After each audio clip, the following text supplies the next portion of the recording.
used to have the microphone here. Yeah, yeah.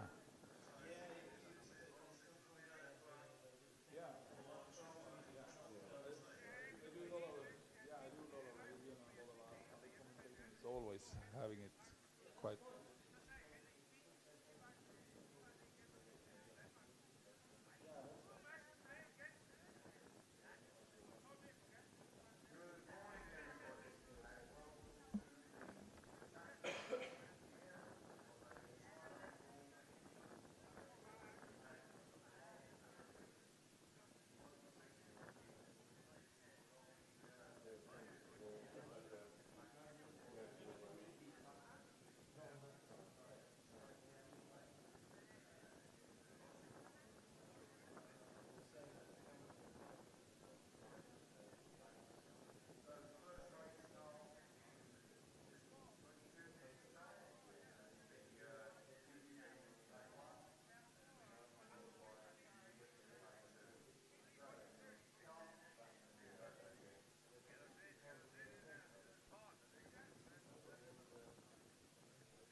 Testing.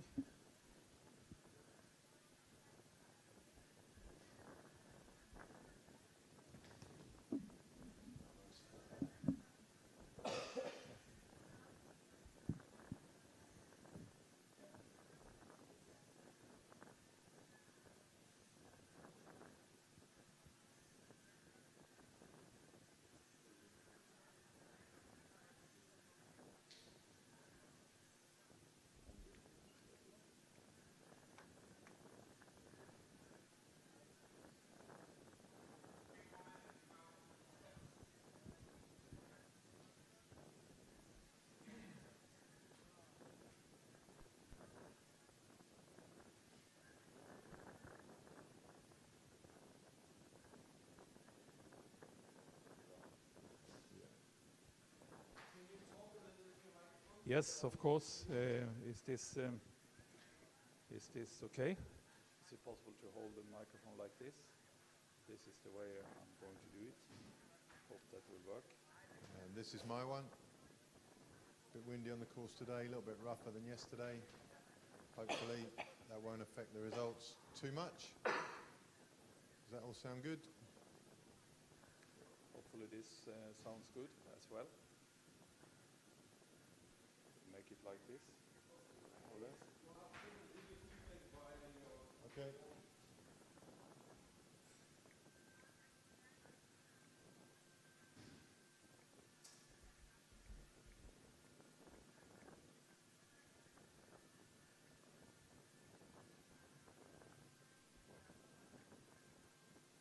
Well, it must have rained fairly heavily in the night. There's a lot of water around.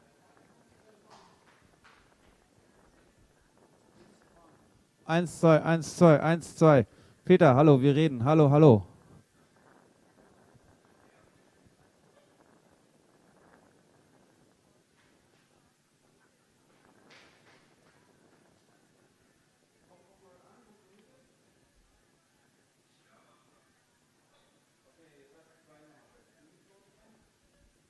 One, two, is this okay?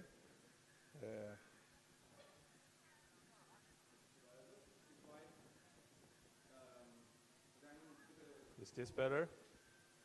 Do we have? I can have it a little bit more close to.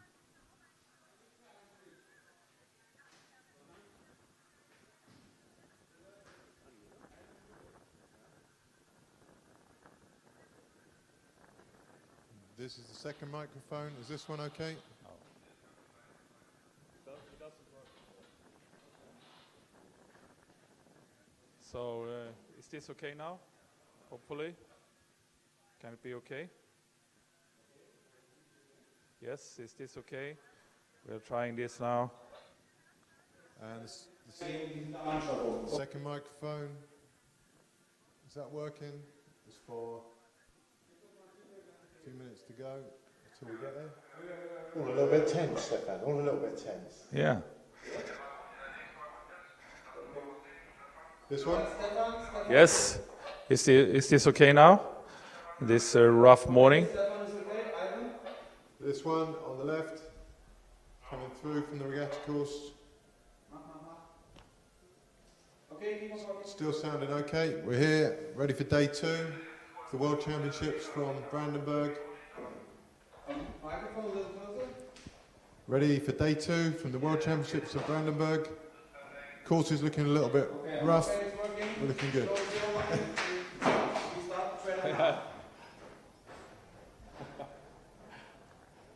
Lee should come here. We should have him in a live interview on the one.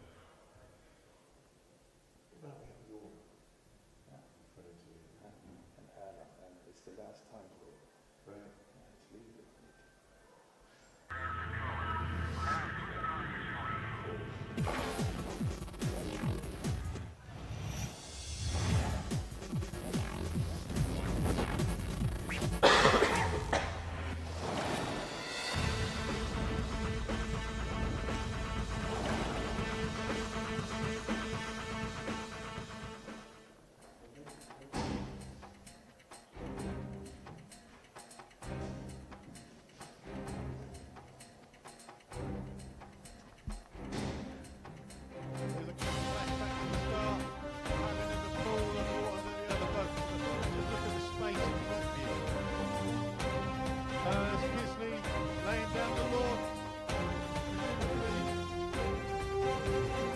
comes Kova. As Kova is taking Campos on.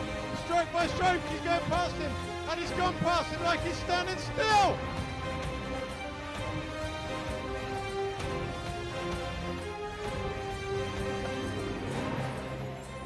What a race! What a race! Be calm, Genghis. Be calm, be calm, be calm. The Hungarians are away.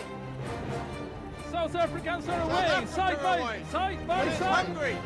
Hungary going on, there's stress going on. It's a bad view and you feel rough.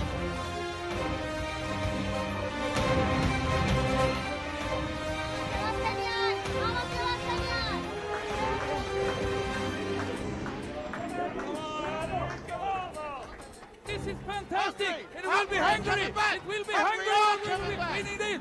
It's Hungary's coming back! Hungary! It's Hungary all the way! Hungary! Oh my word! Wow! Oh What a my race! word! What a I race! cannot believe that! Oh!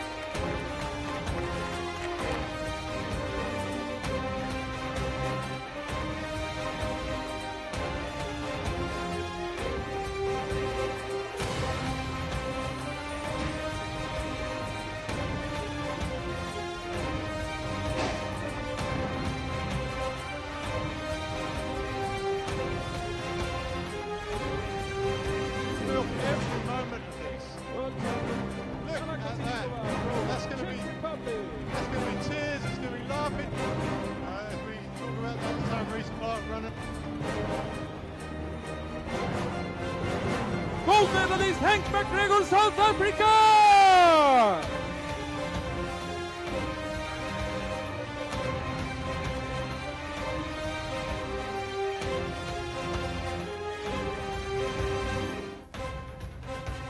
It's in your hands. You can make it better, same as we can make it better. Love your sport, stick to what you know, and do what you love doing.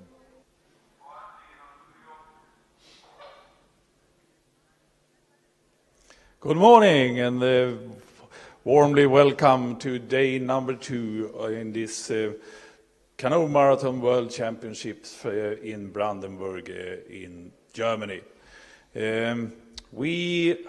We are looking forward to a very exciting day of racing.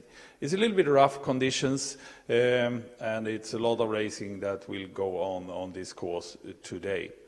Ivan, what do you expect of today? After yesterday, Stefan, it's really hard to expect more excitement than we had yesterday, but we've got some really good races. The junior men's K1 is first off, and that's one of the biggest fields we're going to see all weekend. Water's a bit rougher than it has been, and the junior race is always more unpredictable than the under-23s or the seniors, because you've got guys who just haven't raced much at this level before. So the unpredictability of that really excites me, and there's some really good quality competitors in that. Yes, but it is a little bit more rough today than what we have experienced during the week here. The wind's coming pretty much straight down the regatta course, so the waves are bigger at this end than at the far end. So far the waves aren't breaking, so I don't think there's too much danger of sinking or the waves affecting the results too much, but certainly it will favour some people more than others.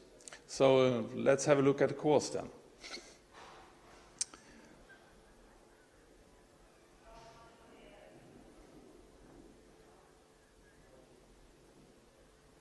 So that starts directly in front of us. 2,000 metres today against quite a strong headwind, coming slightly from the athlete's right, all the way up to the top turn, straight back down, straight past the Portage pontoons on the first lap, then on the second lap, a repeat of the first, except now we come in for the Portage in front of the stands and the finish tower. And we portage every lap through the races. For the K2 junior women, it's 5 laps with 4 portages. For the K1 junior men, it's 6 laps with 5 portages. And then on their final lap, it's round the bottom turn, up 500 metres and back to the finish line. Just 1,000 metres for that final lap. We haven't seen too much drama on the final lap really so far, but in the races, maybe this afternoon in the men's K1 especially, that final lap and the final portage is going to be so crucial. Absolutely so, and the turn down here at the Portage is just a 50 meter from the pontoon or so. So it's a very demanding Portage and also the turn directly after. Yeah, it's quite interesting because people can come out from the left or the right hand side of the pontoon at the Portage, and then there's a slightly different angle then to get to the group and to get to the turn. So there can be, we saw in the men's C1, strangely enough, yesterday, there were a couple of incidents, and again in some of the kayak races, just a little bit of coming together on that bottom turn. And today, first on the course is K1 Men Juniors, and you have been looking into it a little bit. What can we expect? It's a very interesting field. I mean, it's unpredictable at best. After watching yesterday's racing, you have to have the two Hungarians in your favourite group. I mean, 6 from 7 golds yesterday and 12 from a possible 14 medals is just huge for any team. I've got a couple of particular favourites. You know me, I always vote with my heart, not necessarily with my head, but Mark Keeling for me was so exciting last year in this race. He performed well above his fighting weight in this, and I'm really looking forward to seeing him again. His brother, incidentally, has just come back from Rio with a silver medal in the rowing, so sporting family there. And talking of Olympics, we got Quade Thompson from New Zealand, his father, Olympian and gold medalist from way back in 1984. Beyond him, John van der Westhuizen from South Africa, third in the K1000 metre men's. And my outsider, maybe with my head again, or my heart again rather than my head, but I think I'm on for a good one here, Luke Harding from Great Britain. He's been the best at home this year in the assessment races, and to do that you have to beat Magnus Gregory. Magnus Gregory second in the K1000 at the Junior World Championships. So Luke is going well according to all reports from home. And we won't forget the Portuguese guys, Luis Ferreira, who finished second at the Europeans this year, and also his teammate Nuno Cruz. They are both very strong, and we know that Portugal is determined to do really well also here. And Portugal the only ones to break the Hungarian dominance yesterday, with one of the highlights of yesterday's racing, to be fair, the finish of that C1 junior race was something that you just don't see very much in sport at all. Maciel, who was finishing second behind his teammate missed the finish line. He went outside the boys, and Maciel, rather than take advantage, backed off and let his teammate win. And I think you struggle to see sportsmanship of that degree in any sport. A real highlight for me. Yeah, but everyone is not here to go for medals. Some paddlers are really here to learn. And you have met one of them, Sjoerd Dingering from the Netherlands. And why don't we listen to him a bit? My name is Sjoerd Dingering, and I race in the junior men's race. Well, I don't really have much expectations. I just want to race as fast as I can, and I hope that will give me a good result. I think the race course is quite difficult because there's lots of side wind and the Portage is quite long.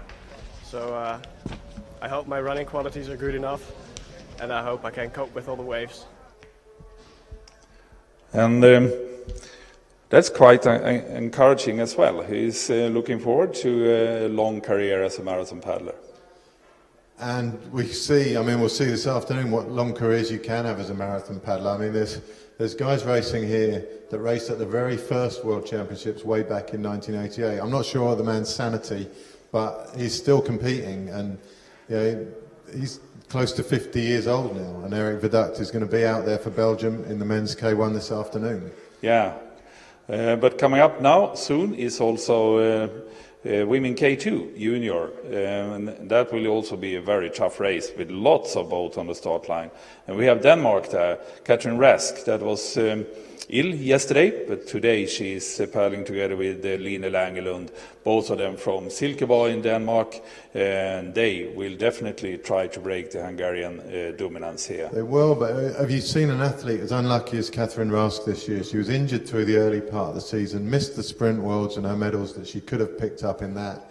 Now she's missed her K1 race yesterday. I really hope for her that she gets a good K2 race in today, but watching the Hungarians yesterday, it's going to be tough for them, I think, if you're slightly underpowered, which you may well be. Absolutely so, and we have the winners of the Europeans there from Hungary lining up soon. Belgium are there, and lots of other very fast K2s for the junior women. Now we are lining up for the first race, and that is K1 Junior Men. So let's go to them.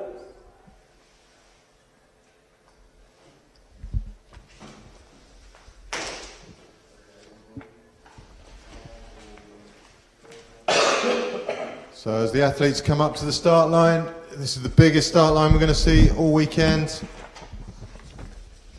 It gets very tense in there. There is a lot of testosterone in a junior men's K1 marathon at the start line, and that can often lead to a little bit of tension and a few bad decisions. So 4 up from us. You can't see him because there's a man stood in front of the camera, but we won't worry too much about that. 4 up from us is Quade Thompson from New Zealand. Great pedigree. But the main contenders are roughly in the middle of the field. On the far side, though, you've got Adam Varga, 4 from the far side, from Hungary, and about 7 from the other side, Luke Harding from Great Britain. From Longridge Canoe Club, Charlie Smith, also from Great Britain, Leighton Buzzard Canoe Club. It's his first time at this level, and this is a big race to have as your first race.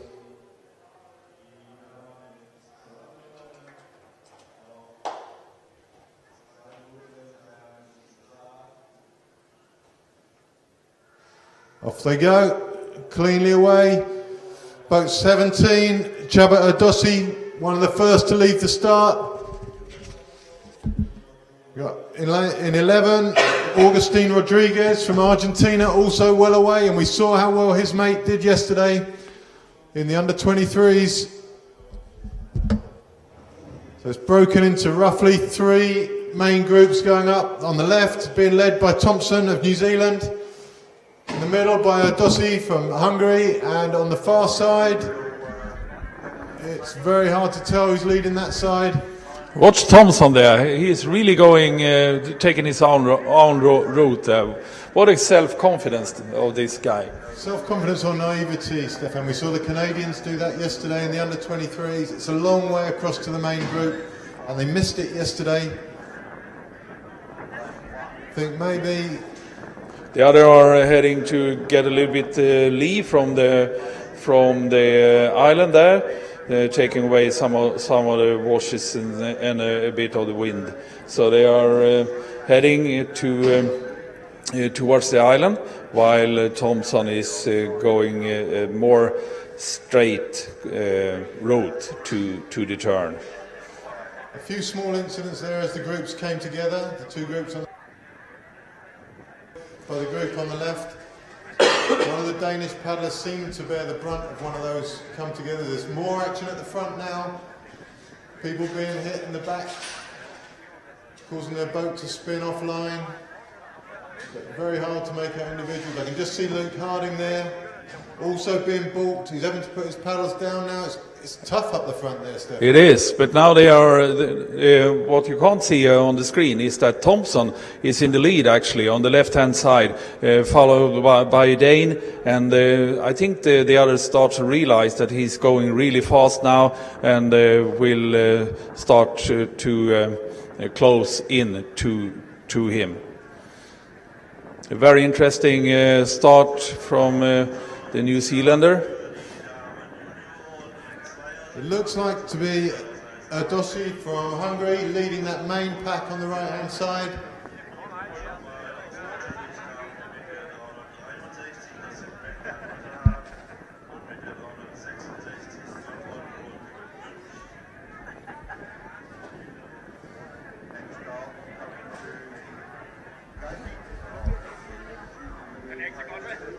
The group to the left is still led by Thompson of New Zealand, still not in shot. It's very hard for me to work out exactly how they're going to come together. But he's definitely in the lead now, and the others have to try to catch up. It's Thompson from New Zealand who's taking the lead, and Denmark is on his wash there, and the others are now closing in on them.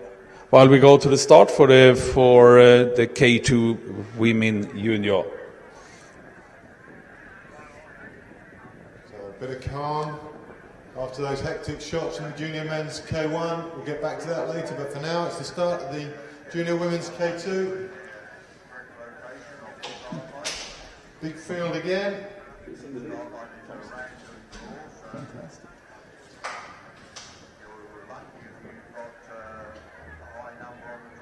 So we've got Nagy and Korsos. Nagy, of course, second yesterday.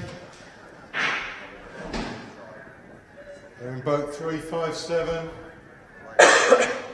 White boat, white shirts. Closest to us, Mackenzie and Laurie from South Africa.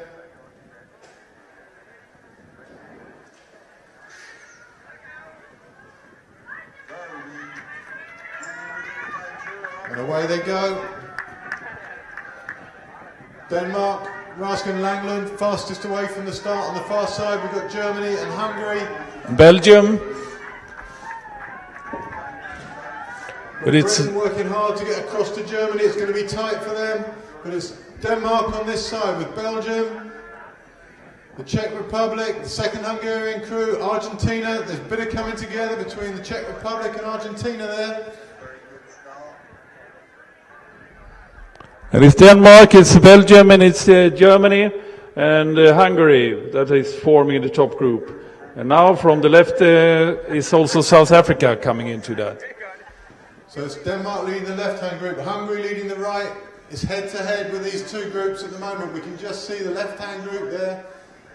The second Hungarian crew tucking in behind the Danes, but another coming together with the Spanish there. Spanish really struggling to keep up, but it's Belgium holding on well to Denmark. Hungary just tapping along in the back. South Africans struggling to maintain contact. And the two Spanish crews there, the white, yellow and red shirts, really fighting to keep contact. Soon, to the right of this shot, we should get the leaders from the other group, which is the Hungarians. On the far side of the course, that's going to be Banki and Rakop from Hungary. But for now, it's all about Rask and Langland.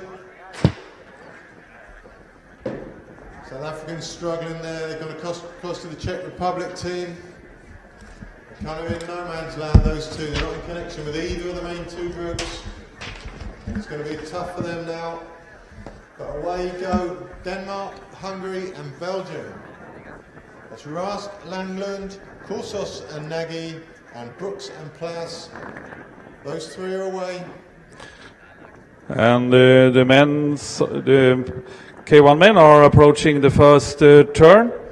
And as we can see there, it's Hungary and New Zealand. Closest to us looks to be Argentina. We've got Portugal there, we've got Denmark.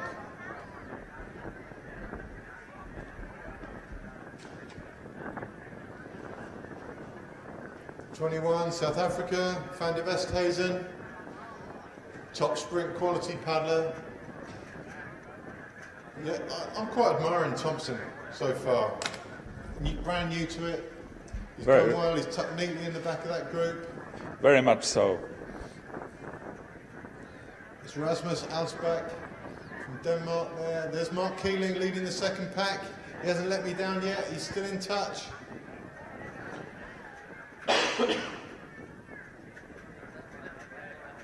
As they make their way around that top turn for the first time, this will be Mark Keeling's opportunity to get back in touch as the front group strings out.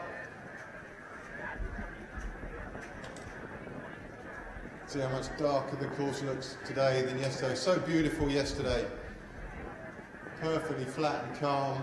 And today, just kicking up that little bit, hopefully. In fact, I think the wind's dying down. The waves are smaller than they were earlier, Stefan. Yeah, absolutely so. So that'd be a relief to a lot of the paddlers. Early this morning it was really rough out there. Round comes Van der Westhuizen. He chops in, the second Hungarian. Get a name for you, Adam Varga. So it's Varga, Adossi leading, then Varga, tucked in the V-wash, Van der Westhuizen on the right. On the left is Augustin Rodriguez, and at the back of that group is the Portuguese paddler,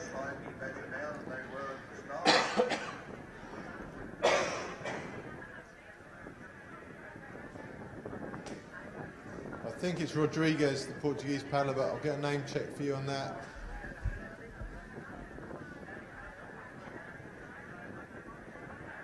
I don't mean Rodriguez.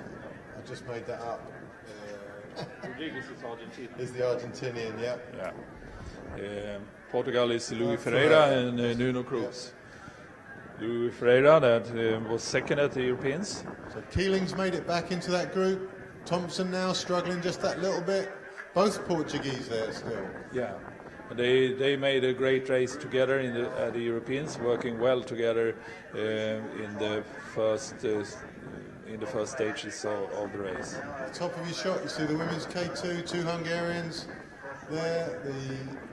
Denmark were there. Belgium were there. Germany. For now, it's about the K1. A little bit of change of pace there. Denmark off the back with Alsbeck.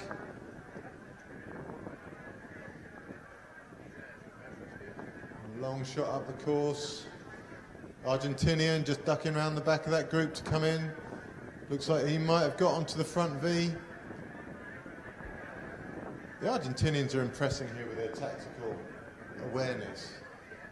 Absolutely. It's hard to see how they would get the experience to do that. I think they have spent lots of time in Spain this summer, and they've probably done quite a lot of races there. And we know that the Spanish races are tough, and they have the tactical skill. So here we are at the front of the women's K2 race. So 364 is Russ.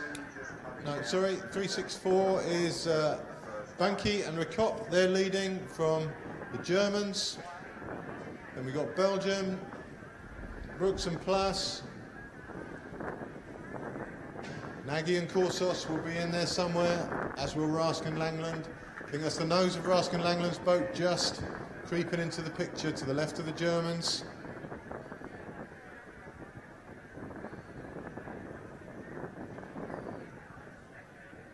But already Stefan panning out to be 2 good races this morning. absolutely.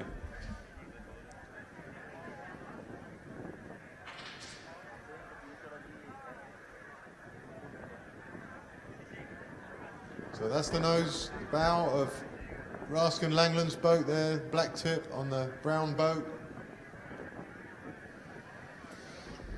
But the Germans are really impressing as well. So good yesterday, really stuck at their task.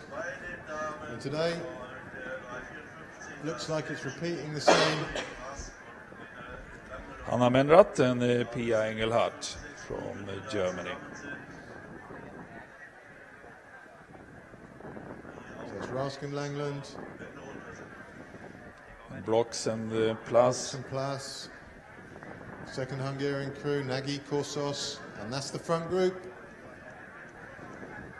Coming together there, Nagy, Korsos and Rask and Langland. Just Lee opens a little gap for the front 2. Hungarians not leaving a lot of space on the inside there.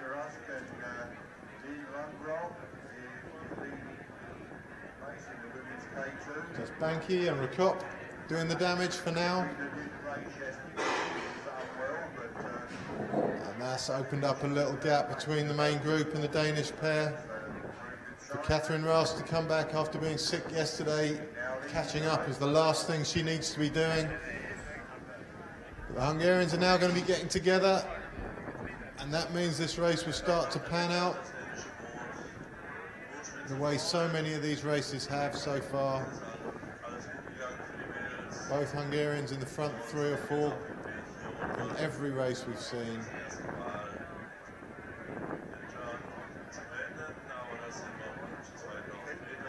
It's pretty rough out there.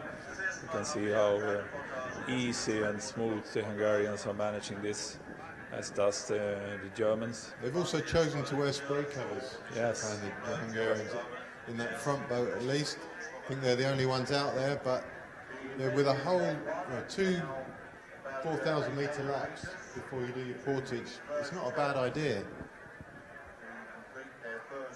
At least if they can get rid of it in the porches later on. So Rask and Langland choosing to go around the outside of that group.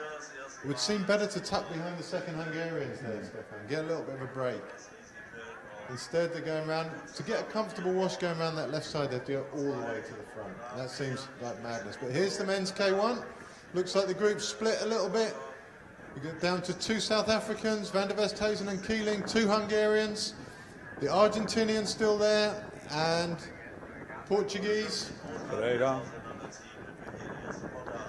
And they're just 200 metres away from us now, coming around for their first bottom turn.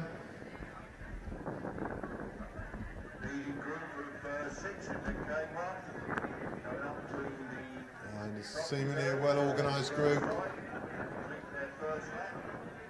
Hungarians pushing the South African. Oh, he changed his mind. Quick change of mind there from the Hungarian. He was going to duck into the V-wash, then changed. And that suits Van der Westhuizen perfectly. He's tucked neatly in the V, coming into the first turn. It's Keeling who's going to suffer around this turn. But Argentina choosing to come and take Hungary on the inside. Can't see him getting around on the second wash inside this turn. It depends how kind the Hungarians are feeling.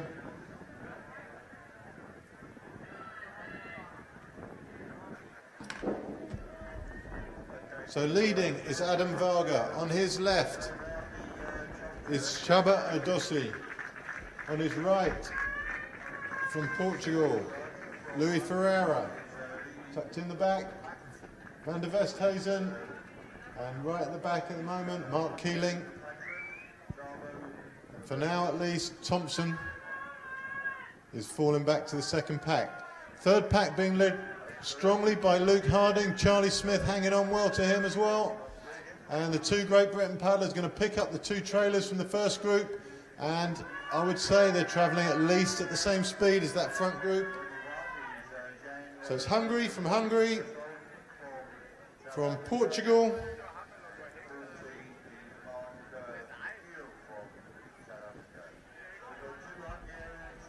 Argentina with Rodriguez also in that front group. Then the 2 South Africans, both looking a bit precarious off the back of that. Now the speed is high. It's Hungary, both Hungarians that are increasing the speed now, and Rodriguez from Argentina see the danger in that and try his best to close that gap, and so does Louis Ferreira. Seems like both South Africans struggle a bit in the strong wind there now. The Hungarians are working marvelously well together. And Argentina just tracking everything. He's moving around the washes beautifully. It was a beautiful move he did that. Moving from the right-hand side to the left just to catch the wash there. As you can see, the wind it's quite rough out there now. So it's really an advantage to be in a diamond and to sit in the gold wash as Rodriguez did there. Managed to, or Louis Ferreira managed to get into the diamond wash. As we come back to the women's, it's Bankier and Rikop still leading from Menrath and Engelhardt from Germany. Then we've got Nagy and Korsos from Hungary also. On the far side, Rask and Engelhardt. Rask and Langland, sorry. Sorry, have I been getting that wrong for the whole morning, Stefan? Quite probably. Rask and Langland. And in the back there, Brooks and Plas. And that's the front group. And they are well clear and in no danger, I don't think, of being caught by anyone behind them. So it's a group of 5 clear. Behind them, Czech Republic and Spain. Maybe South Africa in that group also.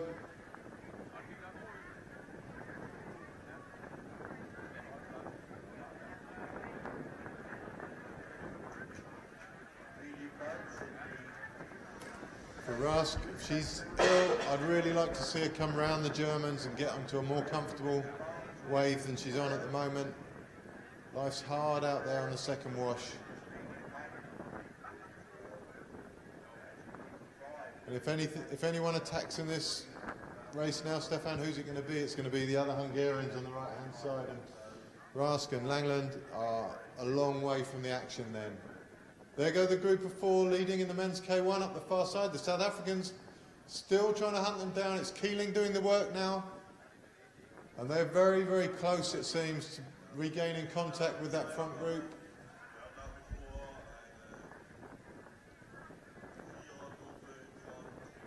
So Rask and Langland still being hung out a little bit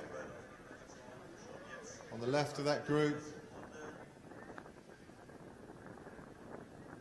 Brooks and Plas also seem to be working pretty hard, even though they're tucked in the back there. Rask and Langlund needs to take an initiative soon, not to get stuck or squeezed into the boys at the turn. Just 100 meters to go to the turn now. Coming directly past us, they're in front of us now. There goes the speed, a little bit of speed from Banki and Rikop coming in. The Germans are a bit caught for that one. The other Hungarians are going to go. It's Denmark that are suffering again here. Belgium as well.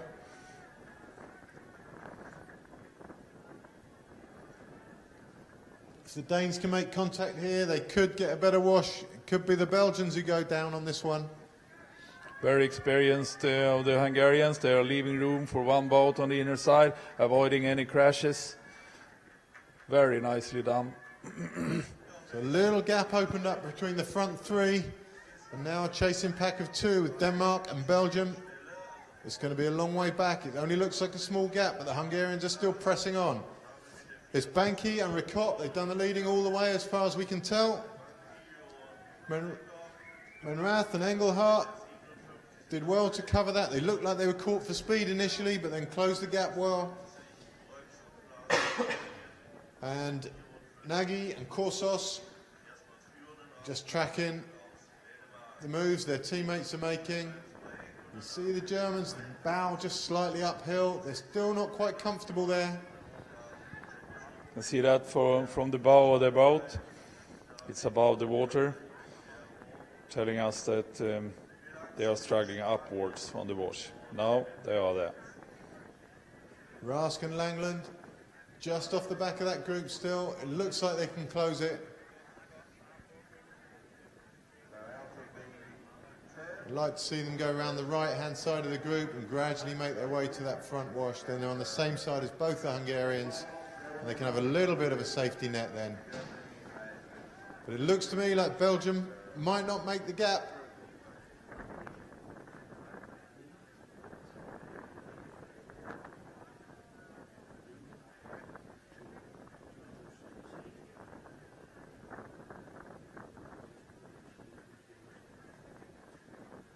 Back to the men's K1, the speed is still high.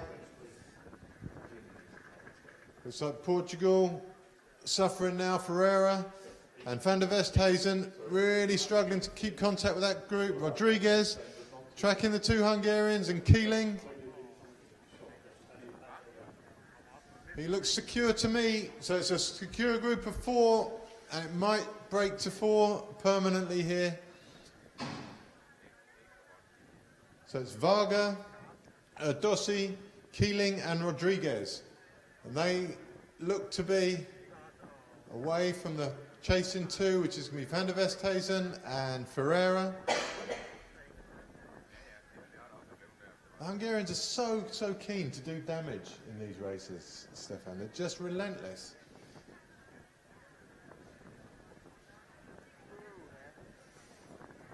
And the men K1. You can see that Mark Keeling has managed to get onto the group now. So it's the both Hungarians, it's Rodriguez, and it is Mark Keeling now in the top group.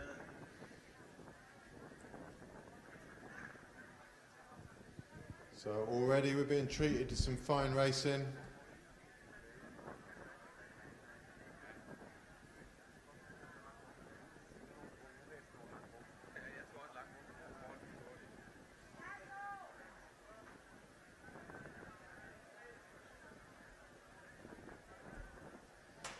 That means that Luis Ferreira, who was there, has lost some ground in the hard wind.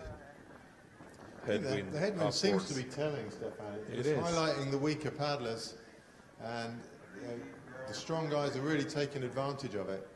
Two Hungarians look very comfortable in this group. Keeling on the outside. It's not easy going around the outside when you're on the backwash because it pushes you out, pushes you wide. So it's a little bit tough keeping in contact. Rodriguez tucked nicely on the inside. There's Portuguese Ferreira again. He's trying hard to keep in contact. Van der Westhuizen looks like he's dead in the water for now. And Rodriguez found himself with a couple of lengths to make up there. Keeling stitched him up a little bit there. Beautifully done by Keeling. Rodriguez having to work all the way up to the side of the Hungarian, who's pouring the speed on again. It's not going to be an easy trip for him.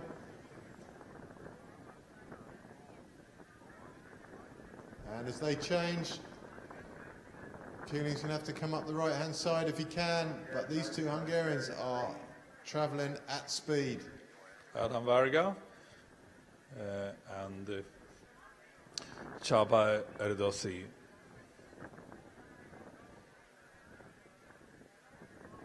So it looks tough for Argentina there. Argentinian will be willing Mark Keeling to go up the right-hand side. Here he goes, and Rodriguez will follow him up. Use his wash to get over the wash behind Varga, and now we've got a nice tidy group. Coming down with the wind, a little bit of rest, a little bit of recovery. Chase two are back together. Van der Westhuizen's closed down on Ferreira. As the group changes again, it looks like could be, yep, it's going to be Keeling for the first time in the lead.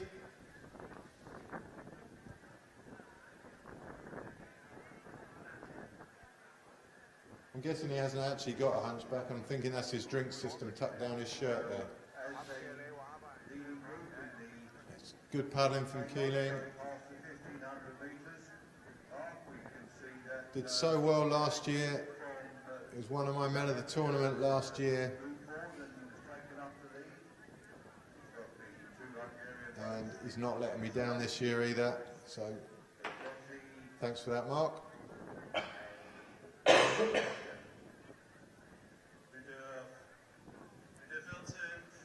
Top of your picture there, it looked to be just 3 K2s, which means we might have missed the Hungarians going through, but it looks like the Hungarians and the Germans could have broken away. I'm not sure which 3 we just saw. Mark Keeling. Energy gel taped to the front of his boat, Stefan. At what point are you going to reach for an energy gel in this race? That's ambitious.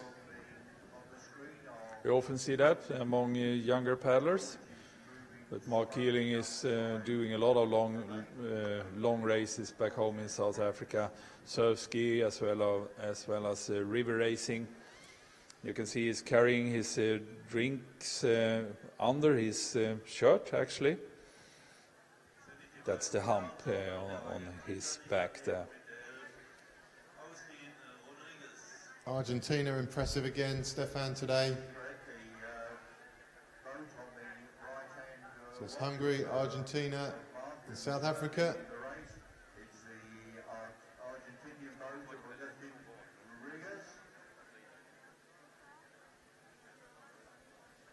So in the orange boat, then we got Csaba Erdossi. In the lead, Mark Keeling. Rodriguez to his right, and in the back we have Adam Varga in the white boat from Hungary. This seems to be where the race is going to be at.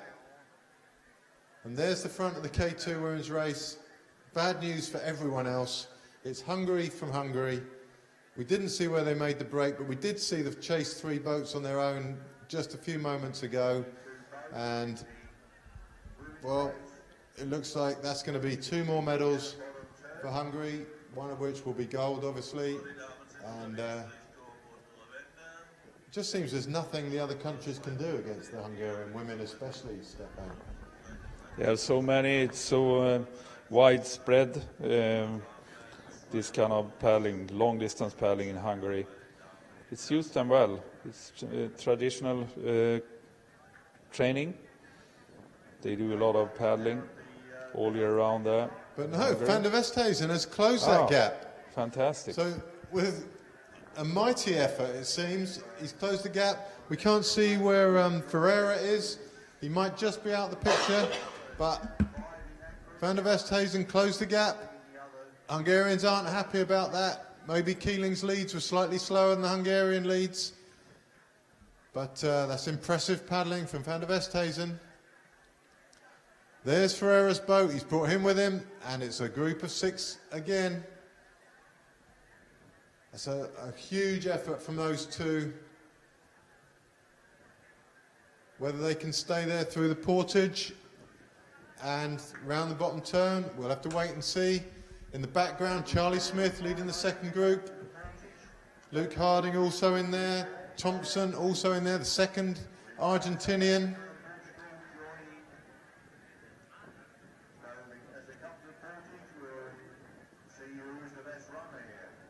It's a big, busy pack, that second chase group.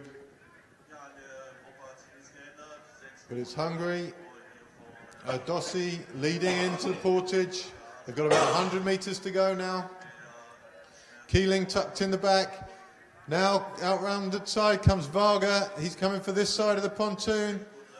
Rodriguez sitting pretty there. It's Ferreira tucked in the blue boat. He's going to get last pickings at the portage. He'll be hoping the guys in front of him get out quickly and cleanly. Varga, it seems, the only one coming to the left-hand side of the portage. But for now, it's Dossi. Have a quick look behind, see where everyone is. Keeling's coming left now. Good decision from him. If he can get round the back of Varga, which he does. And away goes Dossi. Away is Varga. Rodriguez out and up. I think it's Keeling next out. Ferreira and Van der Westhuizen are the two that are trailing. After all the catching up they've done, it's going to be a tough one for them. Rodriguez through the drinks system. 2 Hungarians away and clean. Keeling struggling to keep in contact on the run. But Dossi running really, really well. He's got some 5, 10, 15 metres even on Rodriguez and Varga. Then it's Van der Westhuizen next. Keeling struggling big time on the running. And Ferreira is going to be the last of the group in. So Van der Westhuizen could get away with the front 3 if he's quick. Keeling better off in the water, it seems. He's not running well at all. He's going to be last away.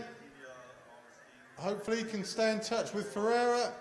But it's Hungary, and Argentina. Van der Westhuizen could get back there. He's only 3 lengths down.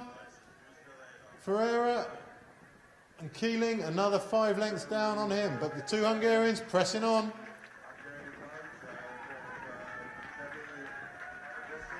Rodriguez on your lap time there shows Lind as the leader. That's because he came through earlier after retiring, so close to the pickup for the timing system that he came in earlier. So forget him. The races are Dossi, Varga, Rodriguez, Van der Westhuizen, Keeling, Ferreira, then Harding, Thompson, LaRocque and Smith. That's the second group. Rodriguez having a look back. He's happy with the damage the Hungarians have done for him. And I can't see, certainly Keeling and Ferreira have got a hell of a pull to get back to that front group. I don't think Van der Westhuizen can do it either. It looks like 3 away now. Rodriguez continually looking over his shoulder to see what damage is being done for him by these 2 strong Hungarians.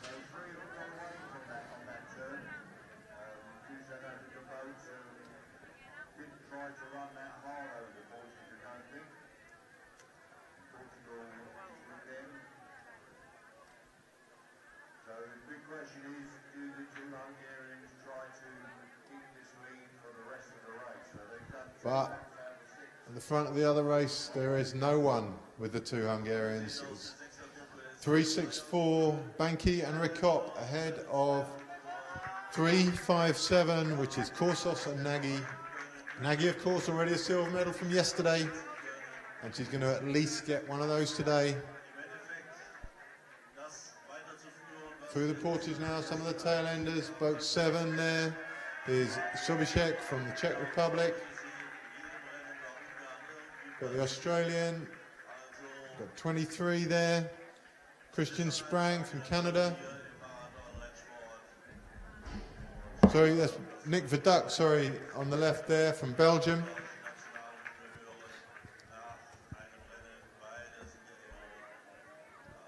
Those three in and away, but there's some 3 minutes down, I would guess, on the leaders. And we go back to the junior women's K2. A fair-sized group chasing these two. Looks to be 5 boats maybe in the chase pack. But for now, it's all about Hungary. There go the 3 leaders. Rodriguez taking up the pull on the far side. Hungarians have probably handed that to him a little bit, telling him it's his turn. And Stefan, when you're in a group with 2 people from the same team and they tell you it's your turn, you pretty much have to suck that up and take it. Absolutely so. He knows. And they work very well together, these guys. Rodriguez knows those 2 Hungarians are his ticket to a medal. Yeah. And the last thing you want to do with your ticket to a medal is upset them. Exactly. So here's a head-on shot of the women's K2 race. Hungary from Hungary, just organising the spray decks now after those 2 laps with no portage. There's plenty of time for these 2 to get the spray decks off and away at the portage. In the chase group, we've got the Belgians, Germans, Czechs, Spaniards back there, Catherine Rask and Langland behind them. It's nightmare weekend for Catherine Rask.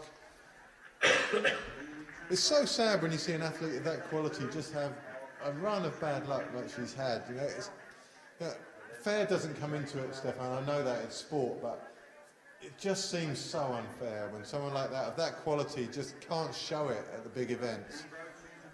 So here come the Hungarians. Let's see what they do with their spray decks. They've got plenty of time to step out of them.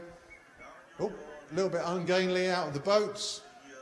Stepping out of the spray decks, probably, well, I thought they'd just leave them there. But it's Nagy and Korsos running smoothly. Taking no drinks. They've got plenty of time. The others are still only at the top of the portage pontoon. So this gap could be big enough to be decisive here. Yes, absolutely. Very well done of these Hungarians. So Nagy, Korsos, quick look behind there. They won the European Championships in Pontevedra, Spain, previously this year. Banky and Ricop within striking distance still. They opted for the spray decks on the first lap.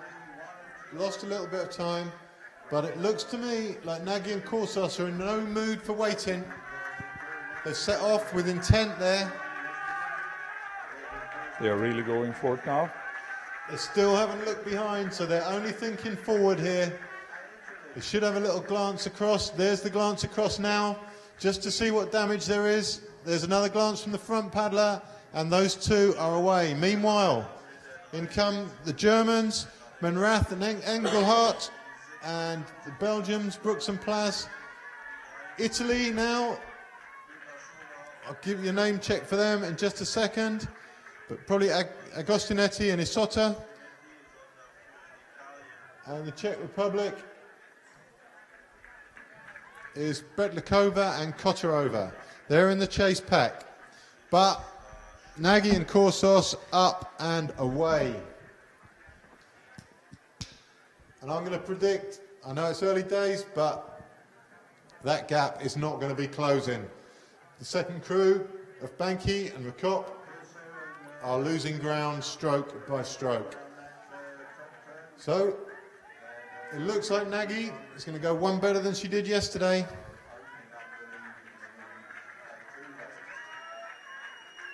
And get a 7th gold for Hungary. So there's the time check. 10 seconds was the damage over that portage. That 10 seconds is extended to at least 15 now. Spanish in 7th there, 3.58. That's Pelak and her partner, who's got such a long name, I'm not even going to go for that one, Stefan. That's beyond the need of any commentator. But at the front of the men's K1, Seramiciana, Rubirola. Good work, Stefan. That's why you're the professional and I'm just the helper. So it's Dossi leading from Varga and Rodriguez, and looking pretty pedestrian compared to how it has been. But a quick glance up the course suggests they're not in any danger from the two behind them.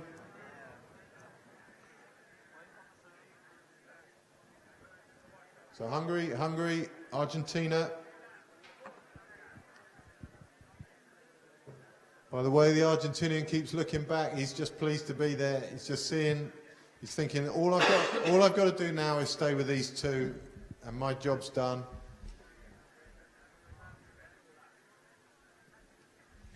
Argentina is the big surprise so far in this World Championships. We saw Balboa yesterday doing a fantastic race in K1 men under 23, and here Rodriguez is really keeping up with the Hungarians.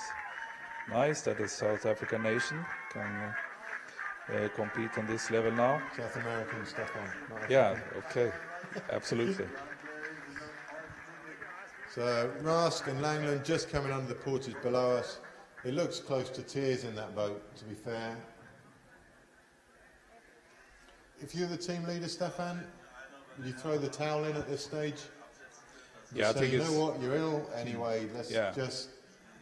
Let's just survive this weekend and start next season. Exactly. So I think they have made that decision. In fact, they've just turned right from the Portage down here, and those two girls are going in. It's a sad, sad day for them.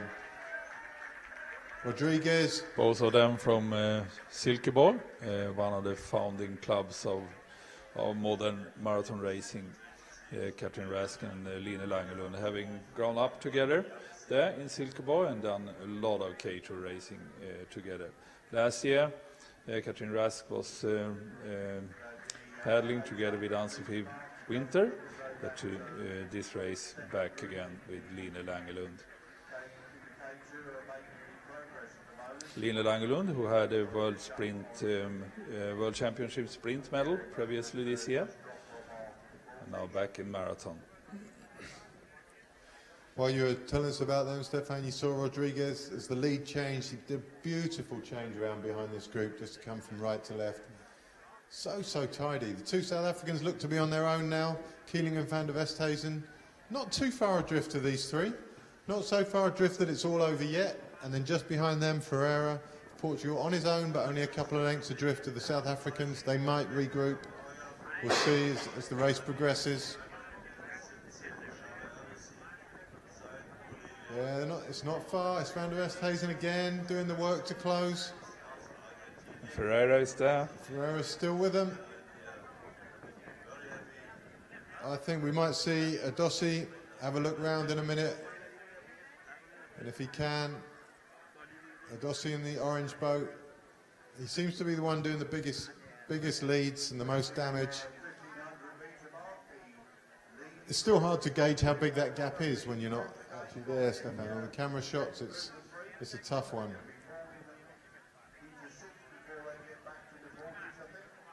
But really, if those three catch up to these three, there's really only one comfortable position for any of those three. So whoever does the work to get back could easily get overtaken for that V-wash at the last minute, and having done all the work, end up with no reward.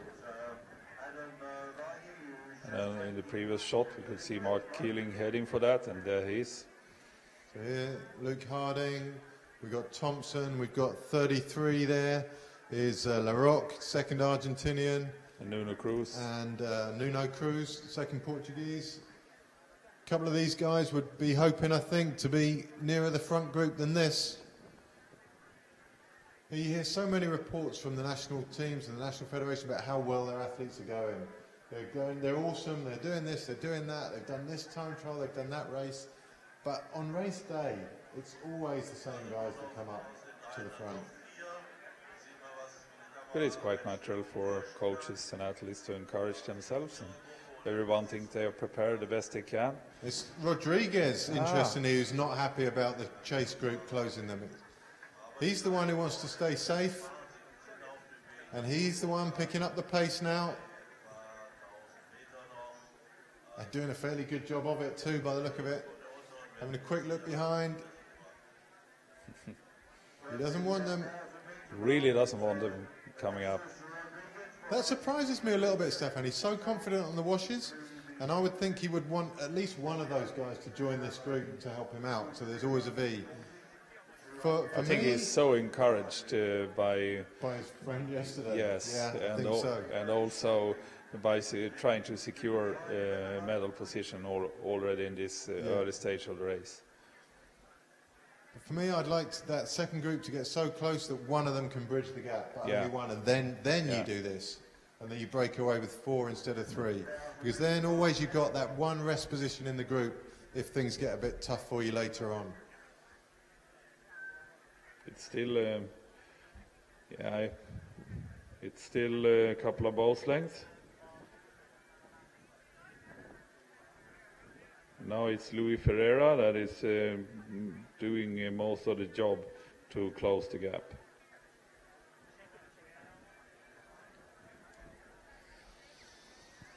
Also, South Africans are going a little bit more to the left-hand side of the course to try to catch the V wash, but I think the gap increases now.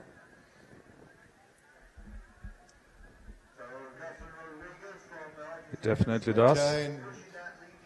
Rodriguez turns around and looks at Dossi, says, no, it's your turn, dips around the back of him, he missed the back of his boat by slightly too far there. You see he's still got 3 feet, or in metric, that's 60 centimetres. Sorry about my whole imperial measurement system.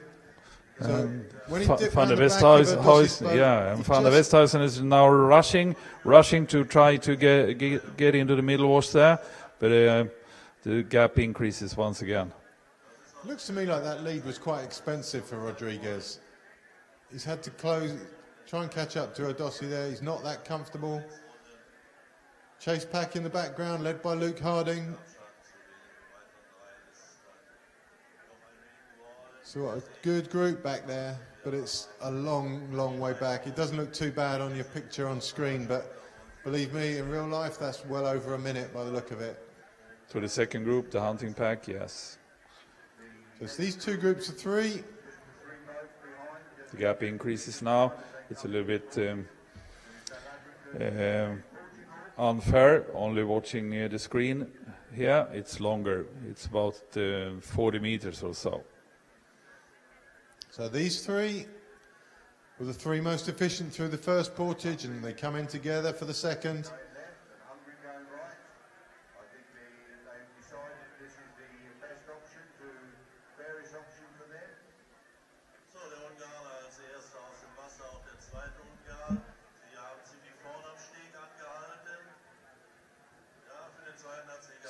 So Dossi up and running. He runs really well, really well.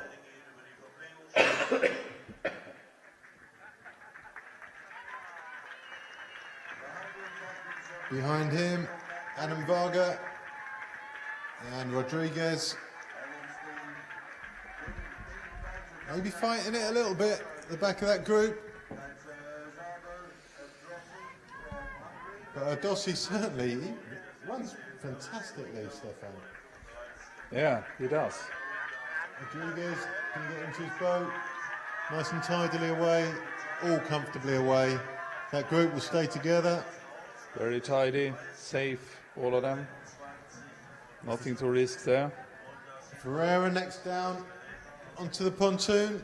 He's 20 seconds behind. Followed by the 2 South Africans.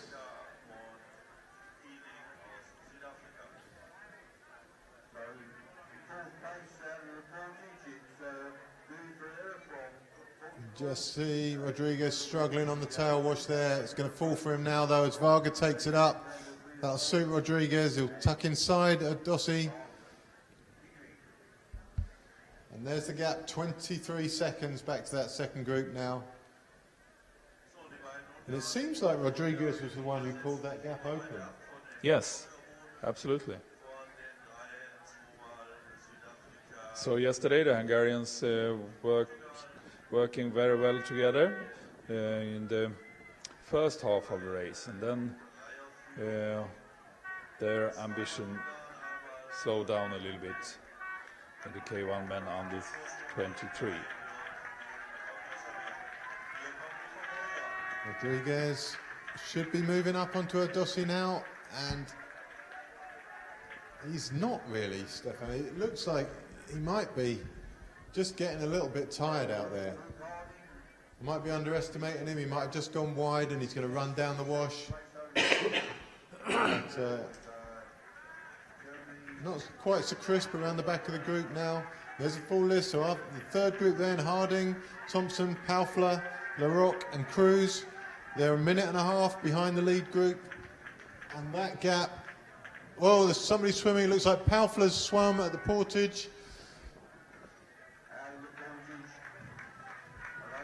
So Paufler's lost touch with the third group there, which is now Harding, Thompson, and the second Argentinian, which is, trying to find his name here, Larocque.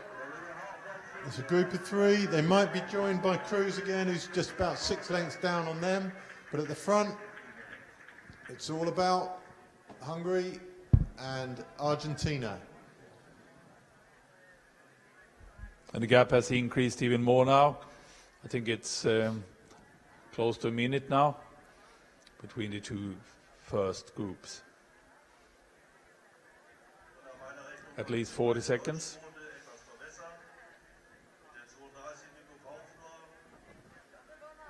So see a few of these back-enders going through. Got a question online. It says, how close do you think the second group needs to be before someone might have a go at bridging that gap? That depends on so many variables. I think what's important often is whether the front group minds them catching up or not. Sometimes the front group doesn't mind, in which case the close is much easier. We saw in that scenario there, Rodriguez was the one who just wasn't happy with that gap closing. So he stretched it out. Really, you need to be within 2 waves, would be my generic answer. Once it's within 2 waves, you can have a big effort and close that. If it's more than 2 and you put in a big effort and you fail, then you're in an awful lot of trouble. And so for the front runner, it's wise to wait when the hunting party is coming, and wait until exactly what you say, the 2 waves behind, and then put in the effort, because then the hunting party are so tired. They've done most of what they can, and if you increase the speed exactly at the right moment, they are off and they are done. It's a very dangerous game leading that hunting pack as well. It You've is. got a guy either side of you probably on your wash, and when you get within the final striking distance, often one of those guys that's been riding you to close the big gap then goes off and picks the best wash and leaves you with nothing. So there's so much to think about when you're closing a group like that. That's what makes it such a great sport though, and it makes it so interesting to watch. So the Hungarian K2s, 1 and 2, coming through the tail enders of the men's K1. Men's K1, of course, not allowed to go for the wash of the K2s, but waves being waves, there's always one quite far out to the side. So you can usually find something to help you. But it's Nagy and Korsos comfortably into that portage. No rush for them. You see the yellow boat behind, the Australian? He let go of his boat as he portaged, and the boat moves away from you. Never, never let go of your boat at the portage. So through come the Hungarians. They're running alongside Dingering, who we heard from before this race started. Second Hungarians there. Banki and Ricot, who led the first lap, or maybe even the first 2 laps really.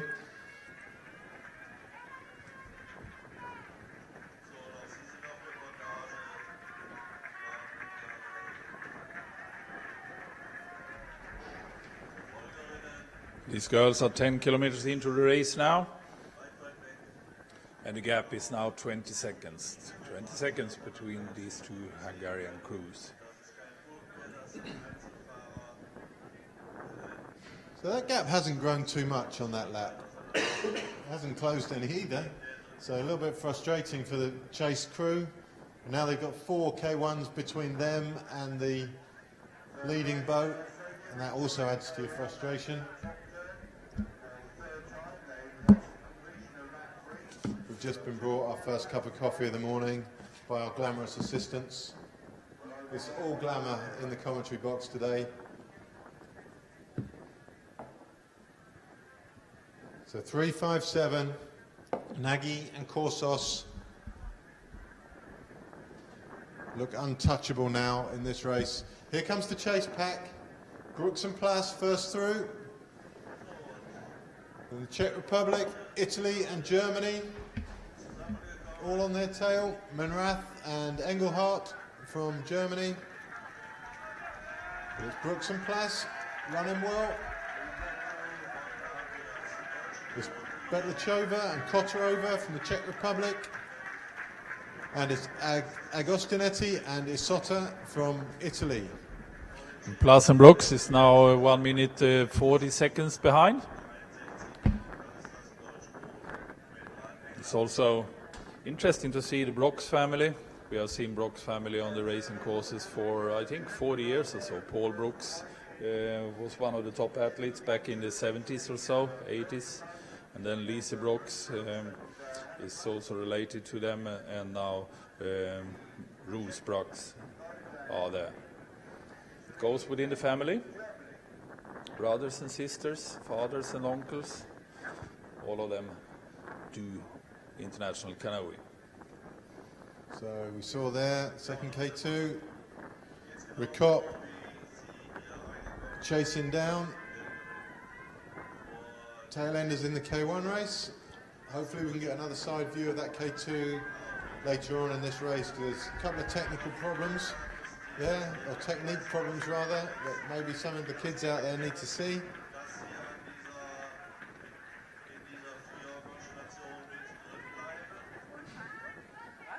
But not so in the lead boat, and not so at the front of the men's K1 race either. Seems strong again now, Rodriguez.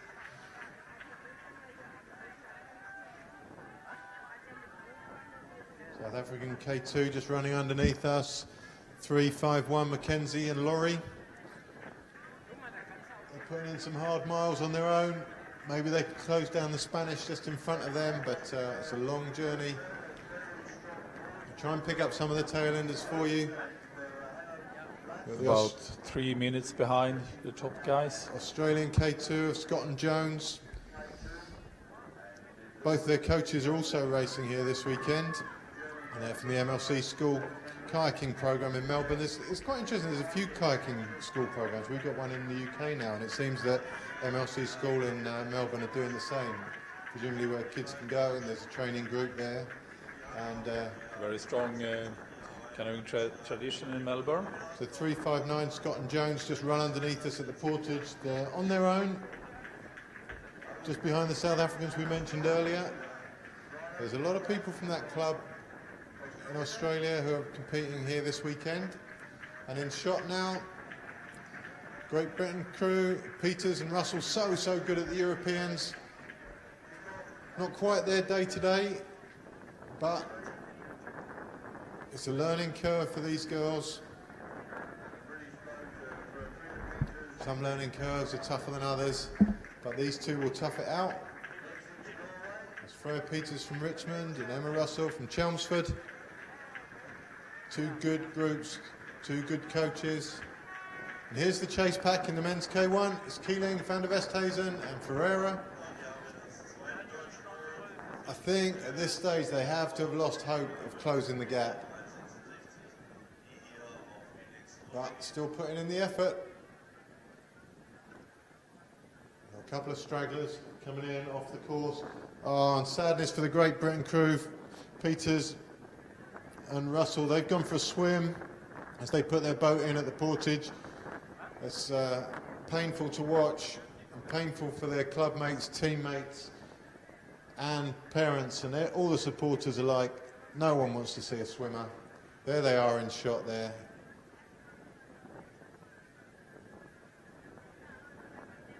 Horrible, horrible day. They'll set back to their task, and they'll be back next year, I'm sure.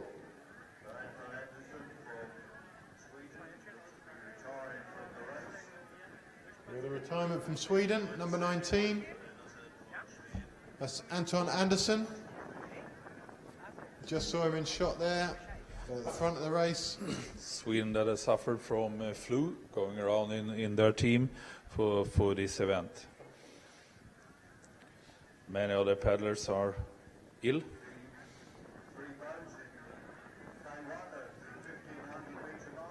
It's hard when such things start to go around in a team, staying so close together for quite many days for such a championship. So they've just been ill since they got here? Yeah. Well, that's the nature of sport, isn't it? You train for years or... Yeah. And They had a on training one camp day- before, and they started to get ill there, and then it spread around, and only a few of them are not feeling ill now. So Dossi taking his turn at the front. The junior men's K1. To his right, we've got Adam Varga, and to his left, Augustin Rodriguez.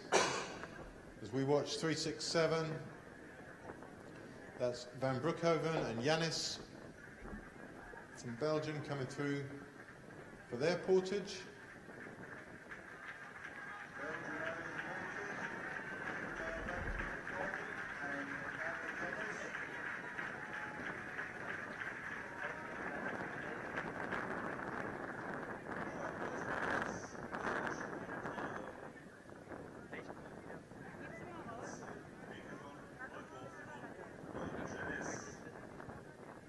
These three really just on a journey for the next couple of laps. I think they've done 2 portages from 5.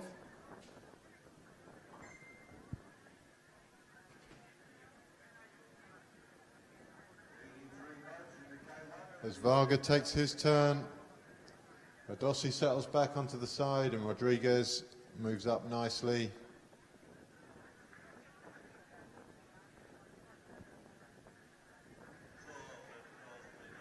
I'll be able to pick out some names in the crowd there.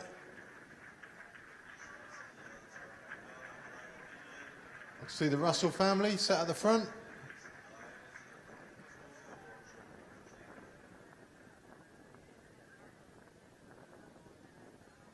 But enough of the crowd. Let's get back to the main event.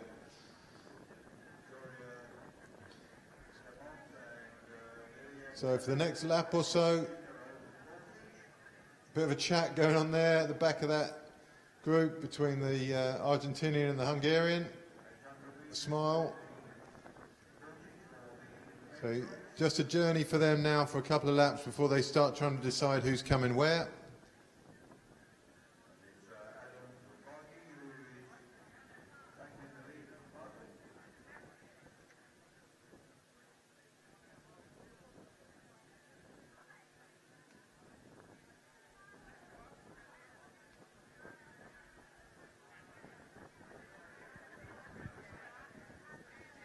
Quick glance behind from Rodriguez, just measuring the distance between them and the second pack. Looks pretty much unchanged from where we are, maybe about 30-40 seconds. But I don't think this lead 3 are in any danger now of being closed down. Yeah, there you see it, the head-on shot. I think that lone paddler out to the right-hand side is actually behind the next group that you can't see that are off to the left of your shot. Here they're splitting up. So Dossi made a little break for it. Rodriguez covers it immediately. Varga sticking to his plan of going to the left-hand side of the landing stage. There's Dossi, who is so dangerous on these portages. He runs simply better than the other two, and they know that now.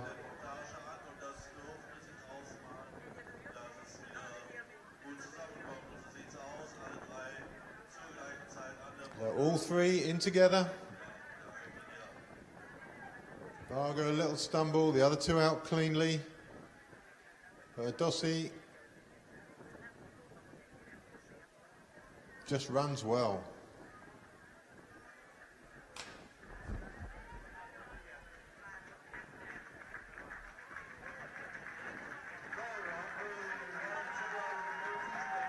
So Hungary 1 and 2, Rodriguez, another drink stop for him. Varga made a much better job of that portage than he has on the previous ones. And it's Rodriguez who's got a small gap, just a couple of lengths. I don't think it'll do him any harm. Should get in touch. They're really fast runners, all of them, and very good at portages. No risks, and why should they take any risks here? Staying three together, it's still good. Comfortable for all three there. No stress, no fuss. And they're away. When the next group come through, should start maybe getting the time checks up, but I think the gap's opening up now. So it's Van der Westhuizen and Ferreira. Keeling again struggling. He's going right to the front of his boat now. I don't know what he's doing. He's passed the boat round his back. He's dropped his boat now, Keeling. He's in all sorts of trouble. He tried something fancy there, and it didn't pan out for him. It just lost him a few lengths that he really doesn't need to be losing. You're 40 seconds behind now. Ferreira taking the lead out from the portage. Sean van der Westhuizen. So there's the time check on screen. 42 seconds between that lead group and the chase pack. The chase pack don't look like they've got the strength to close it down, especially as the front group are trading leads so efficiently at the front. I don't think we're going to see a change in the pattern here. Sean van der Westhuizen, he was in this junior category already in Oklahoma 2014 and had a gold medal in K2 together with Louis Hatting that we saw paddling here yesterday. So it's his third year for him in the junior category, which is quite unusual. Running through underneath us now is Portugal Nunes, Luke Harding and the second Argentinian. LaRocque. They're all away fairly cleanly and chasing them down.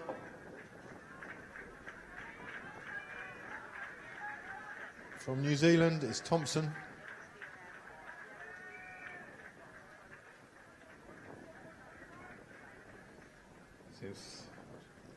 Nuno Cruz from Portugal. Thompson's in trouble. What's happened there? His rudder, he smashed his rudder on the pontoon. Very easy to do that when you drag your boat, and I think he smashed it when he put the boat into the water. Got it hang up on the pontoon. So as we see, Charlie Smith running through the portage there. German. Then from Ireland, Ronan Foley. He's having a great day out there. Coached now by John Simmons, who used to be part of the Great Britain setup for so long, one of our most reliable racers. He's now moved out to Ireland. He's doing a fantastic job coaching the Irish juniors. You can sense the upbeat atmosphere out there, and he should be very proud of what he's done. Ronan Foley not letting him down today. So here we go. Second group, 40 seconds down. The chase group, another minute and 10 down on them. Then there's a big gap, another 30 seconds to the following group, and so the gaps keep opening and opening. We've just seen Ronan, Keller, Paufler and Bonocchi coming through pretty much together there. Poor Quade Thompson still stood on the landing stage trying to fix his rudder. For that one moment of haste where you don't look after your equipment, that's a huge, huge price to pay. And it is It's still not working for him either. No. He's fixed it, but he hasn't fixed it. It's not done properly, and it's just, his day's getting worse and worse. Here he comes back again for a second go at fixing it. It's very risky to drag the boats as many paddlers do nowadays, especially in such a long portage. So what are we looking at here in this K1 on the left of your picture, Stefan? He's got a drinks bottle kind of stuck up on the front of his boat there. Is that to break the waves or to get a drink? I mean, that's slightly... the waves aren't that big, are they, to No. necessitate It was that? very, very common previously when the boats were lower, but nowadays you seldom see these kind of things. A little bit excessive for today's race. 365 there. That's Espedal and Jones from Norway.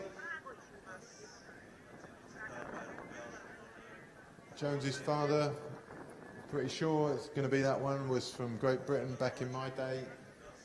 One of our good juniors. And with them, 366, Kepper and Munch from Germany. But for now, it's the leaders. Nagy and Korsos taking their time. And they have, I think the gap's closed between them and the following K2, which is Banky and Ricop are just closing down, these two, just slightly, a few seconds maybe. Probably not enough to close in time for a big finish, but these two haven't got it all their own way. They'll be aware of that. They'll be aware that the other two are gaining a little bit of ground. They have done 14 kilometers now out of 19, so one more long lap to go and then a short. I don't think that's long enough for the gap to close.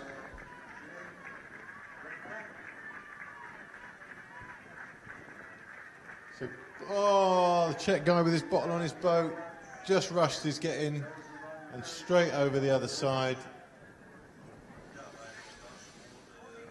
The Slovakian, I think that's Milan Frana from Slovakia. It's 20 seconds. The gap is 20 seconds, exactly the same as the previous lap. It's amazing. It's exactly the same gap. Yeah, 20 seconds is not into the wind. 20 seconds isn't an impossible gap to close. Yes, it is. If you get tired going into a wind this stiff, then you can lose a lot of ground very, very quickly. I think they know each other quite well, and the girls in front are watching behind and only ensure that the gap isn't closing. Technically, these two are beautiful.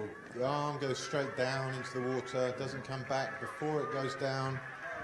Absolutely Really, really nice. If we get a side view of the second crew, look at the girl in the back and you'll see the difference. So in the front crew, both arms both go down together, down into the water. You can see that from the boat. It's still, and it doesn't go up and down. It just goes forward. All the pressure is forward. So that's the lead crew, Nagy and Korsos. If we're lucky, we'll get a pan back to the second crew. They're having their own pan back to the second crew there. You can see how they are watching, back, glancing over the shoulders.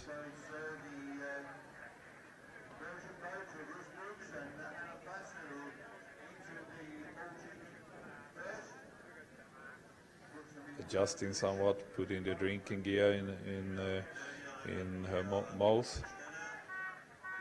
There's the second crew. Now look at the girl in the back. Her arm bends before it hits the water. Looks slightly uncomfortable, and you just lose a little bit of power. The top hand overtakes the bottom hand way too soon. You can see that from the bow as well. It's going a little bit up and down. The caption was wrong for these two. This is the second crew of Banky and Ricop.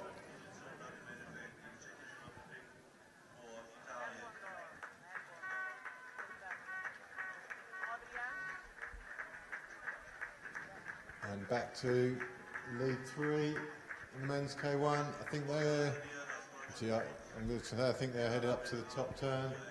Should be quite close to the top turn, but into the top turn. Into the top turn now.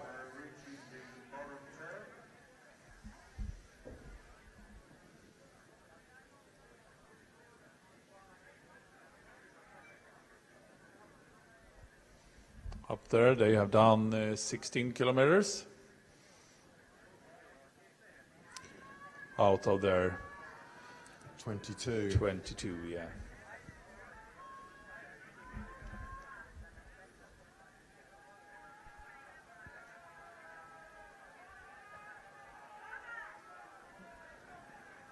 There's a lot of shouting from the crowd right now. I'm trying to work out what all the excitement's about. This is South African K2. On screen, the journey continues. For the lead 3 in the men's K1.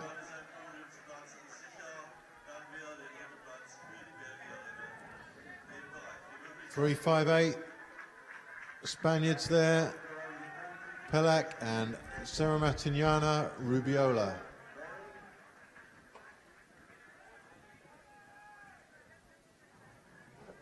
South Africans just ahead of them. And South Africa is on the 7th position, 4 minutes behind, together with Spain on the 8th position. There we got the graphics.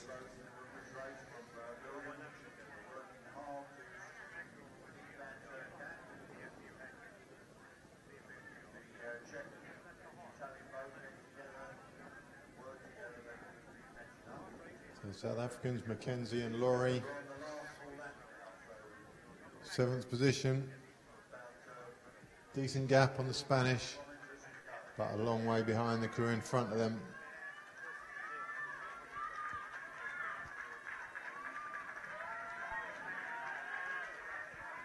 Engelhardt and Menrath have lost touch with the crews and the chasing pack. Lead changes again. Back to Erdossi in the K1. Rodriguez moving smoothly up to his side.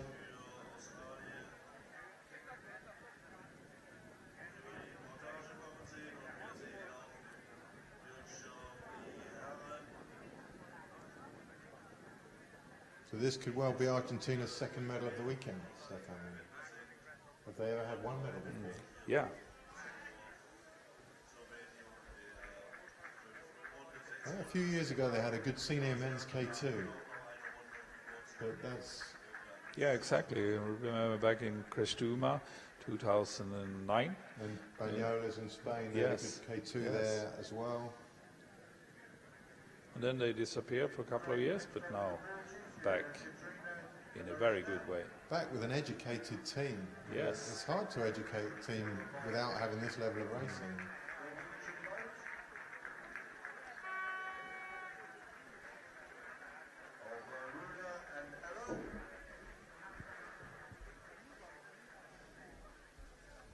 Underneath us, 2nd German K2 come through, but there's the 3rd group in the men's K1, which is Nuno Cruz, Luke Harding and Mauricio Larocque is the 2nd Argentinian. Luke Harding hands the lead to someone. Looks like it's going to be Nuno Cruz. A little bit of a discussion. No one's particularly motivated, but it's Cruz that takes the lead. Harding will drop round the back and go up his left-hand side, and Larocque will sit comfortably where he is.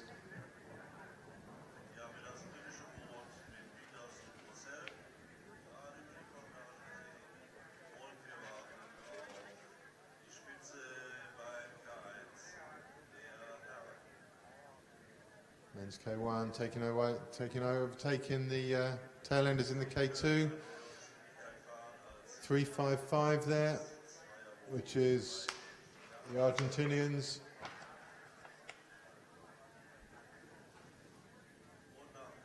De Monti and Carver. The temptation to tuck into that V must be huge. encouragement from Rodriguez there. And away goes Varga. Rodriguez opting to come round her, Dossi, who drops back. This is the tail of Varga by less than 5 centimetres ideally. Beautifully done and straight up the side. Trick is to drop back to that tail, but when you get there you need to be travelling the same speed or even faster than the boat that's just gone past you. That way you don't lose more ground than you have to. You need to keep those changeovers as cheap as possible. Because when it comes to the finishing sprint, you need everything you've got.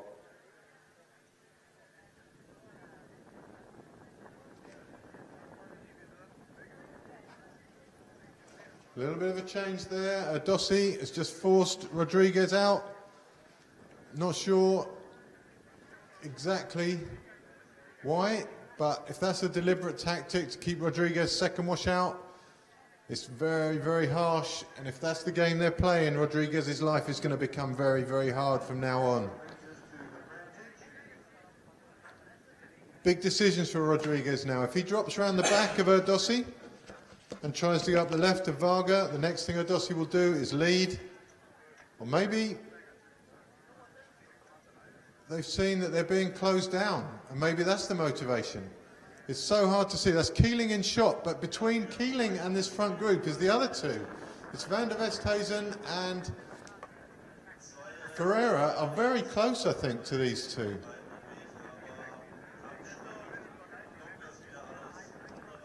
There they are on the left of your shot now. So it's Van der Westhuizen doing some damage again. Keeling's put his paddles down in the background. So race isn't going to go well for him, but Van der Westhuizen is back in the chase with Ferreira. And they are just about 10 seconds behind now. Fantastic paddling from those two. And it's still 5 kilometers to go after this this Portage. So it's an open race again. Bad luck for the Belgian K2 there. Ferreira made a tactical move there, paddling as long as he could into the pontoon. And gained some ground there. So game on. So yeah. They're chasing two. One of them can get to this group in a comfortable position. And Van der Westhuizen is really going for it now. He might be able to close this gap. A good jump into the boat now, and he's there. It's definitely Van der Westhuizen who's got the best of this. He could come out the Portage with the lead three. Ferreira definitely isn't going to. He's way too far down. He's going to be 5 or 6 lengths by the time he gets in his boat. But Van der Westhuizen has closed that gap. Yes. That is phenomenal. And he's going to be the only one who closes it, so he will be able to pick off the nicest wash when he gets there. Ferreira's done really well to get back in his boat so quickly. He's not out the running yet, but he will find himself as the 5th boat when he gets there. So, the K2 world champ from Oklahoma, Van der Westhuizen, is now among the top 4. Quite unexpectedly. Well, we didn't see that unfolding, so we apologise for that. It looked like these front 3 were clear and away. Now they've got 1 big lap to do and 1 small lap. So only 1 Portage left to go. And Van der Westhuizen has most definitely watch this now. Put himself back in this Rodriguez, race. is he tired or is just fighting off Van der Westhuizen? He's choosing to stay on the back wash of Hungary. That causes trouble, of course, for Van der Westhuizen, who really needs to be on the middle wash now to rest a bit. He's making hard work of it for now. The speed's up. Varga's going for it. Rodriguez looks like he's just clinging on, really. And the gap's opening.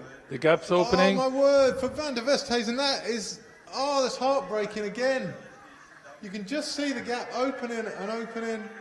if this was a tactical move from Rodriguez, it was excellent, fantastic. You can see that among seniors, very experienced seniors, self-confident enough to take the backwash and stop the hunting party to get into the middle wash. It's also it could also be an advantage to take the backwash when the wind is strong in your nose. But now the gap is opening up again, quite much actually. That is brutal to watch. They did so much work to close that gap, and just that little turn of speed from Varga. Dossie's taking the lead now to keep the speed high, and as we watch one of the chase impacts coming into the Portage, Van der Westhuizen has dropped some 6, 7, 8 lengths even off those lead three. Yeah. Such a brave effort. And Rodriguez is back in the group fully now again. Maybe this was a tactical move from him. Excellently done. So Charlie Smith from Great Britain chasing Denmark. I'll give you a name on the Danish guy in a moment. Coming through this Portage, so it's Denmark from Great Britain.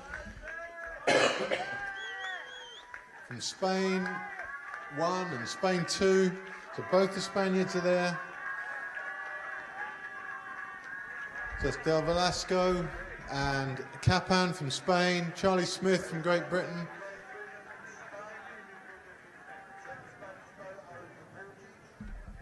Speed has slowed down a little bit now, and Van der Westhuizen has not given up his attempt. He's closing the gap once again, and now he's heading for the middle wash once again. Now he's going left and trying to get rid of the washes behind the flying guys in front, doing his own race there, trying to catch the V-wash maybe. Such a lot of hard work, Stefan, and so close to the end. If he closes that gap by the final Portage, he's not going to have anything left, surely, for the last short lap. But we've just seen so much heart in some of these races this weekend. It's so cool. So Germany, Ireland, Italy, France, in their little group, chasing, I think that's Canada, just going around the turn there. So Canada, Christian Sprang, on his own, behind a group of 4, with the 2 Spaniards, Great Britain and Denmark. So Denmark, Alsbeck, Smith from Great Britain, and the Spaniards, Del Velasco and Capin.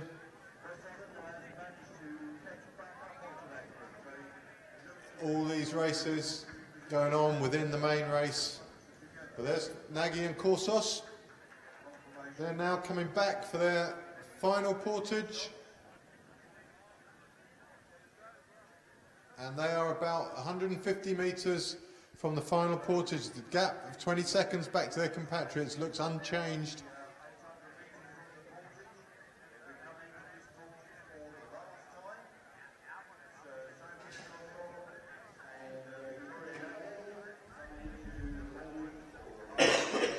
Beautiful timing in that boat.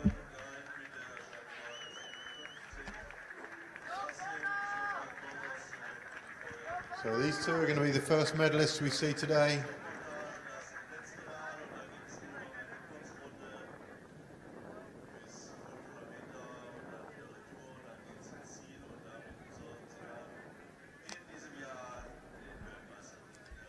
So behind them, the other 2 girls, Rikop and Banky, haven't made any inroads on this lap. It's been a tough chase for them for the last couple of laps, and a fruitless chase. So Nagy and Korsos, they're up and away, final time. They're not being pushed enough to make mistakes at this stage. So I think they're looking pretty safe. I was wrong about your Canadian. He was Canadian, but he wasn't Christian Sprang, who's just coming through now. So I'll try and give you a proper name check on that other guy when we can. But for now, Nagy and Korsos Just need to put the boat in the water cleanly. Meanwhile, just behind them, Banky and Rakop running well and certainly untroubled by anything behind them. Sunglasses might be a bit of overkill this morning, Stefan, out there. I'm thinking there's not a lot of glare.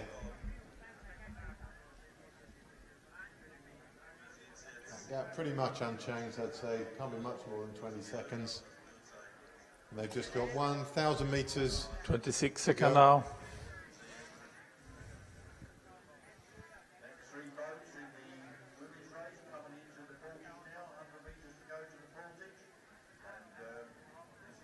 The real interest in that race now is going to be who comes third. There's a group of three just further up the course, about 150 metres to their final portage.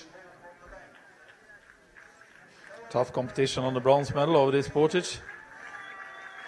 And we could see excellence in this group of three, Stefan. 3 boats, 1 medal, right at the tail end of the race. We could see a little bit of drama. I think the K1s in front of them should be clear by the time they get to the portage. 3 K1s just getting out now. And here come the girls. Brooks and Plass.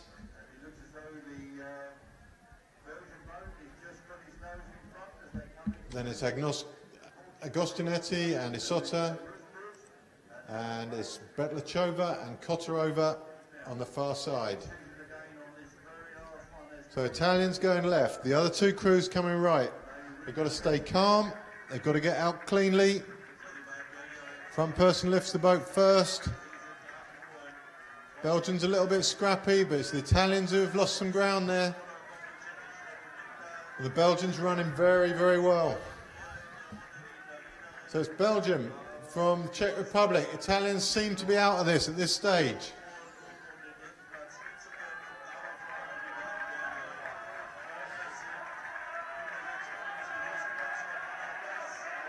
So Belgium, Czech Republic, Italy trailing just that little bit. The Belgians have got 3 lengths on the Czechs. The Czechs the same distance on the Italians. They're running pretty well. The Italians might get in with the Czechs here. So Belgium away. Czech Republic away now, and the Italians away now.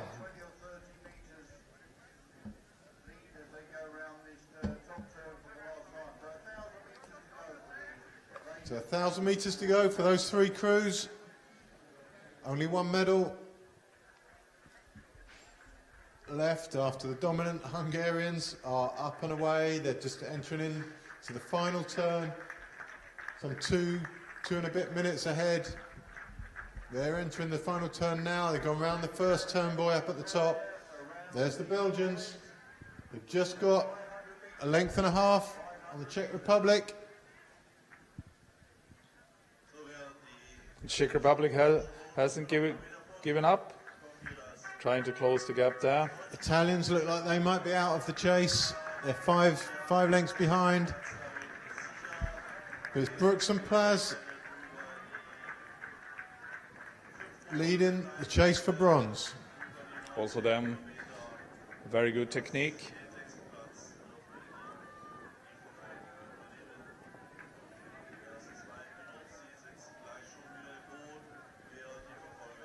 Try and put a couple of K1s between.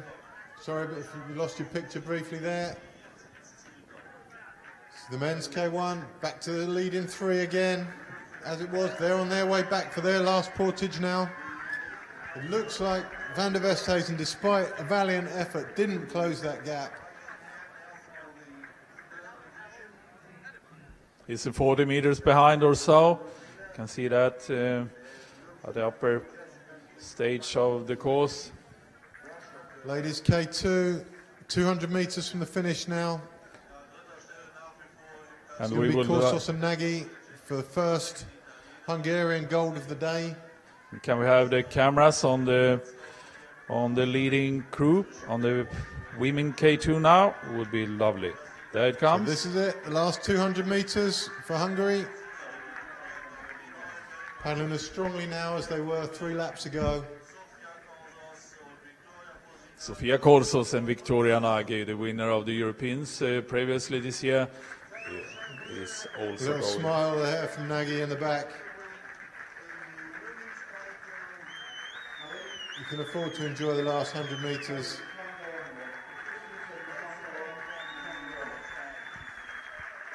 Fantastic race of these two, Sofia Corsos and Victoria Nagy. So well together. So another gold medal to Hungary, the world champs junior women K2, Sofia Corsos and Victoria Nagy. Fantastically well done. Continuing the dominance from yesterday. It's going to be Hungary 1 and 2.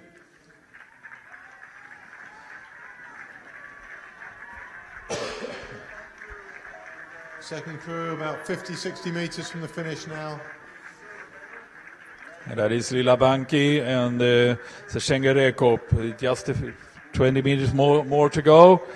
The silver medal to Hungary by Lila Banki and Seshenga Rekop. Tough day's chase for them. The silver medal isn't a bad day's work. Continuing the Hungarian dominance. Next K2, it's going to be Belgium and the Czech Republic. They've come around the turn together up at the top there. And shortly after they come down the finish straight, it's going to be the men's K1 heading into their final portage. So it's all happening here in Brandenburg.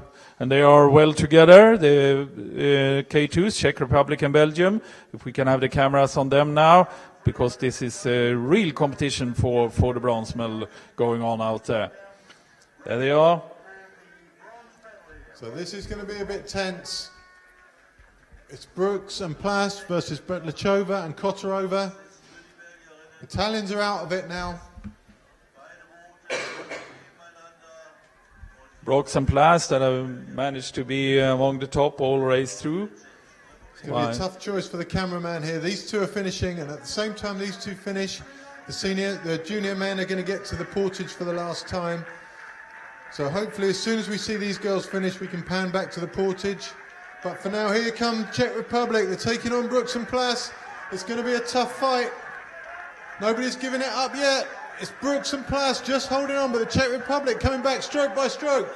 The Czechs look the stronger of the two. It's going to be a brutal last 100 for the Belgians. The Czechs move through. It's quarter of a length. It's half a length now. It's game over for the Belgians. They've held that third position for so long. They're in the front group from the start. The Czechs have closed them down and taken it on the line. So it's Czech Republic from the Belgians. Eliška Betlachova and Ludmila Kotarova, bronze medalist from Czech Men's Republic. K1, it's all happened. The group's exploded slightly. Dossi's leading in. It's Varga coming out to the right. Rodriguez has dropped off those two. It's going to be a long final 1,000 for Rodriguez. As Italy crossed the line in the women's K2 in 5th position. We go back to the portage now for the final portage for the men's K1. Final portage for the men's K1. Can we have the cameras there now? Because now they're approaching this portage. That's Varga. On the other side, Dossi's already in. And Rodriguez is suffering. Fortunately, he's got enough gap now, I think, on Van der Westhuizen to be safe. But it's Dossi running, as he has done so well through this whole competition, ahead of Varga. 1,000 meters to go for these boys. Rodriguez only just out of his boat on the landing stage. It's going to be a tough 1,000 meters. Dossi running through, running well. Varga right on his tail though this time. Dossi going right, Varga left. They're going to lap those tail enders, which is not what they want on the final lap. Rodriguez still nowhere to be seen in shot. He must be coming through. He's just coming under us now, and he looks tired. 2 Hungarians away, gold and silver right there. Rodriguez, he's going to tough this out now. He's got a decent gap on Van der Westhuizen. There you go, gold and silver.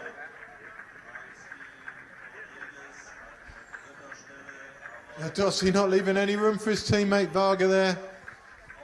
And underneath us now, the Germans, Menrath and Engelhardt finish, I think, in 8th position in the K2. Here comes Van der Westhuizen. You'd have to fancy his chances if he could get to Rodriguez, but that gap is just too big now. Such a brave penultimate lap for him. With hindsight, if he'd saved it for this last lap, he could have been in with a shout of a medal, but it's not to be. Ferreira coming through after him, maybe 4 lengths behind him. There he is in shot. So these two back together. There's been a piece of elastic between these two for the whole race. It's been stretching, then it's been closing again. But now they're together. That's going to be a finish. I'd probably favour Van der Westhuizen on that finish from what we've seen today.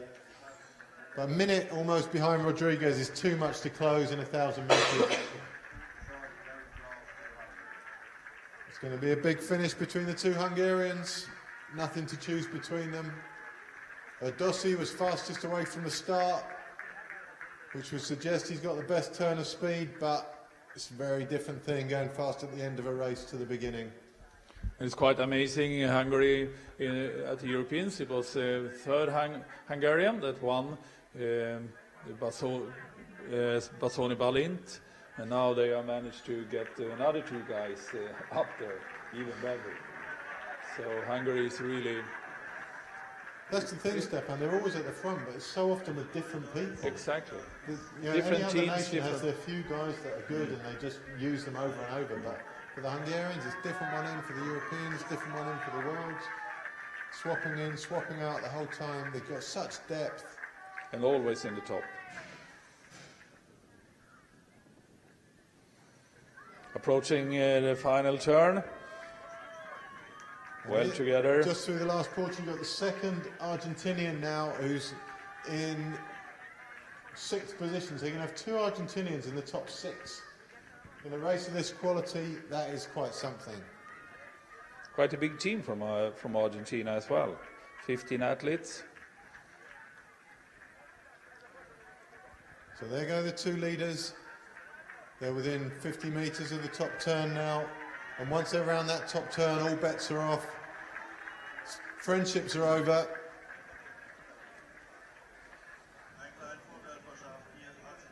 So Dossi round the turn in the lead. Very, very hard to overtake at this stage of the race. The leader has a slight advantage.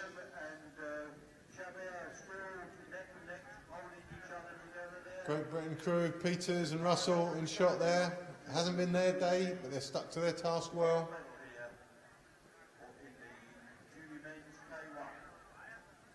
So the last 500 for the junior men's K1. Dossi leads in the orange boat. On his left, Varga.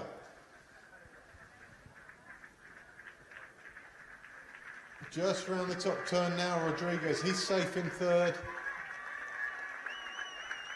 Some of the mid-pack go through the Portage for their last time.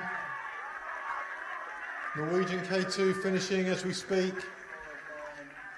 It's going to be Espedal and Jones. They seem very pleased with their race. Good luck to them. But here goes Dossi. He's taking up the pace. It's a long way from the finish. He has to measure it out well, but he's speeding up. If he can keep the speed high enough, it deters any attack from Varga. But here goes Varga. Varga's taking it on. Dossi speeds up to match him. It's stroke for stroke. Dossi has the advantage at the moment. But 200 meters more to go. So Dossi leads Varga. It looks like he's still got the advantage, but Varga looks strong to the left there. It's a long, long way. It's still 150 metres to go, side by side. It looks like Dossi's cracking. It's Varga who's got the advantage. It's going to be Varga all the way now. Dossi's given up the chase. Fantastic finish from Varga there. Really impressive to come from behind her. Dossi did everything he could. He kept the speed high. He went when Varga went, but he was just not strong enough to hold off Varga. It's 1-2 yet again from Hungary. World champion Adam Varga, Hungary, and silver to Csaba Dossi, Hungary. What a dominance this morning from the Hungarian team. First and second, in the first and second races of the day, Stefan, and it's just a pattern that repeats and repeats and repeats. Rodriguez, it seems, is struggling to even finish this race. He's really fighting it down the last 100 metres. I think he's given it his all today. He's stopping paddling every 10 strokes at the moment. I think he's very happy. He's very happy to get a medal. He did what he could to ensure this medal many, many times over the long distance. And here he is, the bronze medal to Rodriguez from Argentina. Another medal for Argentina. And that is fantastic. Yeah. He's so happy. Of course he's so happy. Yeah, I think as a sport we're happy to see that. Absolutely. We're happy to see newcomers come through, show quality like that. You can see how pleased he is. You can also see how tired he is. He's put in a good day's work there. And to hold off the likes of the two behind him, which is coming in, and we should see a good finish here from Ferreira and Van der Westhuizen. So Ferreira leads that. Van der Westhuizen takes off now. Ferreira matches him. It's Van der Westhuizen versus Ferreira. Ferreira's moving well, very well. Van der Westhuizen's got his work cut out. It's Ferreira, the stroke rate's going up and up, but Ferreira holds on. Van der Westhuizen can't come by, it seems. It's going to be really close on the line. Van der Westhuizen now making ground. It's going to be tight, but it's Ferreira all the way. It's Ferreira in fourth place from Van der Westhuizen. Brave run from both these. Van der Westhuizen's done such a lot of work through the day. Finishing fifth seems harsh reward for the amount of effort he's put in. Great race from Ferreira.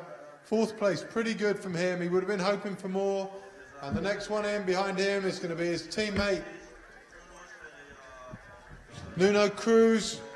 He's going to finish next, about 40 seconds away. And behind him in sixth place, or seventh place rather, is the second Argentinian. So we've got two Portuguese and two Argentinians, two Hungarians.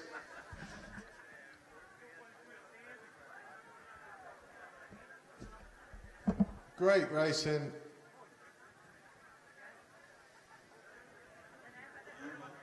So in comes Nuno Cruz. I think he would have hoped for more today. I think the Portuguese would have hoped for more from him also. This is about 8th, 9th and 10th place. It's Luke Harding trying to hold off from the Czech Republic and from Italy, but it's not going to be. It's going to be Italy or the Czech Republic. Looks like the Czech Republic could take this one on the line. They're closing down Mark Keeling, but they haven't got time to do it. It's going to be Czech Republic, boat 8. Stechgal ahead of Italy.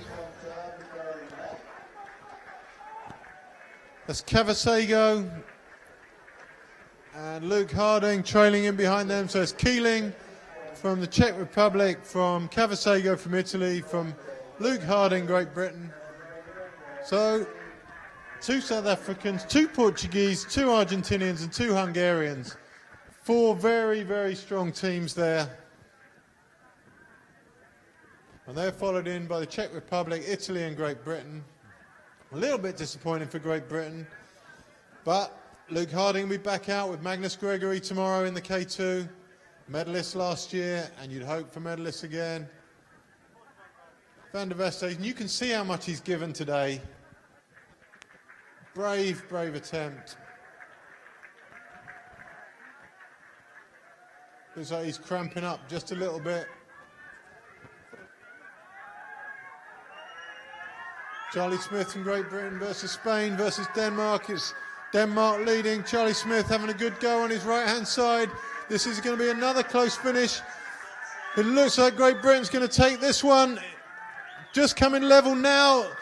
Great Britain just an advantage now. It's a big finish from Charlie Smith taking on Rasmus Ausbeck from Denmark and taking him on successfully. Good race in there. There's still a lot of fight in these finishers. They're just ahead of boat 15 from Spain, Del Velasco. And they're just ahead of boat from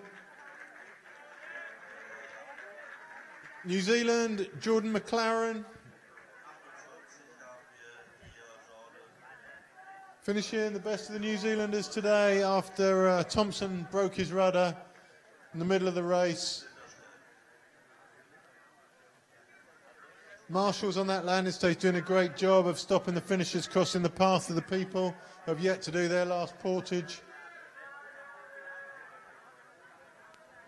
Boat 13 from Spain finishing now, Francisco Capan, and he's being chased by a German. Took a swim early on. Boat 22. 32. Nico Paufler. Not a great day for him after his swim. He's been followed by Giulio Bernocchi from Italy, followed closely by Ronan Foley from Ireland. Good day for him, and he's ahead of Guillaume Keller from France. They crossed the line pretty much in file there. Great morning's racing. They're all being held up as over the portage goes Dinger Kink from the Netherlands for his final last lap.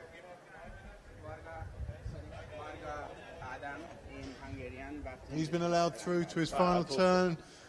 Got boat 5 coming through his final portage there. David Ingwanti from Australia.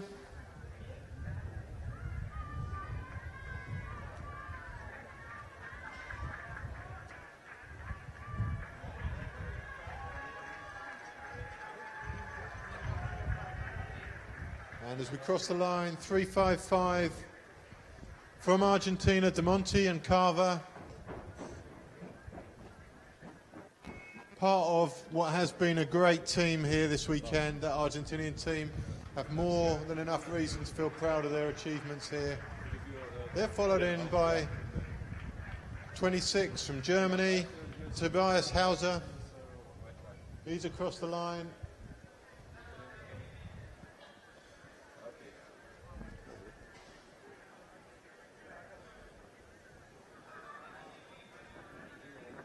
Hopefully we're going to get an interview from Stefan and some of the leaders. We're just trying to communicate with him now. Hope to bring you an interview with one of the lead paddlers very shortly. In the meantime, a little view out over the course there. Don't speak English, just short. Yeah, very good. I will just congratulate. You seem to work well together with your teammates. View from the stands. Explain how you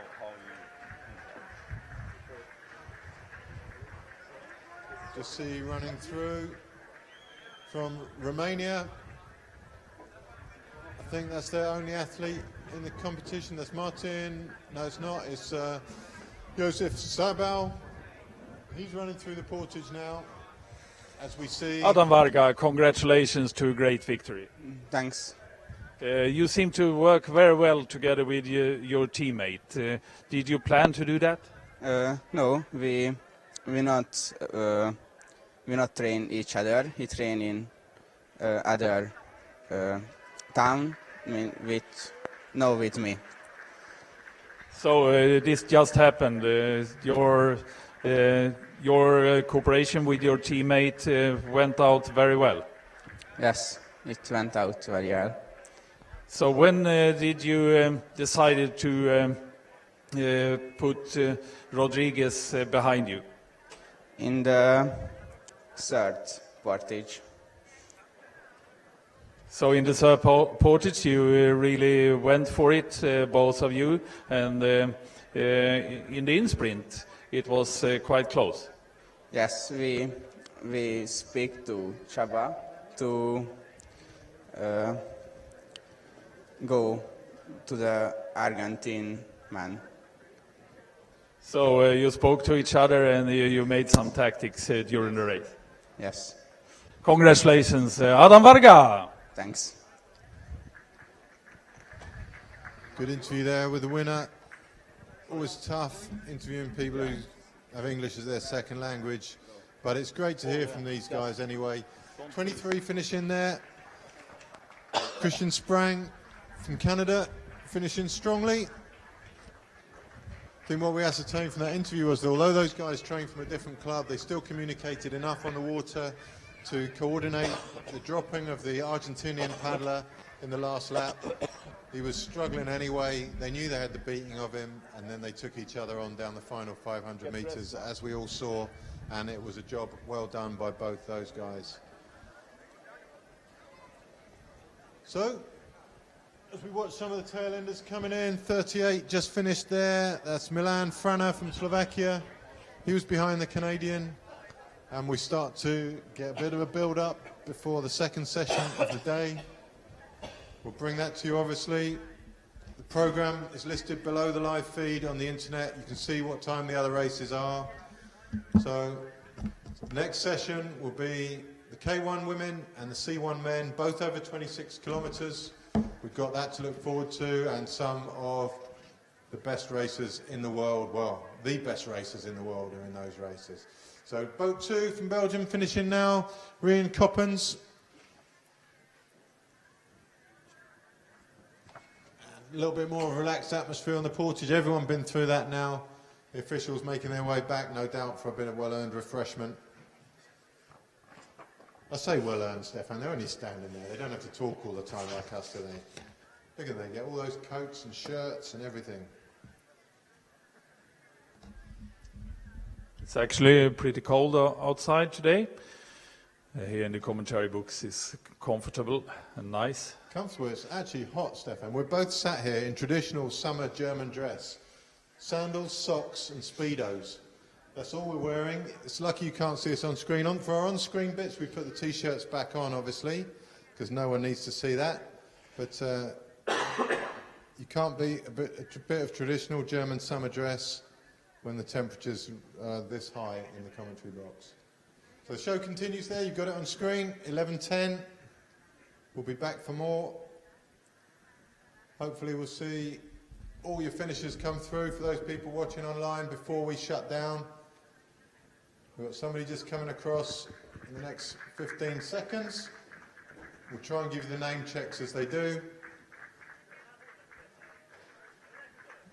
This is Sjoerd Dingering coming through from the Netherlands. We heard from him before the race saying that he just wanted to be here, just wanted to do a good performance. I think he's got that in the bank now. He's obviously worked hard. He's across the line. And I think he can be, as can the Dutch team, having a little bit of a resurgence starting now. I think they can be proud of themselves. They're back in the game. But Onneke's managing their team. He used to be in the team all those years ago when Stefan and I were racing. And he raced very well back then. Now he's encouraging the juniors back home to do the same. Australia next across the line. Paddling strongly. David Ingwanti.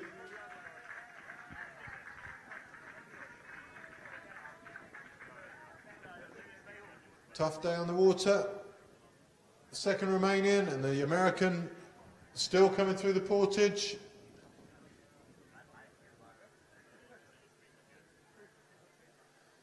So the American, Balaz Zalai, I'm suspecting he's from elsewhere before he became American, or at least his parents were. Sounds very Hungarian to me. And from Romania was Bogdan Alaru, and they're the two tail enders in this race. We've got 3 people on their final lap, and then the morning, or the first session of the morning at least, is over.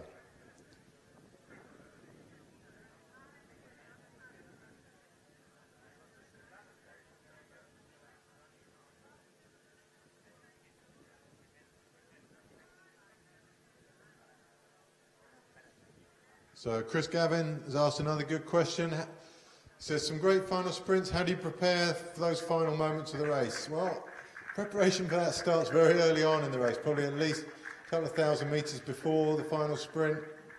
And it's just getting your mental game together for that. You just have to decide, you have to measure it out well between you and the finish.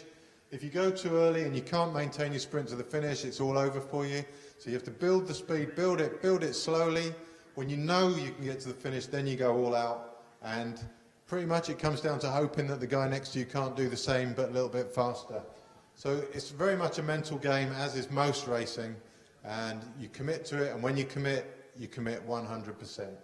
So while I was giving you that little bit of insight, I think we had, finishing from Romania, Josef Sabal, and that just leaves two men on the course, this fellow Romanian and the American. They've got about 750 metres to go. So thanks for your questions online. Thanks for your support. We know we make mistakes.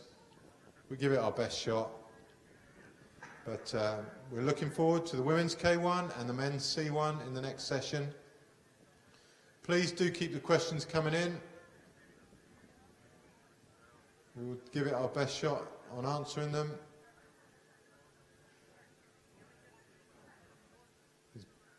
Just looking online, there's a good crowd from Leighton Buzzard watching Charlie Smith perform this morning. They can be proud of what they've seen. Did a great job. It's a great crowd at Leighton Buzzard Canoe Club. See Charlotte Creamer at the front of one of their photos online. And it's great to see a club get together to watch one of their teammates do so well. Charlie's first year at junior level. He's got next year to do, and I'm sure next year we'll see him up the sharp end of this race. There's a lot more to come from Charlie. His parents are here today watching him. I saw them in the stand earlier, and that's the sort of support that these athletes need.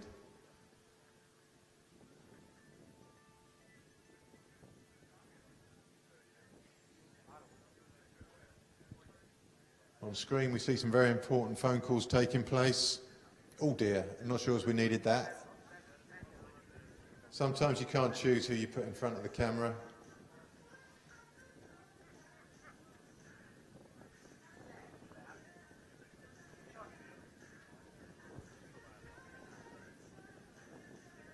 So as the final two athletes make their way around the top turn,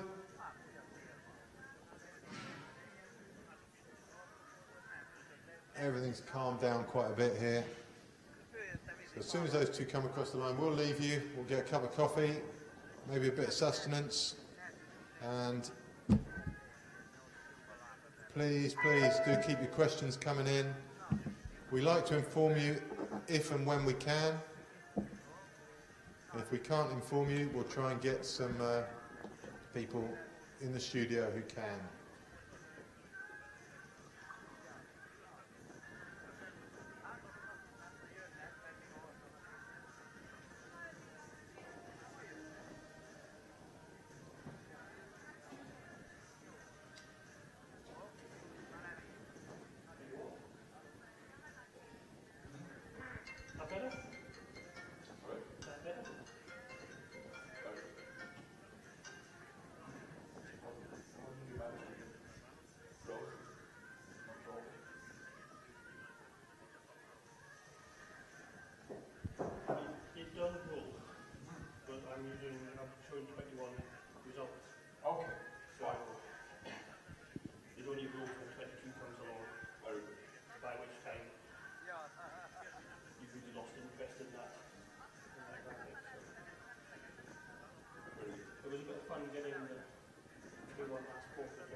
So we've got the final two finishers just coming in now. So we've got the American, Balaz Zalai. He's just going to pip the Romanian, Bogdan Olaru, on the line. It's great to see even at this end of the race that there's the motivation to make the best of what you've done. So USA from Romania. And that concludes this morning's racing. we will be back with the women's K1 and the men's C1 in the second session, in which races you will see the best marathon athletes in the world. In the meantime, it's goodbye from us in commentary. Thanks for your commitment to the programme and thanks for your questions. Cheers, guys. Nice one. That was easy this morning, wasn't it? Thanks a lot. Yeah, you beat the women's T1 and the men's T1 over the men's T1 this afternoon. They are the best athletes in the world out there. Yeah. Yeah. Thanks a lot, man. You did a marvelous job. Good shape this morning. Nutella sandwich. Nutella sandwich. Do you want a Nutella sandwich? Maybe I should get in shape.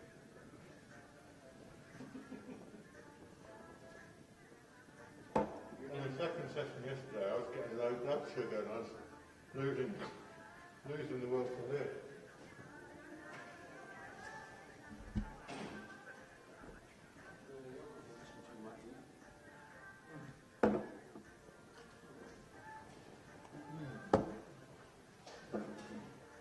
There are no negative comments today. No, at all. there's one vote down, but I don't know who that came from. Right. Apart from the Jesus speech. Yeah, what was that about? Well, you remember the nonsense on day one in, oh no, you weren't out there, but one of the European events we had Portugal or Spain, and we had some of the British Oh yeah. people that were on there Getting out of order. getting totally out of order.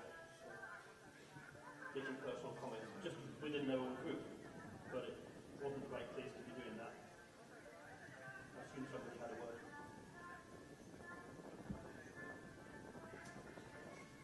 But no, the comments are all positive. And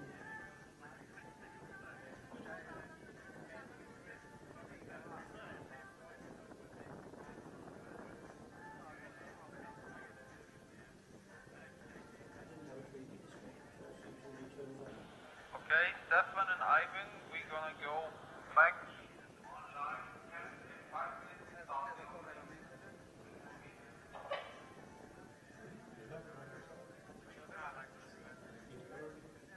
Can you tell me this stuff? 7:30, Yeah, maybe. 25 minutes.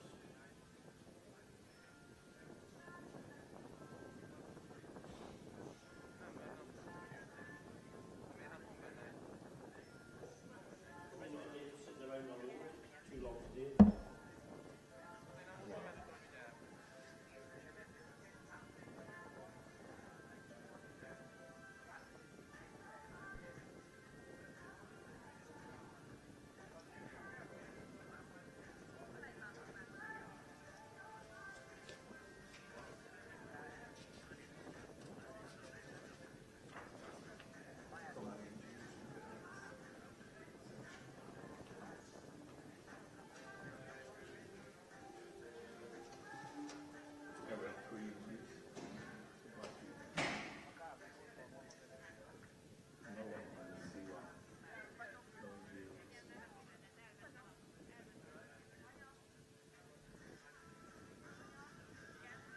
I did last on COVID. You did? Yeah. We should go and ask.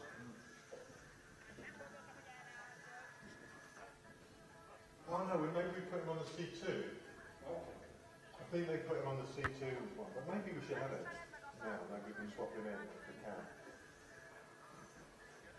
Because I didn't have any C2 ones, that was the problem.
he will win first. Okay.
Megan, sorry I missed your phone call. It's Ivan Lawler just returning it. I'm not really available on the phone today. I'm in Germany doing live commentary all day. So if you could call me maybe after Tuesday when I get back home, that would be great. Many thanks. Bye. Or send me email to sales@ultimatekayaks.co.uk. It's probably the easiest way of getting in touch with me. Thanks a lot. Bye.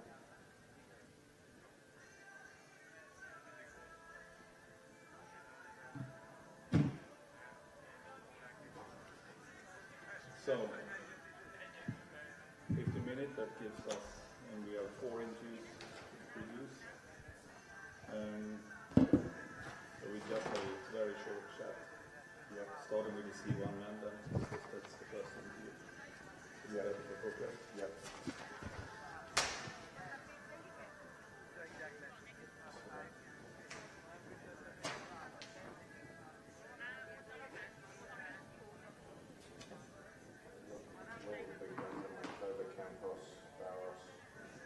Yes.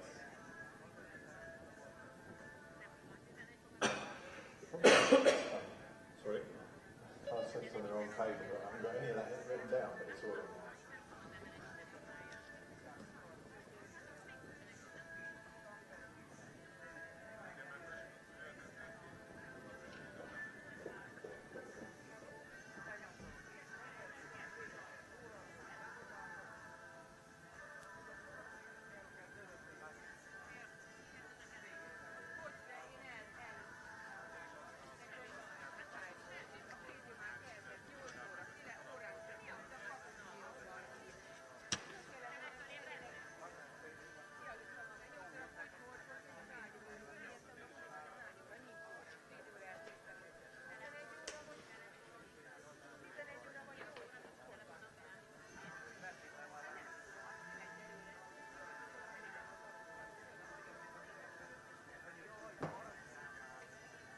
You might finish it on.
press on.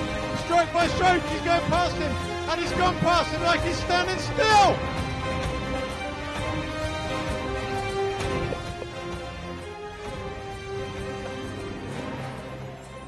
What a race! What a race!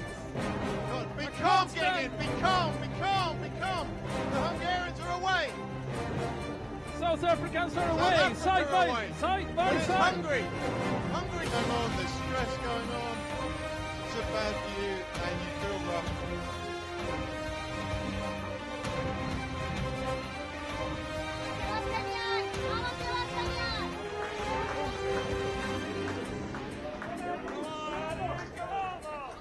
This is fantastic! It will be Hungary! It will be Hungary! We will be winning this!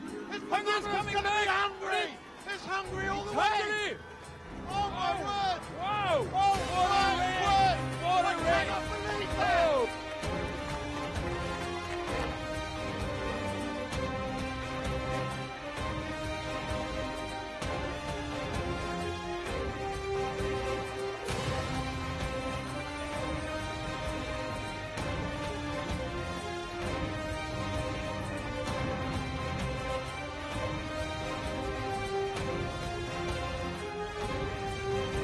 Feel every moment of this. Look at that. That's going to be tears. It's going to be laughing. As we talk about that time, Reece Clark running. Gold medalist Henk McGregor, South Africa!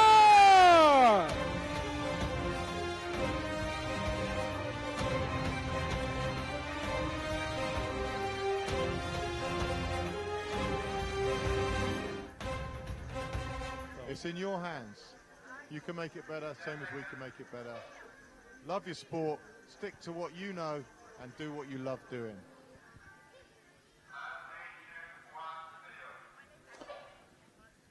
Welcome back to the midday session of the 2016 Canoe Marathon World Championships here in Brandenburg in Germany.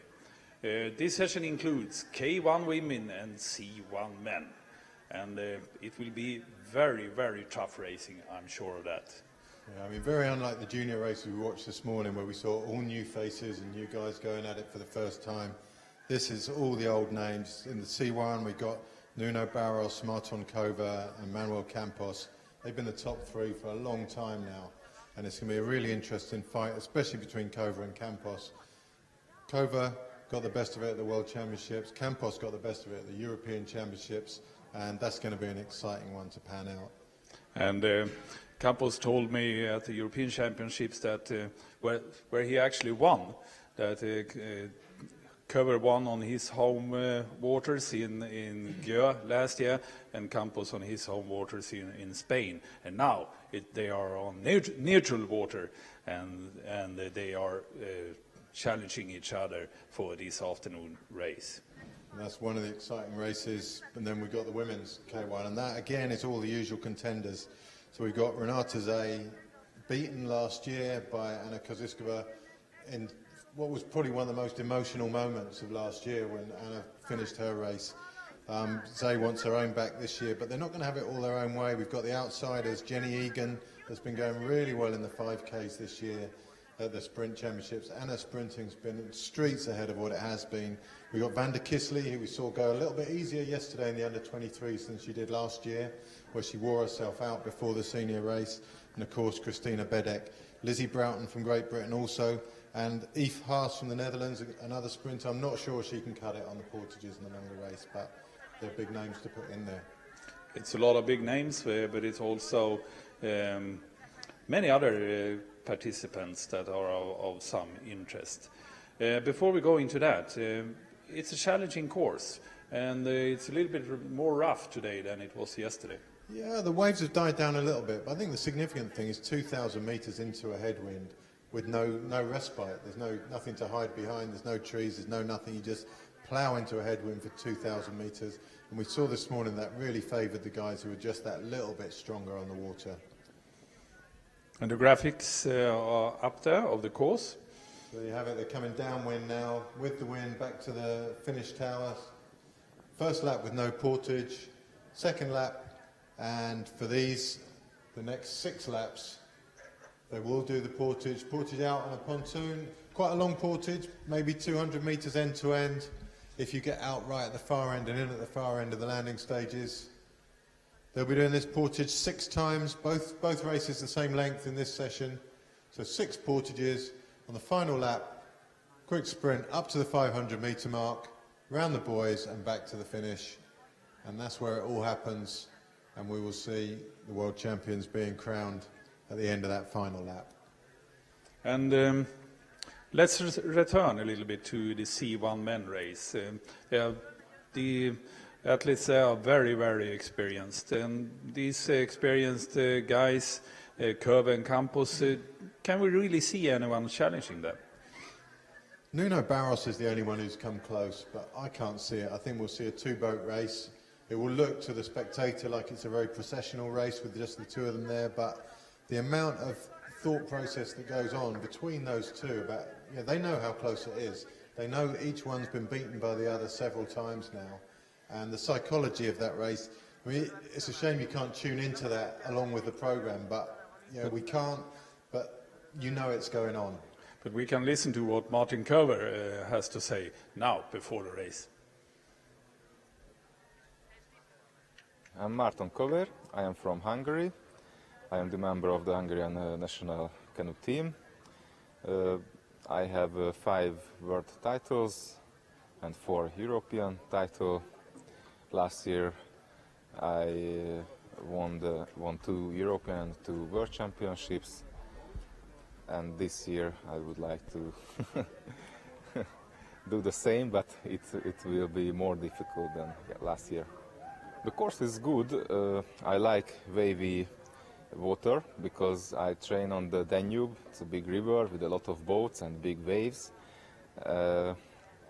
So I like it.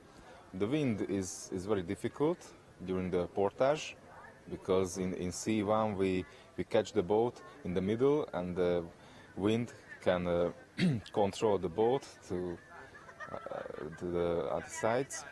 So it's difficult here. So that's Martin Köver. He wants to do the double, meaning C1 and C2. He's racing in both here. And really, it's only Campos who can stop him. And you said in the Europeans, Campos had said he was working on his sprint finish after he was basically butchered by Campos in Jura last year. Campos came past him literally like he was stood still, and Campos turned that round for the Europeans. He did, on his home waters, and it will be a real thrill to watch them here. Let's return to the K1 women then. We have all the big names there, but we have also participants from all continents, and one of them is the contester of the famous name, Jenny Egan, from Ireland. Yeah, Jenny's had such a great year throughout, and it would be really great. We got an interview from her, and if we could hear that interview now, we'll see what Jenny feels about this weekend's racing. I'm Jenny Egan from Ireland, and I'm racing the Senior Women's K1 on Saturday. My race is 26 kilometres with 6 Portages. It's going to be a very tough field of women. Like last year, you've got the top competitors, Renata Che, Anna Kozakova, you've got Kristina Bedux from Serbia, among many other top girls. So I'm hoping to have a good, clean race and to get up into that lead group and stay there for as long as possible and hopefully cross that finish line knowing I've done my best.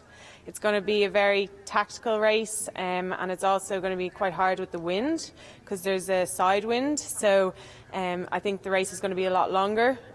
So hopefully I'll feel good on the day and produce a good result. And from Australia, we have met Kate Leverett, also one very experienced paddler that have been around for a while. So let's hear what she has to say. Hi, I'm Kate Leverett. I'm from Australia and a small coastal town called Bowen Heads. I don't have high expectations of myself. I'd like to get a top 10. The last time I raced at the World Championships, I got 5th in Oklahoma, so I was very happy with that. And Michael is my coach, and he's been preparing me since I had the baby to try and get my fitness back there. So it's a bit of a gamble. We'll just see how we go. I haven't had a lot of racing. I'm really looking forward to testing and challenging myself and seeing how I can go this year. So Stefan, a baby just 10 months ago, and she's back racing this weekend. We've seen it before. Yeah, we have seen it before. Susanne Gunnarsson had a gold medal in the World Championships back in 1994, only a few weeks after giving birth. So it's possible, and some of them are really strengthened by it. So we'll see how Kate Leverett do this event. I think top 10 here is going to be a big ask, though. It will be. Well, we highlight the paddlers we fancy on the sheets, and I've got a lot of highlighting on my page here to break into the top 6. It's going to be very, very difficult here. It will. It will be a tough race, and in this tough race we also have some participants that are here more to learn and to come back in the years to come. One of them is Kazuna Watsari from Japan. I've been paddling since I was 13 in a canoe sprint boat. This is the first time that I'm paddling in a canoe marathon event. And I'm going to do the very best I can to be able to complete the race this time. And by these words, it's time to line up for start. And the first category is the K1 women, and just a couple of minutes behind after the C1 men will start.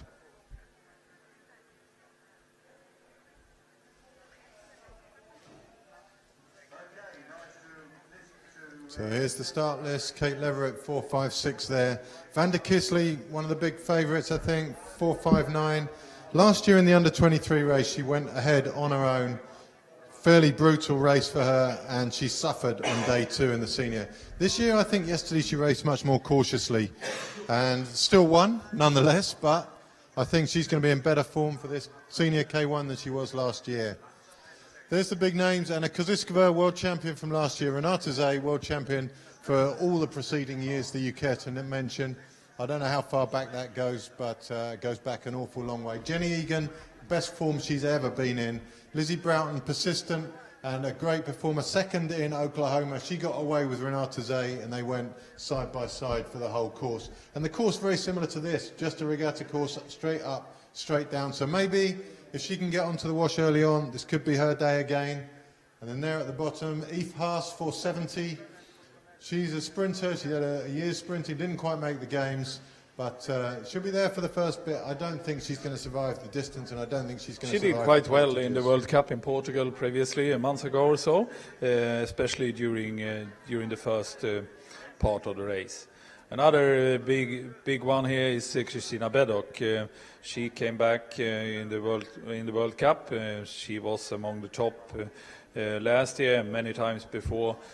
She was a little bit disappointed in Portugal, but she will absolutely contest for the gold.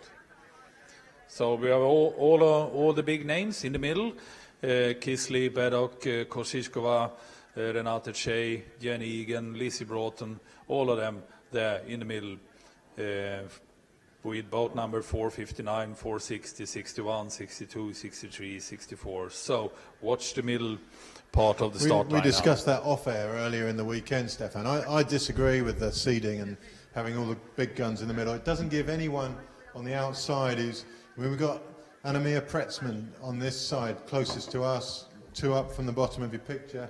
Yeah, she's one who could get in there, but it's very hard to break into a group that's already 4 or 5 boats deep. So I think it disadvantages the people who could just scrape in if everything goes their way.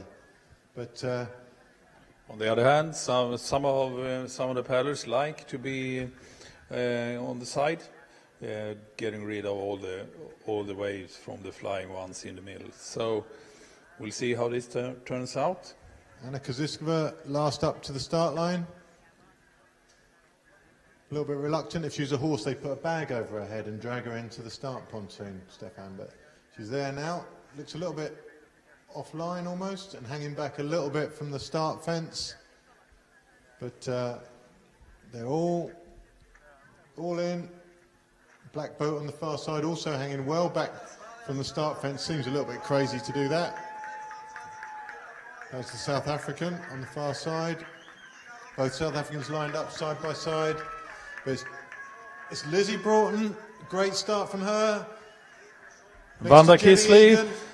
And Vanda Kisley also a great start, and of course in the yellow boat there, Renate Shea. And Lise Brooks also well up there with the big guns, but it's Renate Zay leading. Jenny Egan on her side wash. And Elena Tereshkova from Russia on the left-hand side, on the far left-hand side. She is choosing a straight route and will probably try to get on the wash of Renate Shea there.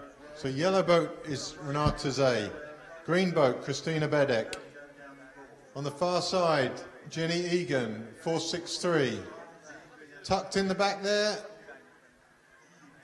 Not sure, could be Kisley maybe. We'll see any minute now. Yep, that's Kisley and Lise Brooks. They're the front five. Then you've got Lizzie Broughton in the red boat, and to her right in the white will probably be maybe Eve Haas. We've got another black boat this side, South African. That's going to be Nicole Russell or Bianca Bivit.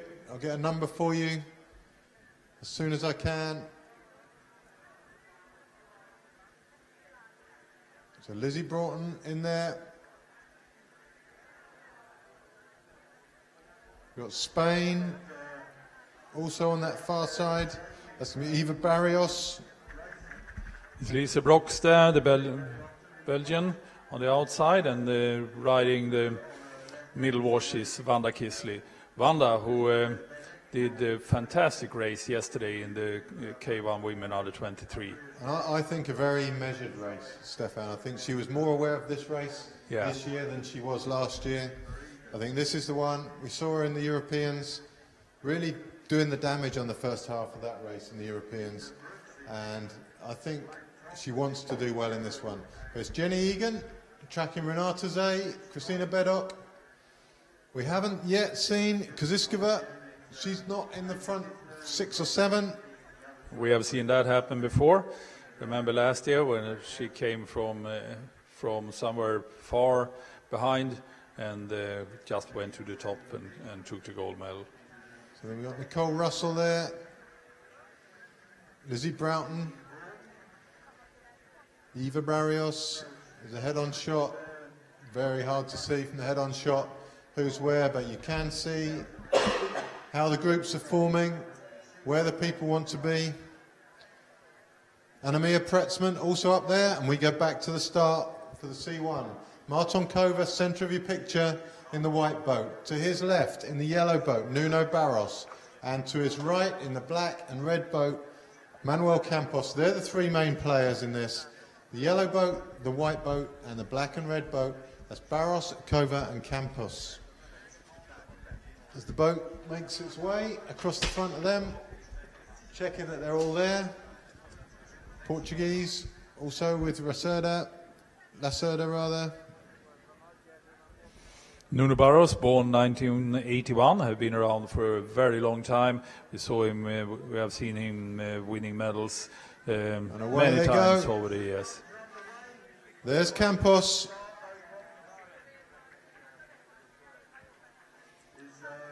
The yellow boat, Barros. And Nagy. Closest to us on screen, Diego Romero of Spain, also going well. For the Europeans, we saw quite a number of these guys right up the front end early on who didn't figure later. It's quite usual.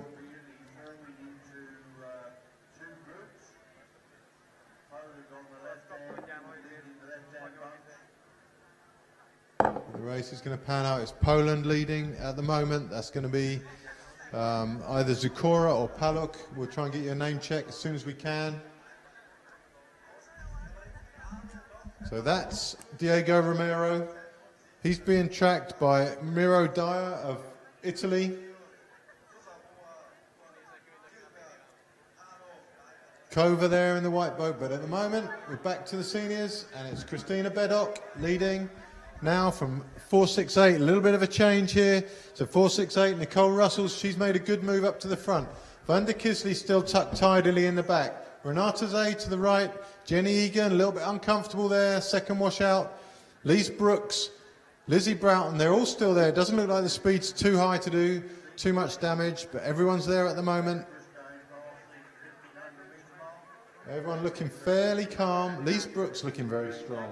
Stefan at the back of that pack, looking very, very relaxed. Absolutely so. Very relaxed and using her body, just quite straight arms. Kisley looks like she's working too hard in the V-wash. She should relax a little more there. In the V there, it's quite difficult. You can relax a lot more than you think. Yes. If you work hard, you stay in the same place anyway, because your boat starts to move uphill slightly. Could be a little bit stressful sitting there with all the paddlers around. Second South African just in shot there. That's Bianca Bevitt in the white boat, the white bow just in picture. On the far side there, Anna Koziskova, she's making her way forward. She's in the purple boat right on the far side of your picture. Nicole Russell, would like to have seen how she got to that position. She's done very well to be there. And yet again, another really packed, really busy race.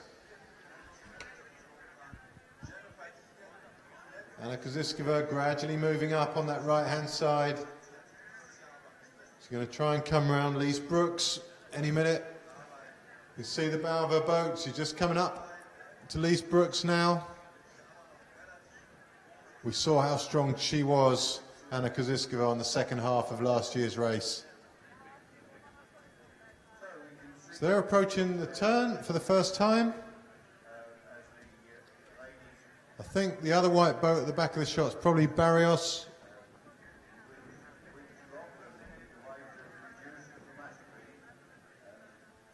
The speed goes up just a little into the turn.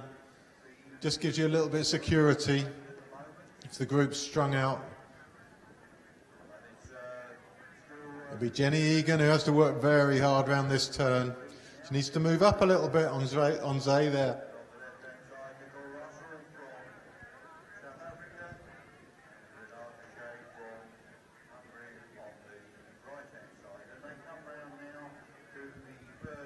So Jenny's working hard on the outside. She needs to stick with this. The washes will change after the turn, almost certainly. Kisley's in trouble there. She's got pushed out the back. It's going to be Nicole Russell who gains the most from that. But no, Jenny Egan's the one. She's going to cut inside. She may get inside and onto the side wash of Renata Zay. And if Russell comes up to the side of Beddock after this, Jenny Egan is sitting pretty, at least for now. Anna-Mia Pretzman just off the back of that group.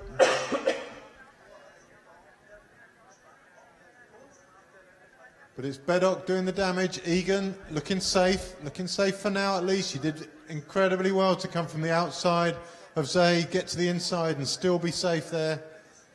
It's a good sign for her. She's feeling strong.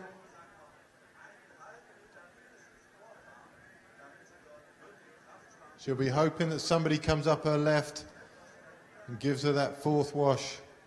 But for now, Beddock, very strong at the front. Bedeck, sorry, not Beddock. So Kisley making her move up to the side of Zay. You can see Che glancing over her shoulder for her teammate, making sure she's there, and then she... Jenny Egan slips neatly onto the back of Shea's boat. Everything's falling into place for her now.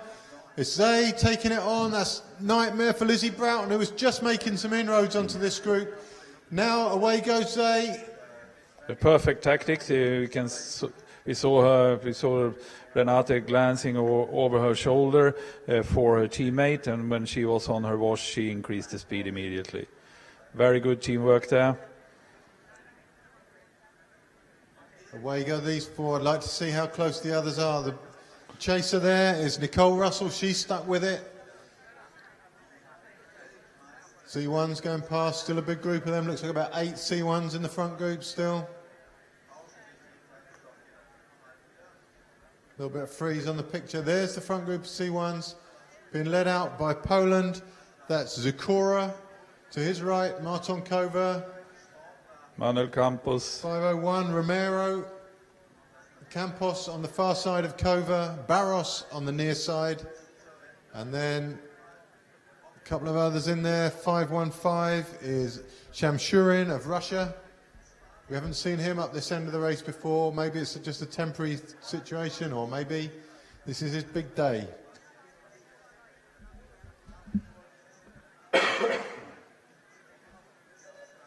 Still a lot of boats in this race.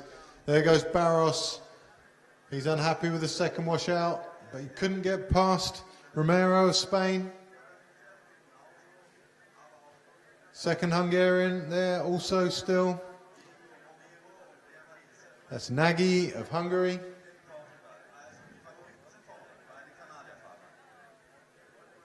And that's the biggest group of C1s we've seen for quite a while.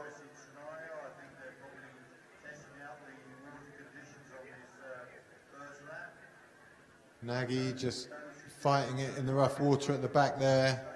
Maybe just losing touch with those front five. Campos on the far side there. 508. Just tracking Kova, 507. And this side, 506. They're the three main protagonists in this race. Looking up the course, it looks like the women's group might be all back together. But for now, it's the C1s going around the top turn.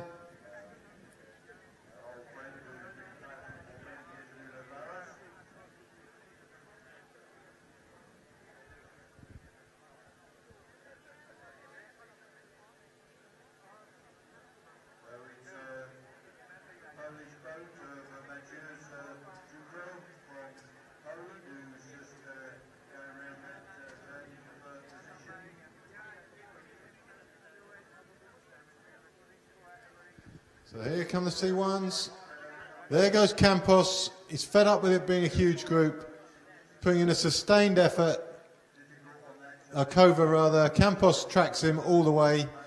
Second Spaniard, Romero, also going with them, as is Poland, Zakura, Matthias Zakura from Poland.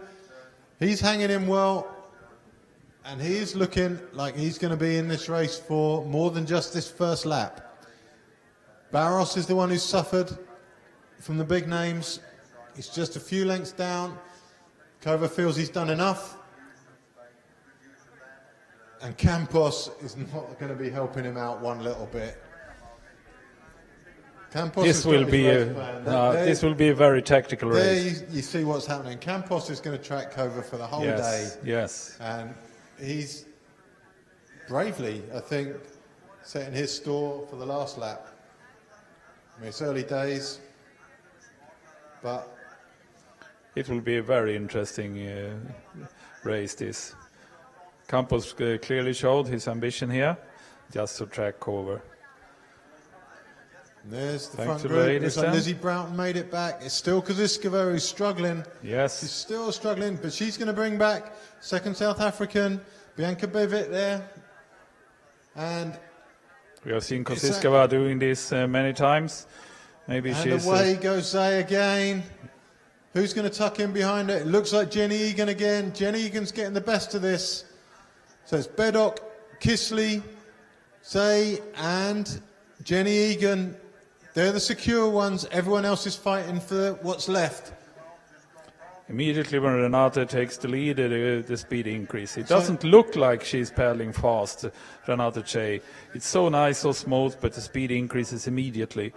And she is always looking for her teammate, Vanda Kisley, and they intend to help each other. That's pretty clear. It definitely looks like that from here, yep. Absolutely. It's Nicole Russell has been the one to suffer from all that. Nicole Russell, that is a very experienced river racer. She finished the Berg Marathon previously this year, the famous long-distance South African river race.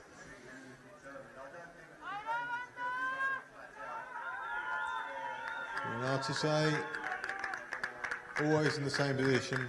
Jenny Egan managed to get quite a comfortable race so far. Jenny Egan so far, the first leg she was second wash out. That won't have been too comfortable for her, but this whole leg now she's been tucked in that front V-wash, and that she's going to get that probably now for the whole of the next lap also, because the group is opening up a gap on the second two paddlers now. It's only a length, but it's a significant length if the leader is Renate Zay, because very rarely do people close her down once she makes a break like that. She's going fast now, Renate. You can see that from how she stretches her shoulders. She's really going fast, and we can see the gap increases a little bit. She's aware of Kosiskova, of course. She knows that Kosiskova has 30 meters to go to close the gap, so she's setting the speed now. And I think probably she wants Kisley with her for some assistance with Kosiskova. Absolutely. Maybe later in the race. If they work together, it'll be very hard to take on. And maybe also Kristina Berek. They are good friends since many, many years. Kristina Berek and Renate Zay. Grown up in Hungary, doing lots of racing and training together.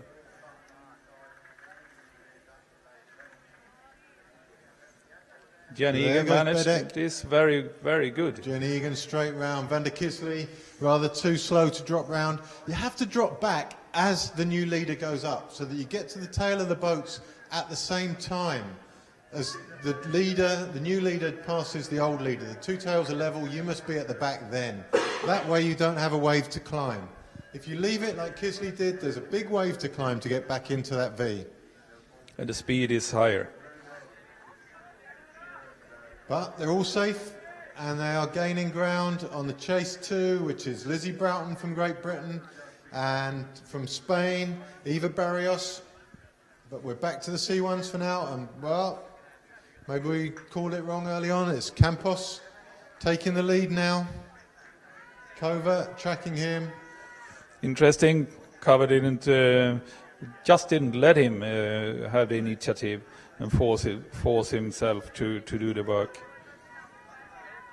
Barros back in contention in the yellow boat on the far side. Romero trying to come round the pole. Pole holding him off nicely, just saying no. And this looks like a really good C1 race. They're about 300 meters from the finishing tower. Those 5 in the centre of your picture are the main contenders, the others a little way down on them.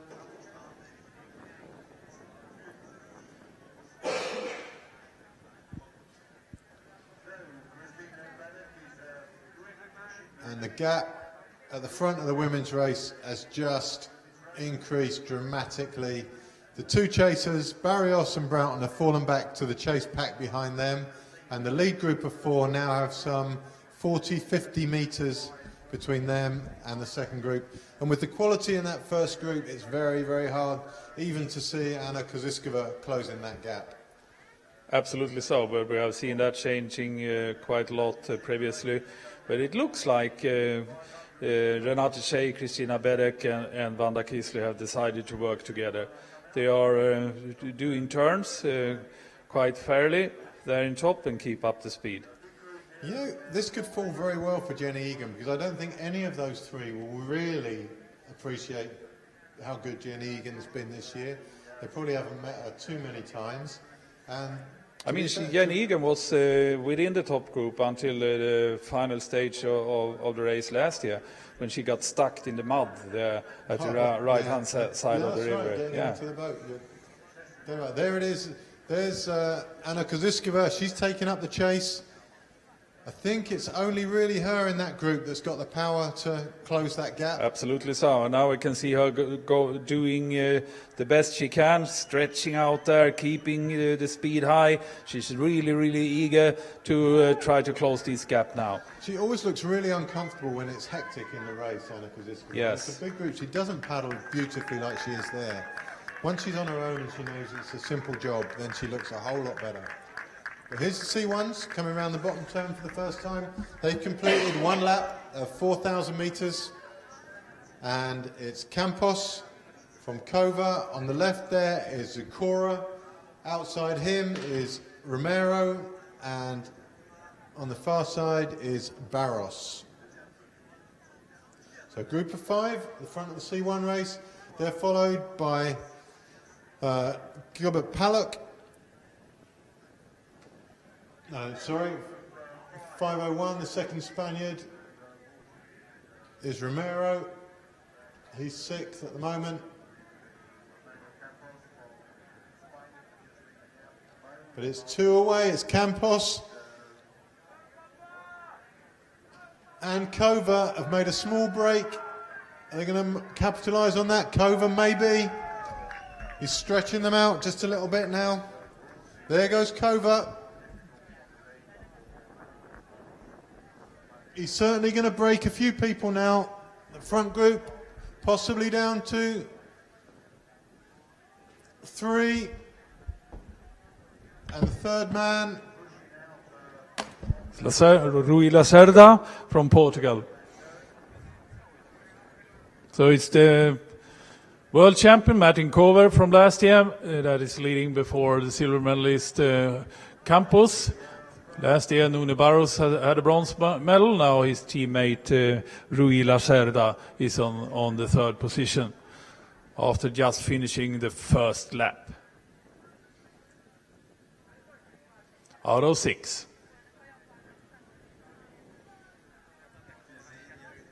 We were talking about Nikki Russell earlier. She did so well up that first leg to get to the front of that race, and now she's faded quite badly. We just got a message through on the Facebook that just a couple of weeks ago she was diagnosed with bilharzia, which is a waterborne virus in South Africa, and I'm not sure the symptoms of that, but I think it's kind of flu-like symptoms, and yeah, any time you're ill it's hard to compete at this level. So commiserations to her. She's done a great job considering. And thanks to Richard Lowe for that bit of information. It's great to have that sort of information coming in. We do our best to find out stuff about the athletes, but we're not always on the case for everyone. But now it's Kisley. We appreciate all the information. Yeah, it's Kisley that were 6th last year. She was within the top group until the final stages of the race last year. But then she suffered from too hard work the day before on in the under-23 race. We saw her relaxing quite a bit yesterday, so I think she's better fit for it now. This is how she paddled in the first half of the Europeans, Stefan. Exactly. And we commented at the Europeans that at some stages Renata Zay looked like she was the one struggling. Yeah. And that balance of power changed for the last 2 laps. And last year we had Kristina Vedek at the bronze position, and the winner was Anna Kosiskova. Jenny Egan was 4th last year, and she got stuck in the mud just on the final lap and lost the contact for the top guys there. But it's these 4 girls now.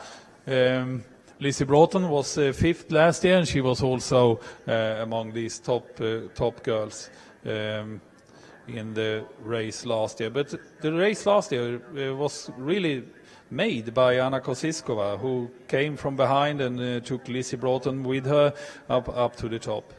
Yeah, and that moment where Renata Zay, you could see her coming, and at one stage she just put her paddles down. She knew there was nothing she could do to stop the progress of Anna Kosiskova, and when she came through she couldn't stay with her, and Kosiskova went on to win, and the shots of her finishing the race, which are in the highlight reel from last year, are just some of the most emotional shots we've seen. It's going to be a tough day out here if she wants to close down this group, travelling as they are.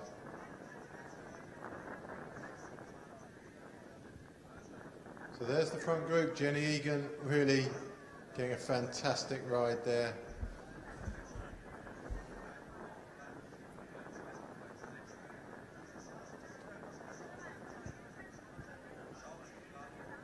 Being tucked in the back behind those 3 other girls. Just get balked a little bit there. I don't think that'll phase us. Just a case of getting around the turn, regrouping. After the turn, maybe Renata Zay will take her pull. Bedek seems to be struggling getting around the corner slightly there. Imagine now with the wind, Renata Zay will go. Jenny Egan has to come up her right. Bedek's going round and Kisley falls back into the V. And there in the background, you see Kosiskova still chasing them down. You could see how the speed increased immediately when Renata came there. She don't want Kosiskova on her wash once again.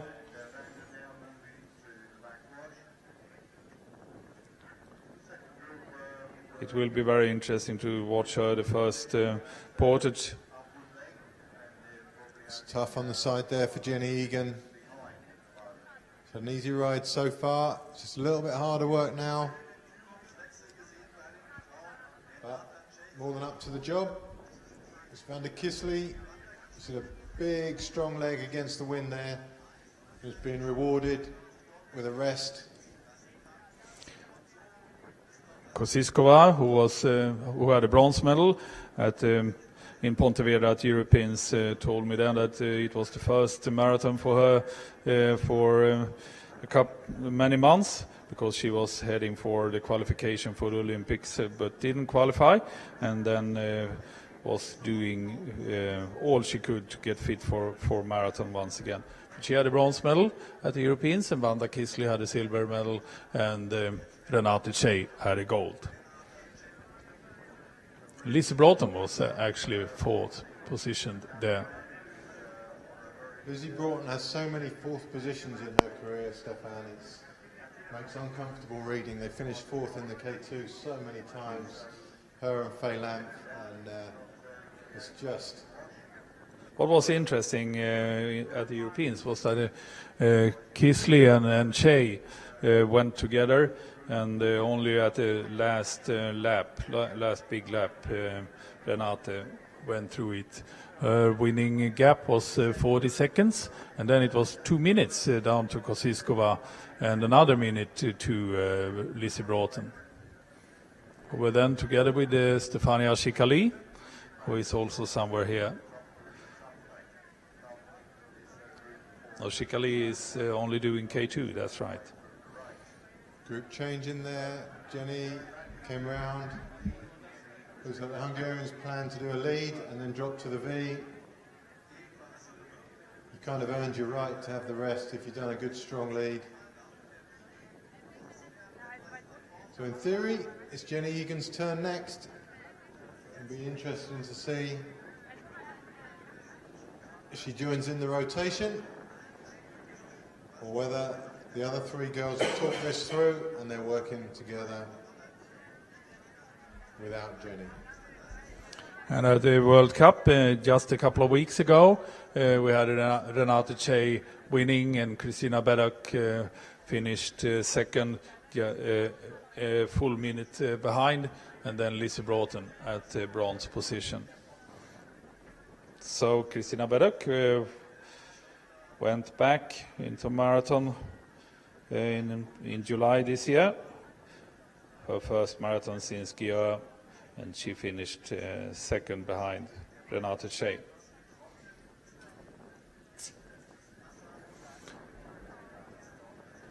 Christina Beddock paddling for Serbia nowadays, but grown up in Hungary.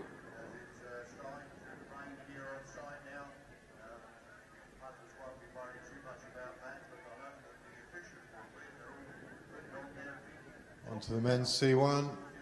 Just starting to rain a little bit out there. You can tell all the people who got their ICF goodie bag are putting on their pink ponchos.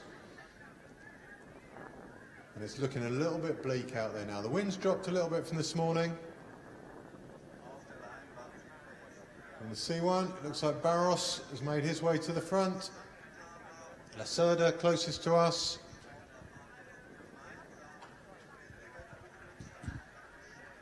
Also from Portugal, Spaniard on the far side, I think.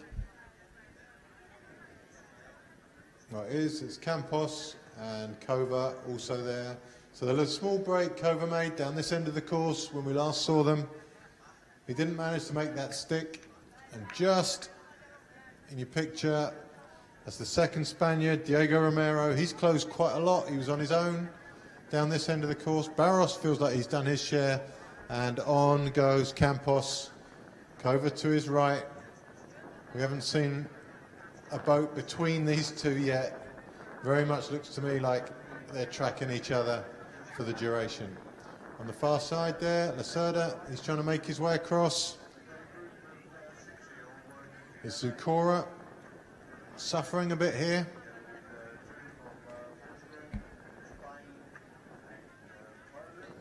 And as we watch them, it's about 150 metres until the first portage in the women's K1. The front two groups are not that far apart. It's definitely not over for the second group yet. It looks like Koziskova is leading that second group. You see Barros there in his yellow C1. There's a lot of tape over the open cockpit there. They obviously fear the waves a little bit.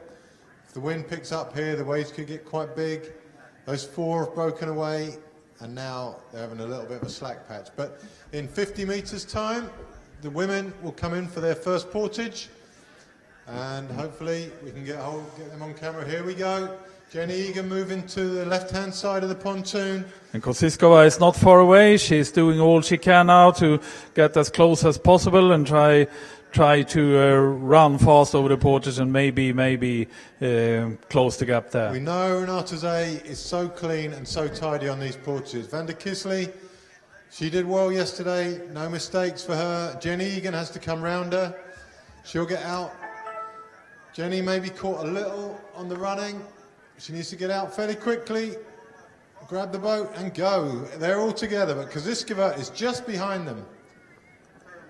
Lizzie Broughton runs very well with her boat. She stands a chance of closing. Koziskova not too quick out of her boat. It's Lizzie Broughton who's going to get out first. But at the front, it's Bedek and Kisley.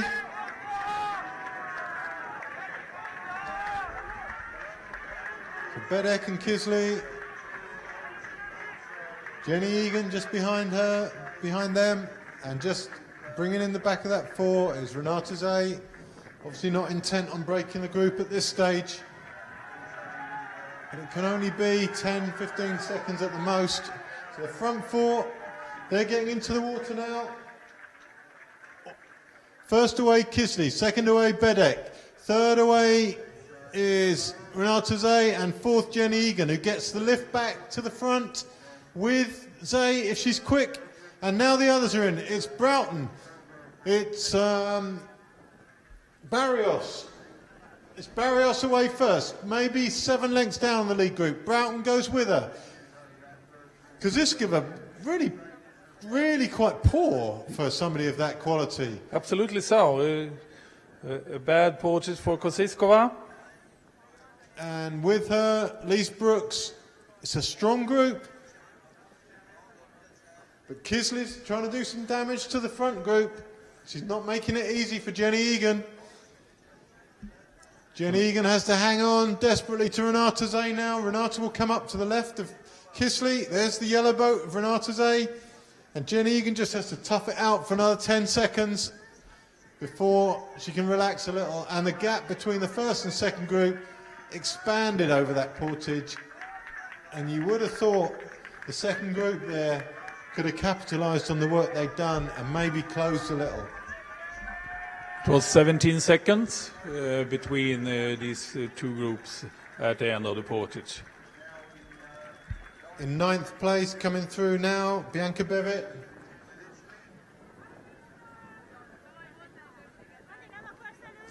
Still with Nicole Russell.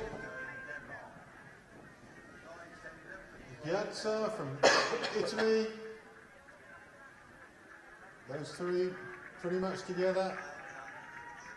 And also with them, Anemia Pretzman. She's closed down well, it seems, on that portage. She's away with that four. You can see them in shot now. They're followed down the landing stage there by Sweden and Spain. Emma Andersson from Sweden. Which means that that's the second athlete from Spain, Aurora Figueras. Eve Haas just running through at the back there. And the top group is still Vanda Kisley setting the speed. And still Renata Zay is not on the sidewalk. She's choosing to stay behind Vanda Kisley. And I don't think Renata Zay looked very comfortable over the portage. She was fourth through. She doesn't need to be at the front, but we don't usually see her fourth through. But she looked uncomfortable with the speed Kisley was setting at the Europeans as well for the first couple of laps. Yeah, but then on the final lap, she was just incredibly good. Do you know, that's the best thing I've ever seen from her. She just absolutely destroyed Kisley on the last lap. So. And I asked Kisley what happened, and she said nothing. She just increased the speed, and I couldn't stay the wash. Yeah, so seems incredible. Yeah, you're as good as Kisley anyway. Yeah. So 5 C1s back together. Very, very slow, but very tactical Campos, race. Kova, Barros, they're the front three. Sochura. Lacerda just to the left of Barros, and on the far side there, Sochura. They're coming in for their first portage in about 100 metres time. That's the first portage of 6. So a long, long way to go in this race still.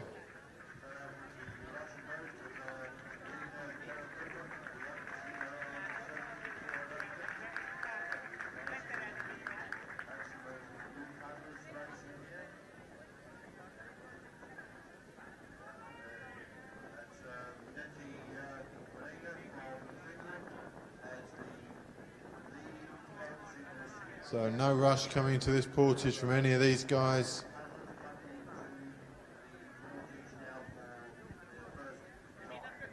Kova, the only one going to the right of the landing stage. All the right-handers coming into the left. Bit of a mistake by Lacerda there, nearly lost his boat, but it's Kova, that is Campos.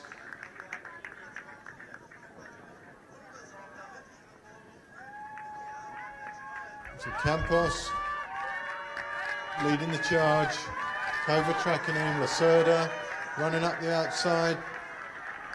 He's going to run out of room, there's the hedge, oof. And there's Barros at the back of that group. The women to the right are going to be a little bit tough for Kova. I think they're going to be out of the way just in time to allow him to get away cleanly. So it's Kova and Campos. How many times we talk about them almost like they're a K2, Stefan? Yeah. It's actually the same 5 guys as the top 5 in the Europeans previously this year. Campos, Kova, Barrios, Lacerda and Sochora. That was the top 5 at the Europeans, and now they are well together here for the Worlds.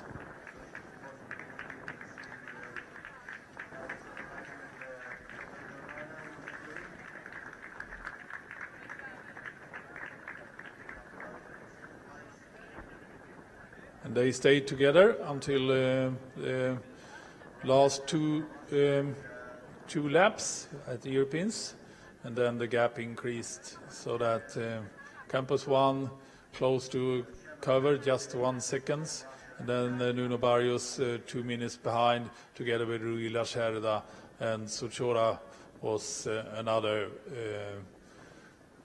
minute behind.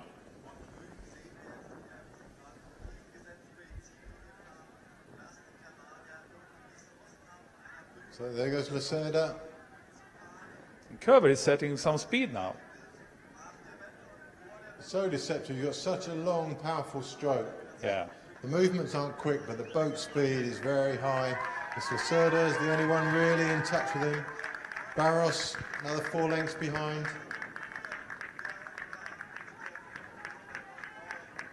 Interestingly, the second Hungarian C1's only just run underneath us for his first portage. And that's a gap of some minute and a half, maybe 2 minutes even. And you think they'd have someone closer than that to fill that gap? Yeah. At the Europeans, he was close to 4 minutes behind. And it's going to be at least that today, I think. So at the front of the women's race, Jenny Egan survived a little bit of stress at the beginning of this lap. Bedek taking it out. Kisley tracking her. Say tucks in the V-wash. Again, still paddling too strongly to be sat in the V-wash. It's time to let your shoulders drop, let your hands drop a little bit. Have a little bit of relaxation in there.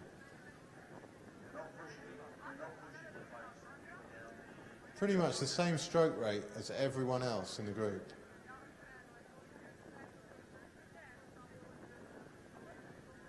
Just need some lessons in relaxation, Stefan.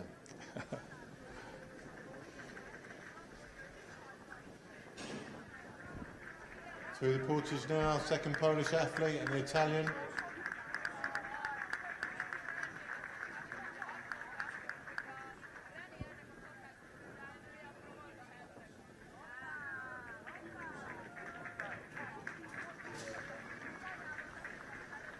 Top four women, pretty much cruising up to the top turn now. We just had a C1 from the USA go past, Ian Ross. I don't think we've seen a C1 from the USA before, have we? No. The last I remember of USA canoe paddlers was the sit and switch guys, way back in the early days of the marathon racing. The rain's now coming down pretty heavily out there. There's a lot of pink poncho action down in front of us.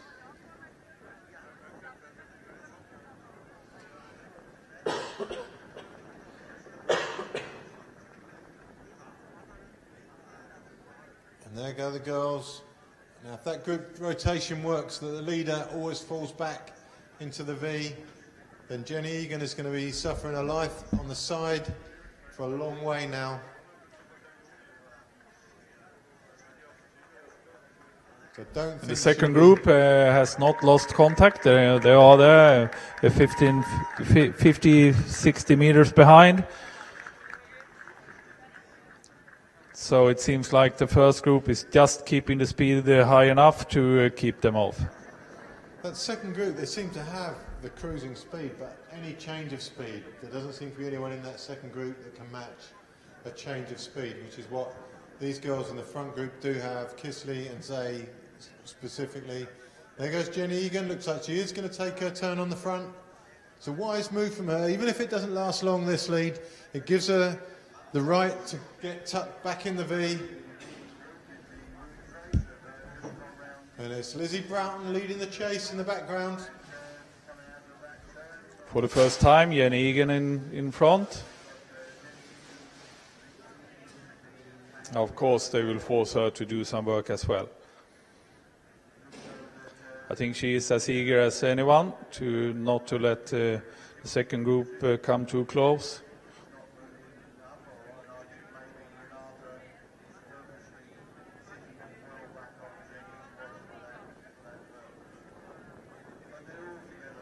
Jenny Egan doing her turn on the front.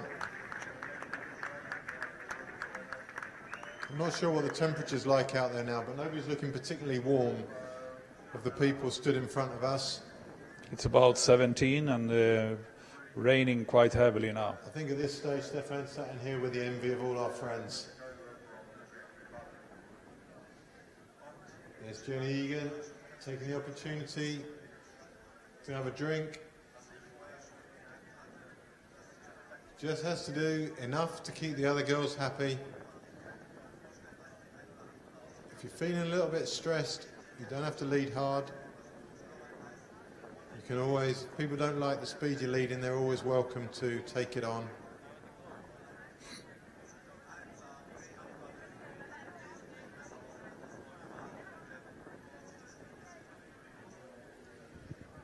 Jenny looking pretty strong at the front there. Absolutely so.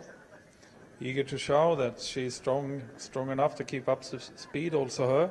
I mean, it's difficult for her. The other three girls have obviously decided to work together, and she's alone in that group, and not to be kicked out. She must do some work to get their appreciation. It's a really fine balance, isn't it? It is. In Jenny's position, you want to have as much rest as you can. Portages, I know, stress her out a little bit, so she needs to be fresh or feel fresh coming into those. But you just have to do, as Stefan said, enough work to keep the other three happy. And I think if it comes, it's a long way away, I mean, we're talking fantasy world here, but if it comes to a finishing sprint, then Jenny's in with as good a shout as any of these girls. Yeah. It's interesting to see also that Wanda Kisley and Renate has a very different approach of washing. Wanda Kisley is a lot more to the front, and Renate is relaxing a little bit more aft. So Annemia Pretzman from Denmark there. Through goes Renata Zay, Jenny Egan, perfect timing. She gets to sit on the V while Renata Zay leads. And Bedek comes up the right, Kisley on the left. And now for Jenny, it's a case of really getting the heart rate back down, getting a bit more drink in. It's interesting. Bedek also experienced enough and cool enough to catch the wash a little bit more aft than Vanda. We often see that experienced paddlers that have enough confidence to stay at the wash exactly at the tipping point. And you see Jenny at the back there. I was talking about Renata letting your hands and your shoulders drop. You can see Jenny has let her shoulders and her hands drop there. She's making the most of her opportunity. She'll be cursing Kisley for being further up, so she has to sit nearer slightly to Bedek than to Kisley, rather than directly between the two of them, just because that's the way the waves shape forms when somebody's further forward than somebody else. So she'll be... But Kisley is losing some energy being... Yeah, a little bit too far up there. She could relax a little more. Renata Zay looking pretty comfortable leading.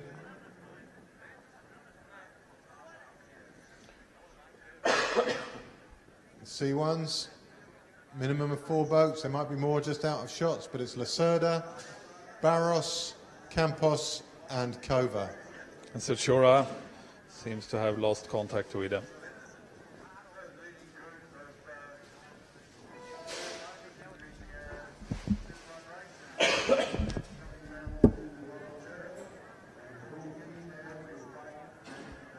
And it is looking really bleak out there now on the course. Wind streaking across, sort of 45-degree angle across the course. Hitting these paddlers on the right-hand side now. And what we need from one of our canoe paddler viewers out there, when the wind's coming from the right, does it favour the right-hand paddlers or the left-hand paddlers? If someone could inform us just a little bit, that would be a point of interest for all the other viewers out there. So I know there's got to be someone who paddles a canoe out there who can help us out on that one.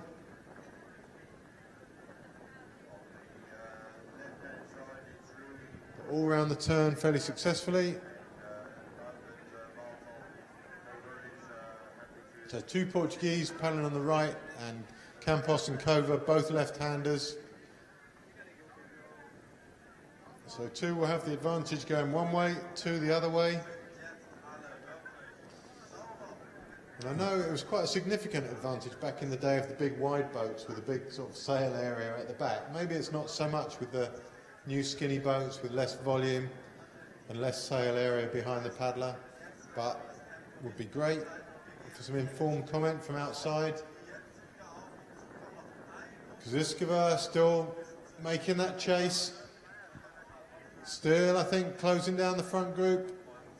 Jenny Egan's come out the V-wash because we're headed to the Portage. You can see Kosiskova shouting. But this is pretty much exactly the same spacing we had at the end of the last lap. Yes. And the second group really didn't capitalise on being this close. Renata Zay piling into the Portage this time. We are now done 10 kilometers. Pick the boat up. She seems to have water in there. Yeah. The front of the boat went down straight away. She's got, maybe that's just the wind coming from the side. The waves lap over the side of the boat slightly.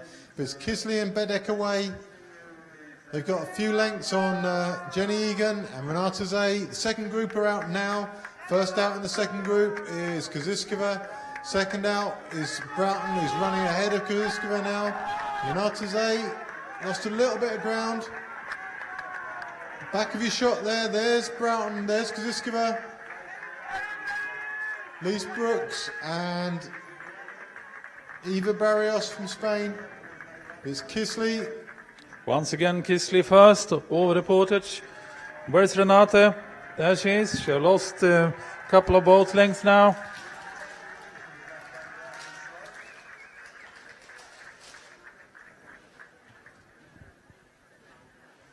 Once again, it will be Renate and Jenny Egan Renate really lost some ground here. Maybe her pump is not working properly. They use foot pumps. Now, if you were Jenny Egan, Stefan, what would you do? Personally, I would wait for Renata. Yeah. Renata is going to close that gap at some stage. And for Jenny, she can work really hard for the next 5 minutes, and then Renata catches her. Vanda Kisley is really going for it now. She's looking over her shoulder there. Where is her teammate? Only 20 seconds a gap, which was the same as the last lap. But that gap, I think, has opened a little bit. Renata Zay is not making ground, Stefan. No. And Kosiskova, once again, quite a bad, poor Portage. So I would have waited for Renata Zay there if I was Jenny Egan, but I think now, with a little bit of hindsight, Jenny's made the right decision. Yes. Renata Zay may not get back to this group. Very interesting. Maybe this is a shift. Kisley is taking this to Zay here. Jenny Egan's going to make contact with those front two, and that is... Renata Zay's not coming back. She's not catching anything yet. There goes Bedek. Jenny Egan going up to the side, just tracking Bedek. Watch the frequency of Renata's paddling now. She's really doing all she can to close this gap as fast as possible. But it seems like Bedok and Kisley is trying now to destroy that attempt for her, doing very short turns in front, keeping the speed high. Very interesting development. And a very unexpected development. Yes. C1's as tactical as ever. Same guys, Lacerda, Barros, Campos and Kova.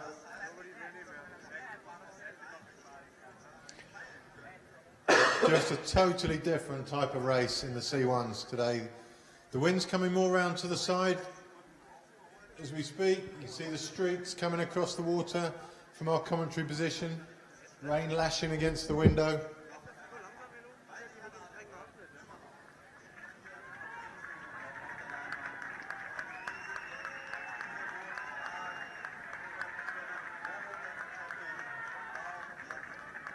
This is going to be a really interesting tactical event in the C1. It's not quite the visual spectacle that we get in some of the K1 races, but believe me, there's a lot going on in there. Nuno Barros seems to be very relaxed there, hardly doing nothing.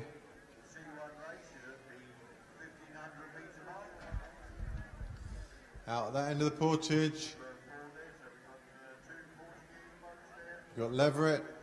We heard her before the event. She's hoping for top 10. I'm not sure where she is at the moment, but I don't think she's... 15, I think. Don't think she's... She's 15, I think. Leverett.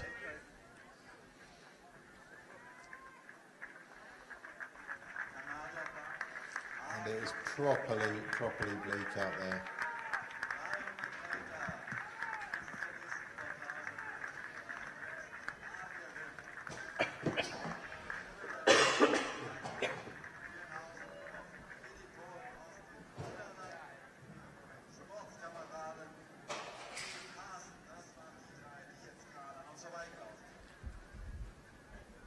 And it's the second group of 3 formed in the C1 men race.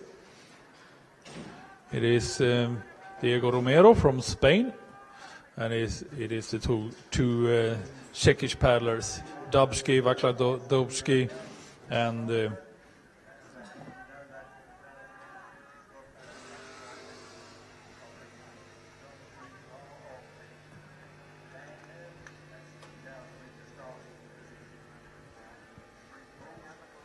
Okay, thanks to Malcolm Lane. He's come in with the answer to my question. Coming down the course, the left-handers have the advantage. So that's coming towards us with the wind on their left-hand side. So thanks for that, Malcolm. I knew there was somebody out there who had some real knowledge.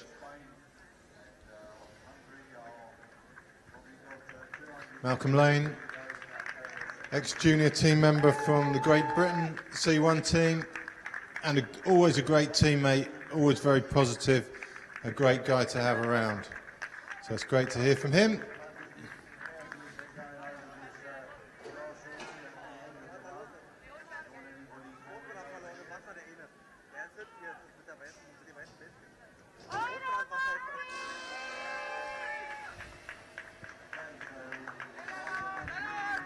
Here come the C1s. Kova leading this. One of the women, she's found herself in a very unenviable position there with 4 C1s closing her down right at the moment she has to get in her boat. They're all getting in on the left-hand side as well. Very unlucky for her, but it's Kova in and away. It's Campos in and away. Barros is next and Lacerda next. Those 4 away and clear. And Sushura, 15 seconds behind.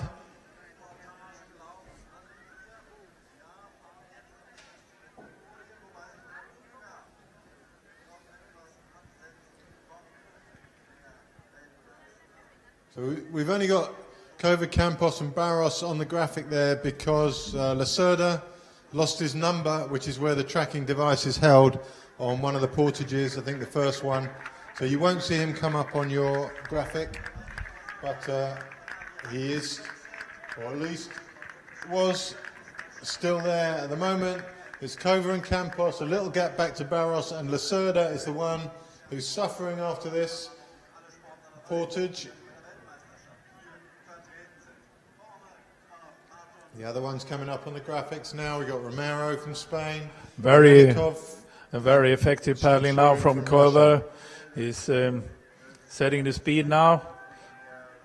And watch Campos, Nuno Barros.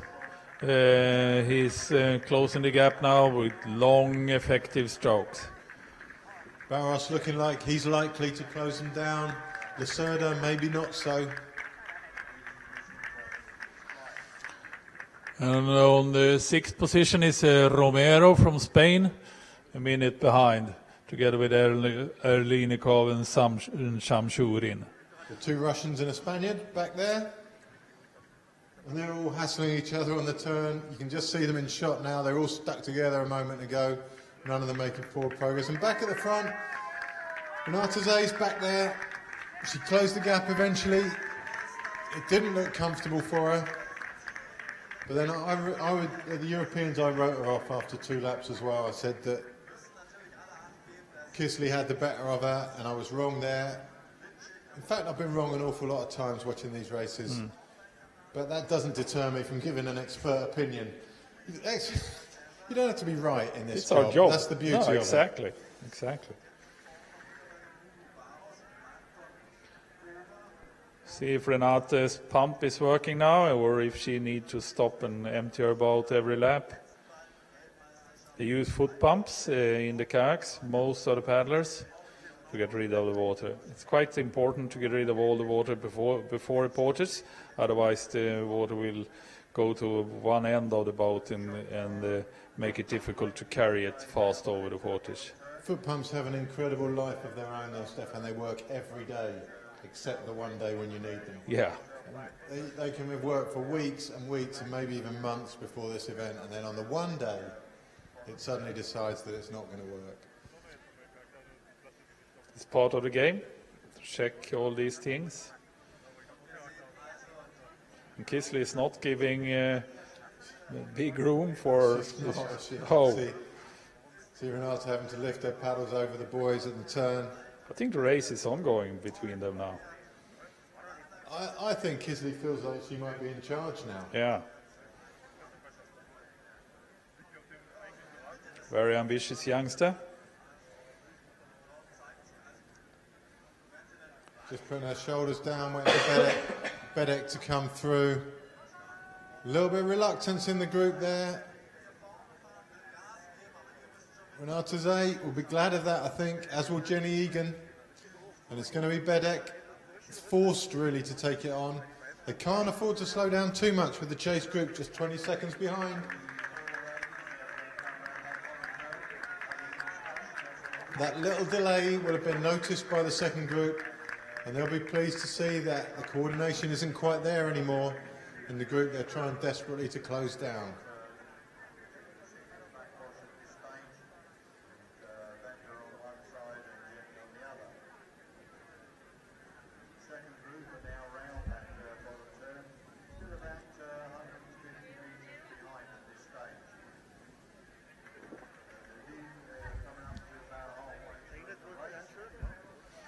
Renate Shea was unbeatable for so many years in this, the ultimate queen of marathon. Now she is challenged, both from Kosciuszko, as we saw last year, but now also from Kisley. But she has lots of medals. I think 15 gold medals from the World Championships or so. Way too many. I think she's got something like 23% of all the gold medals ever dished out across the whole sport. Yeah. It's incredible. It's only one paddler that has more gold medals in marathon, and that is her husband, actually. I think she's closing him down fairly quickly now. Maybe that's her ambition. Yeah. Just to assert a certain dominance back at home. Yeah.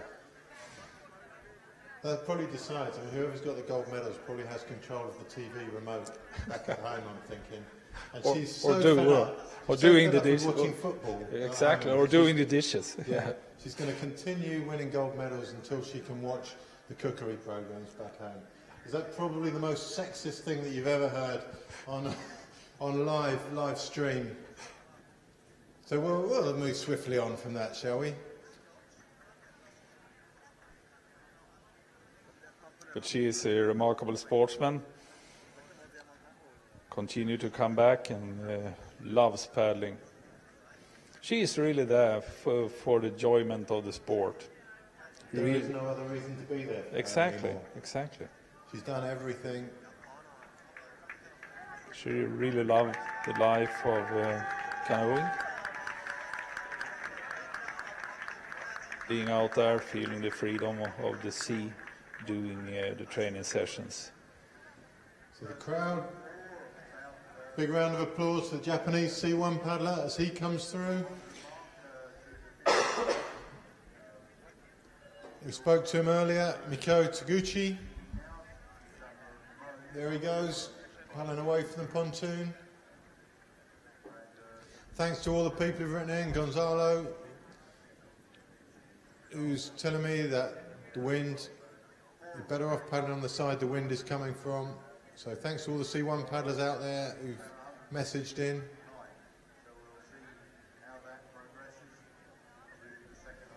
And thanks to Ben Haynes for his comments.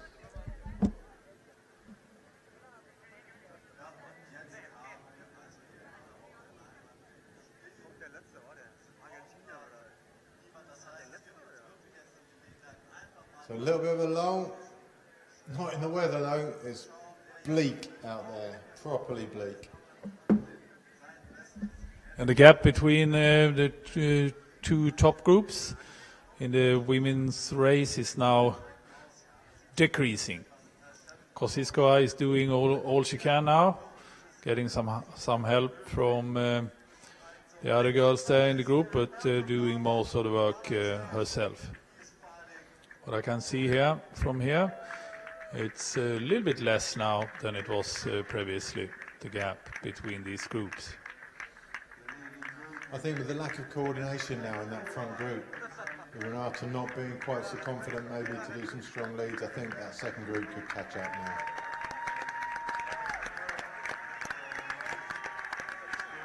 Redek still going strong. Kisley also looking strong.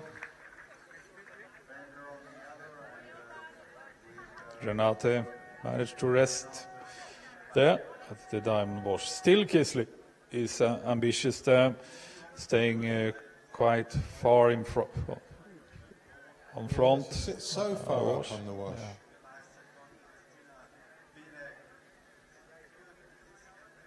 Maybe she is not suffering at all from the speed and just are a little bit too ambitious to really relax there.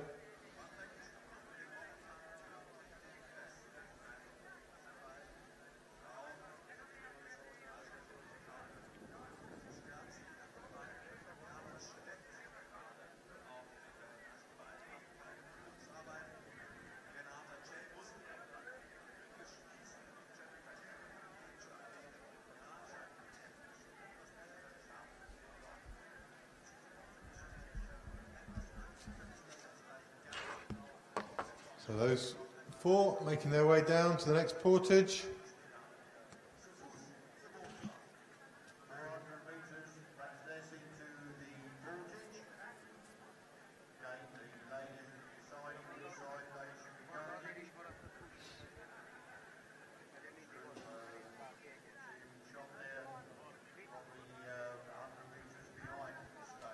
And Kaziskova, exactly the same position. I mean, this could be any of the previous 2 laps, couldn't it, Stefan? That group looks like it's threatening so much to catch up, and yet they don't quite capitalise on the portage.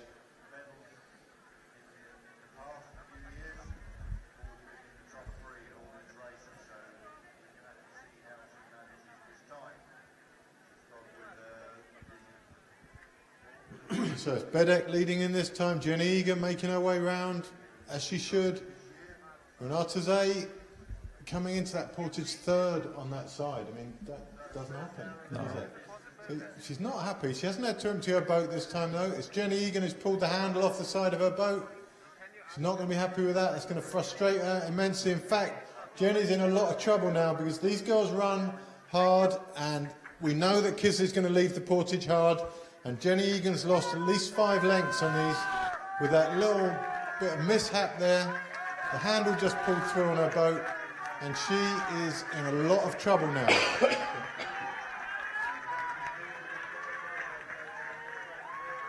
It's Lizzie Broughton, I think, who's hunting Jenny down now. So it's Kisley from Bedek, from Zay. Jenny Egan looking desperate, really desperate in 4th position. She needs to get out within 3 or 4 lengths of these people. Lizzie Broughton just 2 or 3 lengths down on Jenny Egan. Jenny's not even run to the end of the landing stage, and she's still in trouble, and Lizzie Broughton is going to come out of this portage with Jenny, maybe even in front of her, and that's so sad for the Irish team. A very clever move there of Lizzie, running to the end of the pontoon and getting on the water just in front of Jenny. So, tough moments for Jenny Egan. She has to regroup now. It's a different task for her. She's with Lizzie Broughton, but the group behind will close her. It'll be a group of 5, and that's an uncomfortable sized group to be having. And now we will see a different race, I think. These 3 girls in front have cooperated well together all race through, and they will continue to do so. Securing the medals for themselves, just keeping the others behind. I mean, Kisley there, you see, she didn't work that hard yesterday in the under-23 No. race. We never saw her putting in that much. But now she's working really hard. It seems like it's Kisley, that is exactly like in the Europeans, is setting the speed. When she's in front, it's fast. First half of the race in Pontevedra at the Europeans this year, she was so impressive. And it looked like she had the beating of Renata there. But then Renata totally changed that round. So Jenny Egan leading the second chase group now. Complete change of mindset for her now. She had a simple job to do before, was just to stay with the other 3 girls, and now she's got decisions to be making. When I say simple, it doesn't mean it was easy to do, but it was a simple thought process. Now she's got all sorts of complications headed her way. She's going to be in a group of 5 any moment. And she's got to hope. Kosciuszko had Zay some. takes it on. Yeah, now she's taking it on. Looking strong again. Stroke for stroke with Kisley. There's a K2 right there. Like a K2 now.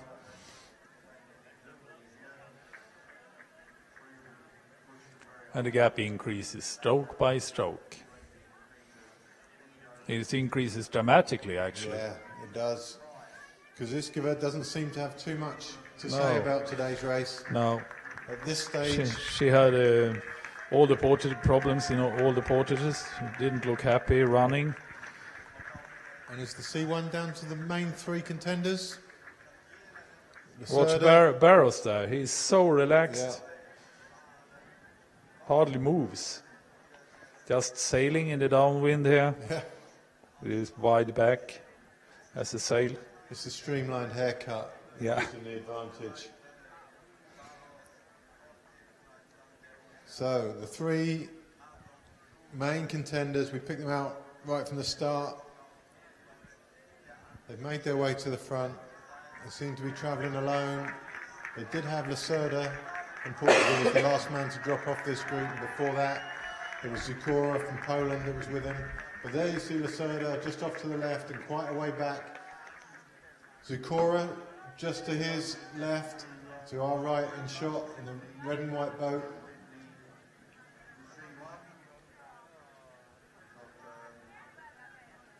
Through comes Sweden, the women's K1. Emma Andersson, one of the few Swedish paddlers that are not having a flu now.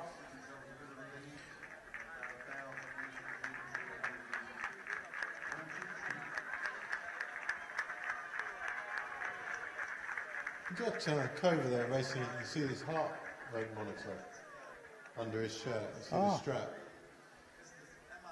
It's interesting, I don't think you're allowed to have a... I don't think he's allowed to see the information coming from that, but maybe he records that on all his races. And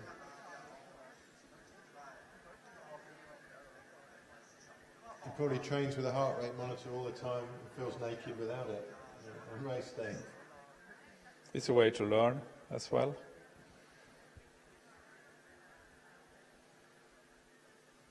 So there they are, gold, silver and bronze from so many major championships in the past. Bronze often goes to Barros on the right of his shot in the yellow boat. Just see the extra steering strokes he's throwing in.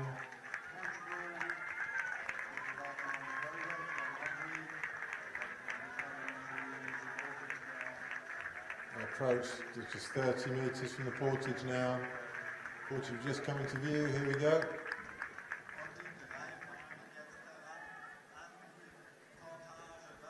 Barros beautifully out of his boat there. Really nicely done. He's going to whack the turn of his boat on the fence maybe. No, just pulled it round in line just in time. Kova coming in for a drink. Barros and Campos not bothering on this lap. And all running, a little bit of pushing and shoving there. Kova's a big lad. Personally, I wouldn't want to get into a pushing and shoving contest with him.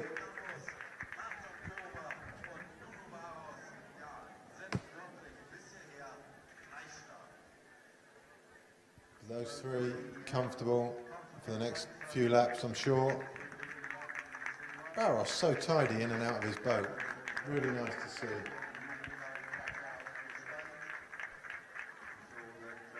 Lacerda just running down pontoon now. He should just come into view.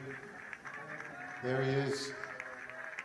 You won't see a time check for him because he's lost his number. And he's been hounded by Zukora from Poland, who we'll see next. There he comes. So he's 35 seconds down, which means that Lacerda rather, is probably about 30 seconds down.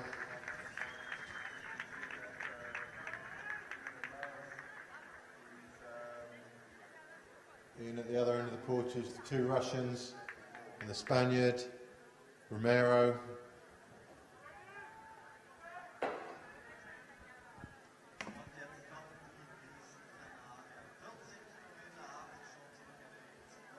So the Russians, Shamshurin and Olenikov. 515 is Shamshurin.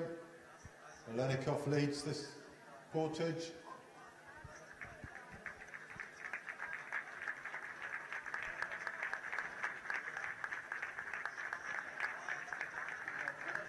So there goes Olenikov from Romero, from Shamshurin.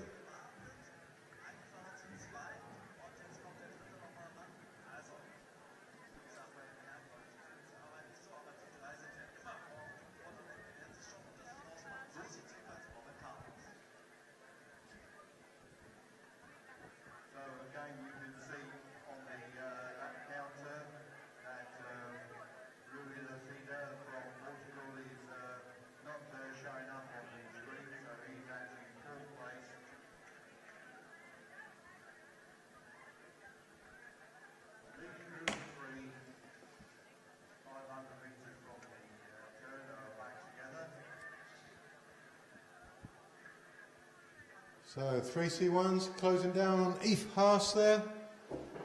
Long season for her. Went down the Olympic route, just missed out on that. As is the way with most of the people who go down the Olympic route. Ends in a fruitless chase for something that never really materialises.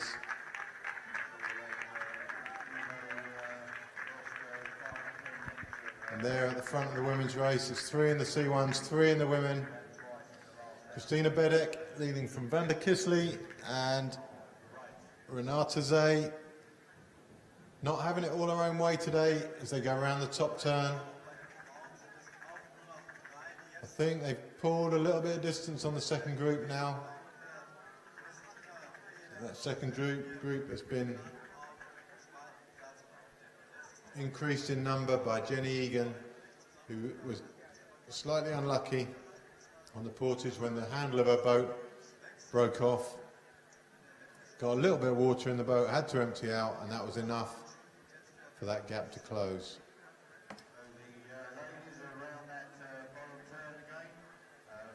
Trouble for the Argentinian there. She's taken a swim, it seems, at the Portage.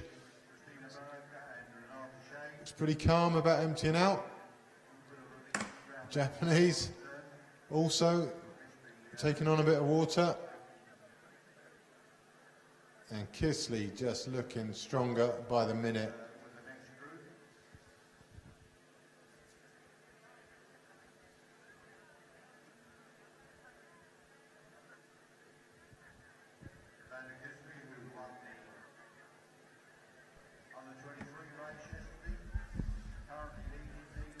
Renata Shea, that had her first international gold medal back in the World Cup in Györ, 1996, together with Andrea Pitts. So it's a 20-year celebration for Renate now as a top of the world athlete. 20 years in top of the world marathon racing. Her first K1 gold medal in the World Championships came in Valladolid in Spain 2003. And since then she has dominated K1 women marathon racing. We've spoken about it before, Stefan. Each one of these women has their time at the top. It was Suzanne Gunnarsson to start with. She was, and then Anna Hemmings, now Renata Zay. And just to have the opportunity to race all those three, who would you favour? Yeah, I don't know. They all have their strengths, and both you and me know them quite well. I know the mental strength of Susanne Gunnarsson is absolutely amazing. Can you question the mental strength of any of them? Yeah, no. I mean, that's what they all have. With the Portages, 7 or 8 Portages, 6 or 7 Portages, how many do they do? 6 Portages. Anna Hemmings could run. Yeah. So, Anne had a big finish. Maybe that would put her up the ranking. Suzanne Gunnarsson was the fastest of the 3. That gives her an advantage. Renata Zay is relentless. That gives her an advantage. It's just absolutely. It'd be so cool if those things. One day we'll have fantasy races. We'll have holograms racing around, and we can. But both Susanne and Anna did sprint racing as well, and Susanne Gunnarsson had a Olympic gold medal in K2 500 meters back in 1996. Neither of the other 2 got close to matching, so maybe that puts the balance of power back to Susanna. Susanna, I've known her since she was 11 and started in the canoeing school at my home club in Katrineholm, Sweden. So, but Renata Shea has the most gold medals from World Championships, and any other have stayed 20 years in top of the world marathon racing. It's quite amazing. Oh, it's Bedek just having a little stretch. I mean, you counted medals there. I mean, for Susanna in the early days, there wasn't the World Championships. Exactly. So it was the World Championship only every second year. It was every second year initially. Yeah, if you go back through the men's, maybe there's guys before the World Championships even happened that you put on your superstar list, and it's difficult it's to hard compare to measure. And then the races have been shortened now, So you can do K1 and K2 as well, which you couldn't do back in the early days. So it's a tough measure, but you certainly can't take anything away from Renata Zay. She seems to have regrouped in this race now. She's sharing the leads again. She's doing some damage. Once again, Bedeck struggling to come up here. Once again, looking very comfortable. It seems that she does not like big groups. She She likes the simple job, doesn't she? She likes to be out the front and she likes to be on her own. But that's how she's learnt to race, because she's so good though. I mean, it's a luxury problem to have.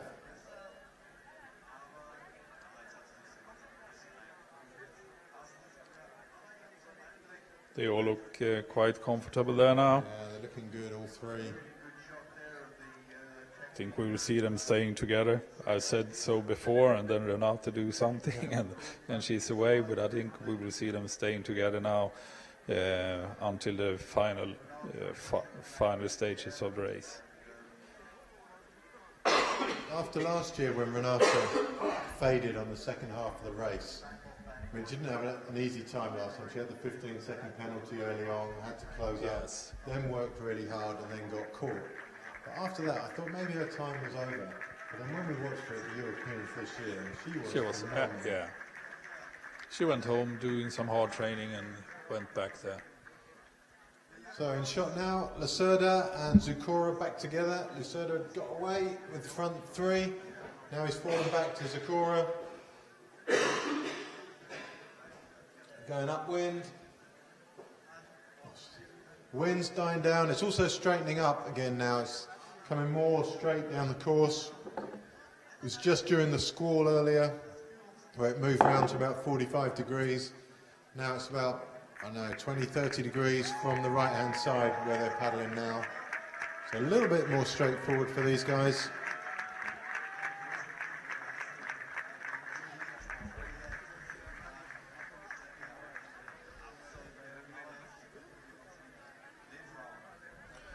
And Renata Zay, she's born 1977 and Wanda Kisley 1993. It means Wanda is 16 years younger.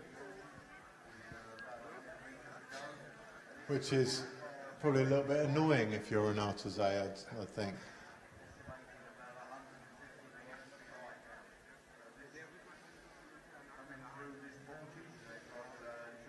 Which also says something about how long you can enjoy paddling and really stay at the top. I think you only have to watch the Masters during the week to see that. I mean, there's so many people here over the age of 60 even still competing and enjoying competing and still looking good as well. Absolutely. Not even, not looking too ropey despite their progressing years and regressing hairlines and all the rest of it. But they're paddling, still paddling strong. We saw Lee McGregor, 65, doing very well in the age group 45 to 50.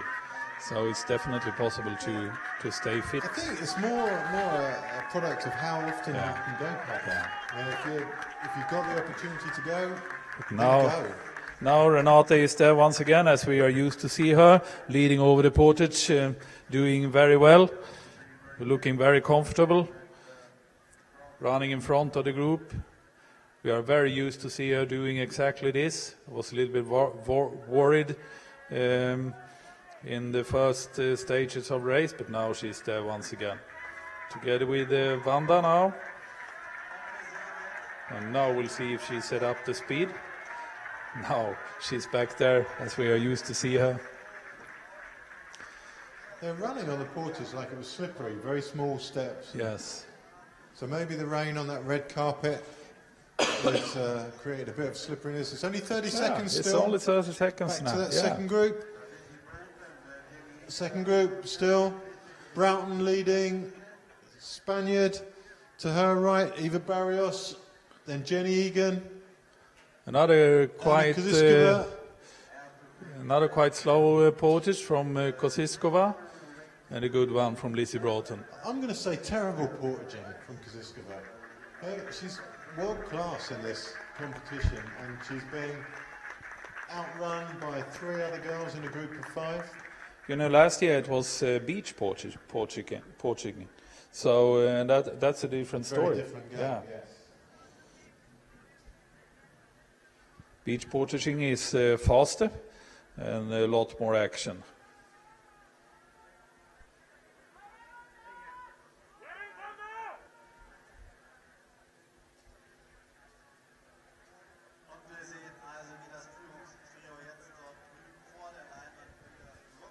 Quite an interesting question coming online. It's about the rules of the boats and the definitions of what a deck and a hull is. Obviously the deck's the top bit and the hull's the bottom bit, but where's the divide? Is it the seam line? Now that's an interesting question, because on the new boats from Nello, the seam line goes down pretty much into the water. So who would we ask to find that out, Stefan? Who's the technical genius in the sport who would know that definition? Is there somebody responsible for that? No, I don't think so. So it's pretty vague. The rules for marathon racing is quite simple. It's the length of the boat and the weight. But the hull can't be concave. The deck can, maybe? The deck can, yeah, yes. So maybe it's where and it needs to be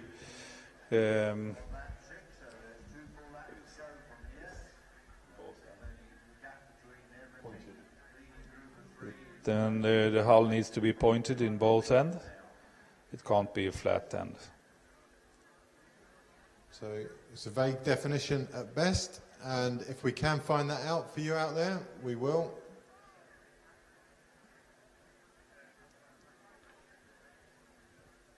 Not sure what we're seeing there. That's quite a nice shot though, water level shot from the lead C1s. Coming back from the top turn, they've overtaken what looks like both Dutch competitors together there.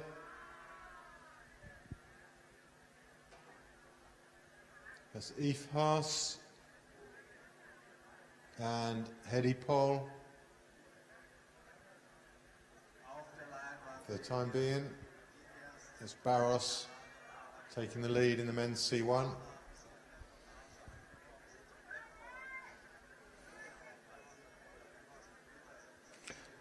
And the gap from the first to the second group among the ladies increases slightly. It's about 40 seconds now, so 30 here. So Renate doing the job there. It goes fast.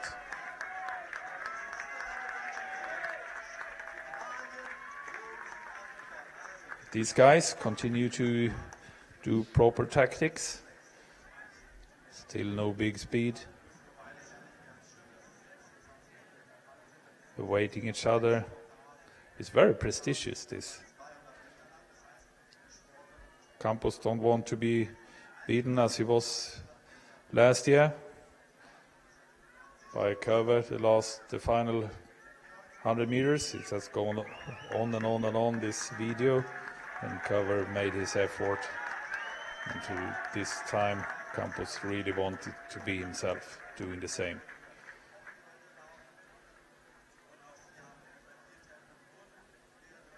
So head-on shot up the course, see the C1s and the women. There's a few people asking online why they don't have just one race on the course at a time, and I think, personally, I'm a little bit grateful for that, because it'd be an awful lot of talking. We're already talking for 3 days. Can anyone listen to us for more than 3 days? I wouldn't have thought so. So it's a tough call. There is compromise. There have been a few questions about the scheduling of the races, but I think this is Emma Andersson from Sweden. Acceptable. From Jönköping, Sweden.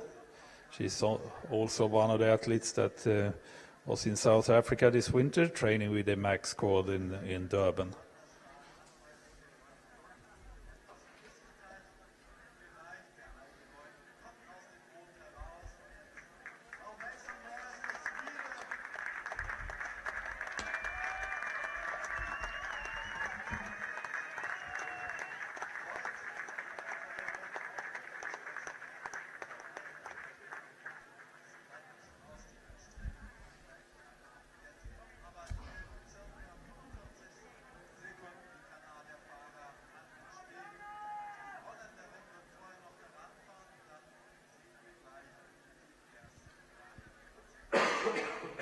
So about 50 metres to go now to the next portage. Really don't see anything changing. Eve Haas there, just tracking the C1 paddlers, not allowed close enough to sit on the wash, but of course, waves are waves, there's not just one.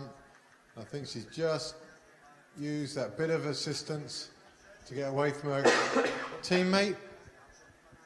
Very nice So portage from Nuno Barros there. To watch. It doesn't get closer than that. All of them seems very relaxed. Together. Yeah. Barros coming in for a drink. He's taking it in his hand. It's a little. Barros, born 1981. Cover 87 and Campus 85. Barros looking maybe the more tired of the three.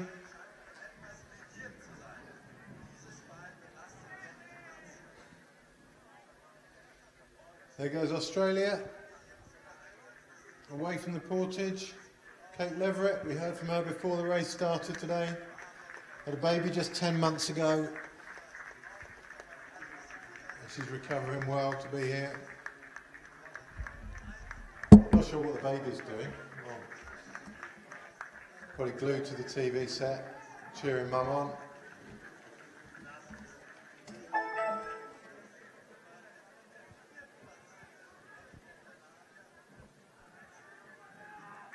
Eve Haas there, and her teammate Eddie Paul. They're going to be back together.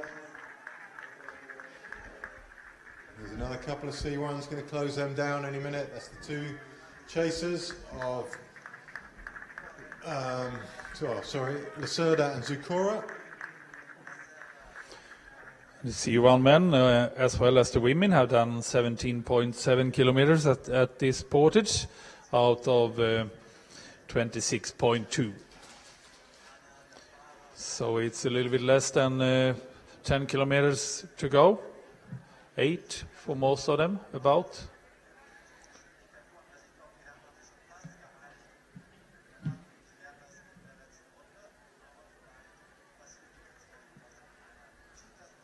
It's raining quite heavily here, but the wind has decreased somewhat.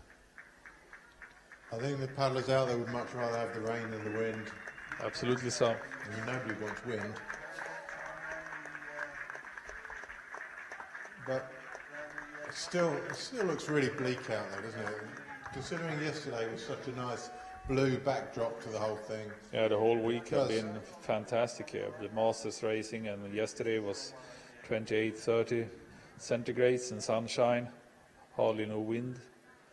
Now it's more normal September weather for this part of Germany, I would say. Argentina, women's K1 just getting in there. It's going to be Celeste Losa or Maria Kolik. I'm not sure which. Through come the Russians.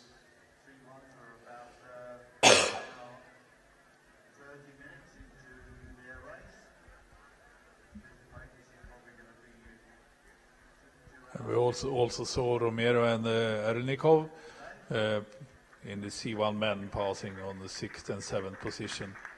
2 minutes behind, about.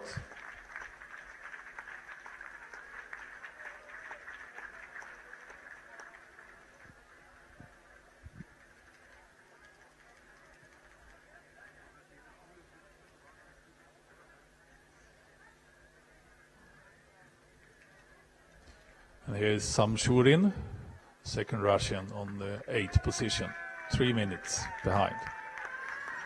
Remember when you see this that Lucerda lost his number, so he's not in the graphics.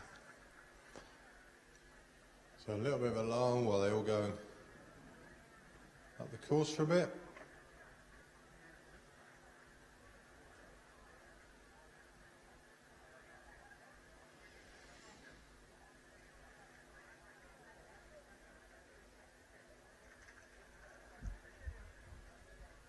There's the 3 lead women.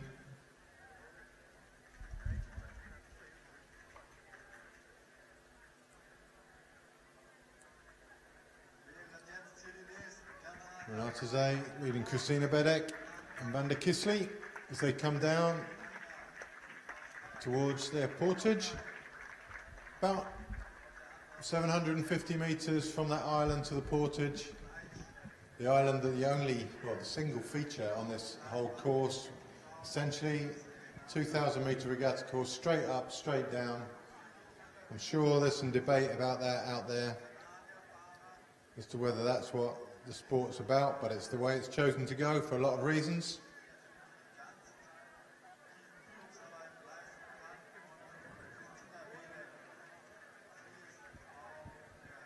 So Renate,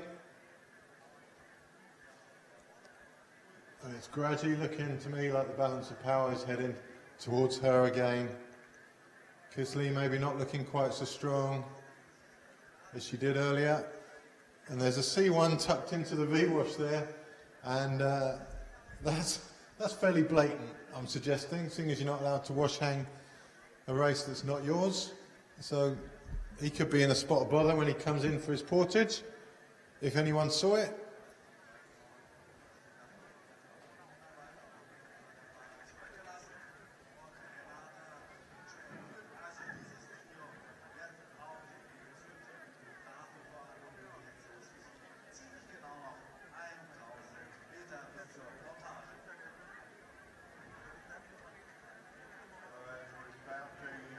So Zay leading from Bedek and Kisley. Camera boat there just about to mow them all down. You can see how heavy the rain is in shot now. The wind definitely slowing. As we see, coming into the portage now, Gilbert Paluch from Poland, and to his right from Italy, Mirko Dyer, and there is a great shot of how heavy it's raining. I'm so glad that I'm inside right now. It's a very open site here. There's not a lot of hiding places if you're out there being a spectator. You've got the stand,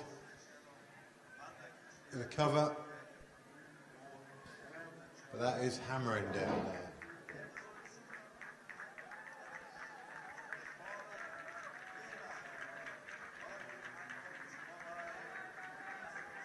And it's only getting stronger.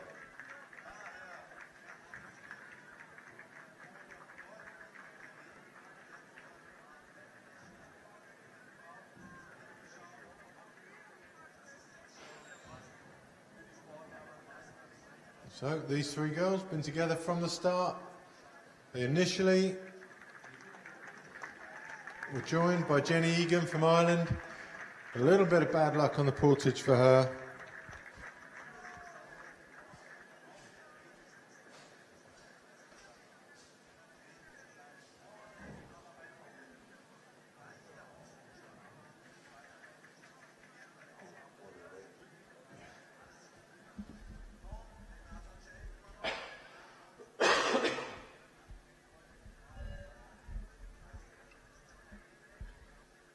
Christina Bedek also got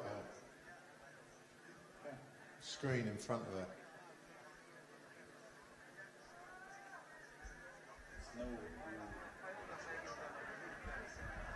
Okay.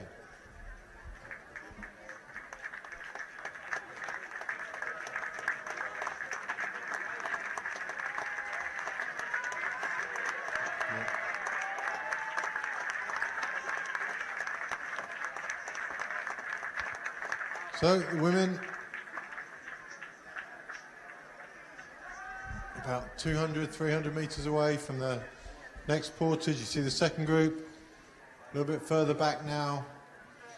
And that close to a minute behind. And that portage is 21.3 kilometers, and then they have one big lap more to go, and after that the short lap to the finish. So 2 portages left to go. The Senior Women's K1 Marathon World Championship race. I think Vanda Kisley is very aware now that that in the Europeans after this Portage, Renate put in the big effort.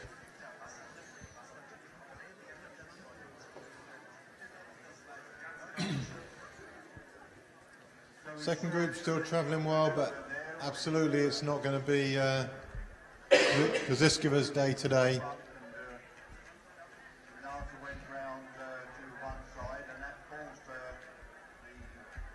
Kisley looking very, very strong and very, very determined there. She's coming to the left of the Portage pontoon. Renate Zay going to the right. Bedek being put to the left by Kisley.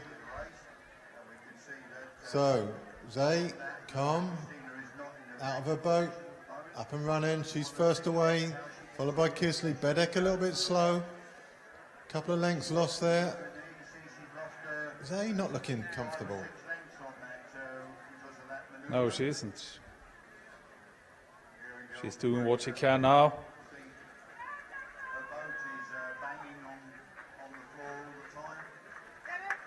Tough falling, long race, low temperature.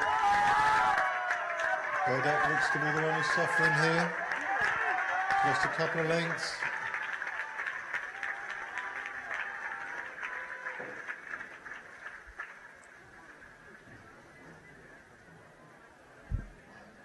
So it's Renate Zay on the right, Van der Kisley on the left, Christina Bedek also on the left.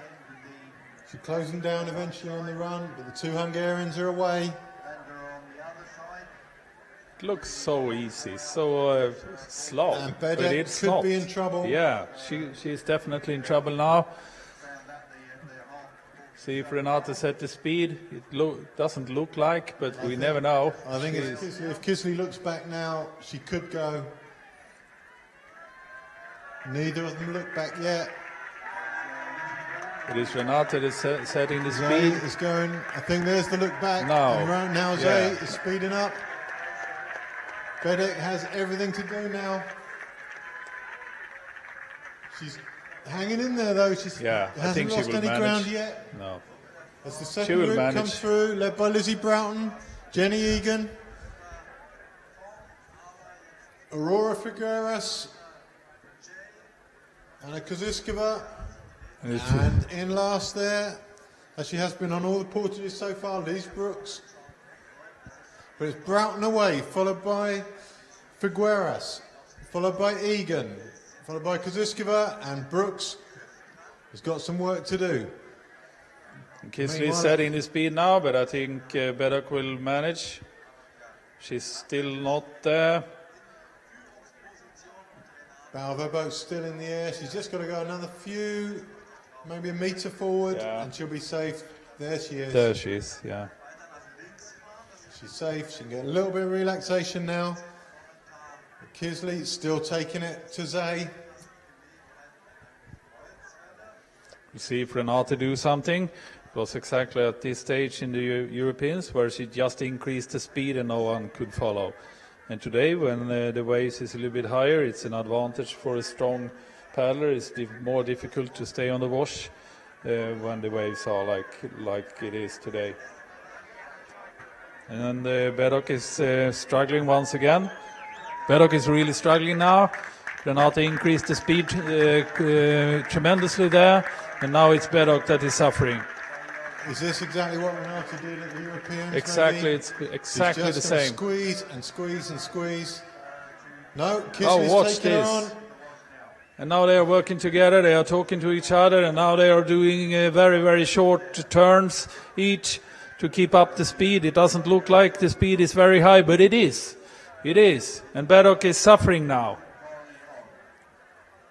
Bedok is really, really suffering. On goes Kisley, on and on. It's relentless pressure. Bedek doesn't want to see these two working together.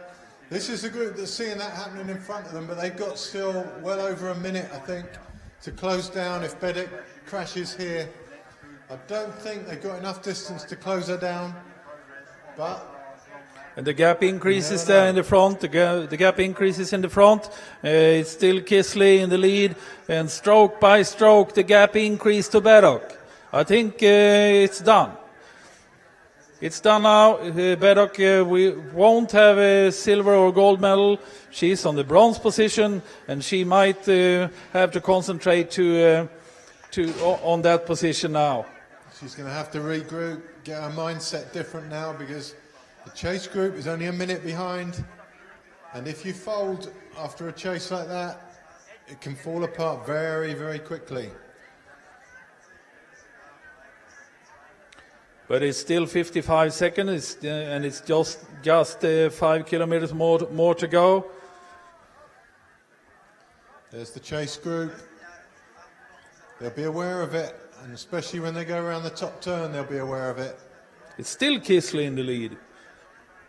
So Renate set up the speed, and then Kisley took over and keep on keeping this high speed. Now Renate is taking over once again up there, and she's increasing the speed. We don't have a camera up there, but it's easy to see by the binoculars here. And through the portage, we've still got Nicole Russell toughing it out despite feeling unwell today. And with her from Italy,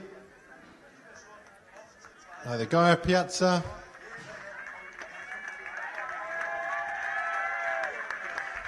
And back to the men's C1. The weather calming right down now. So Piazza and Russell just running through the portage underneath us. They're going to be getting in their boats soon. 9th and 10th position for Piazza and Russell. 5 minutes behind the leading two.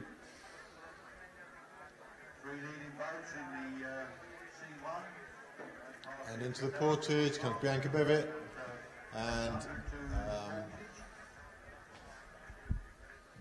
Figueras from Spain.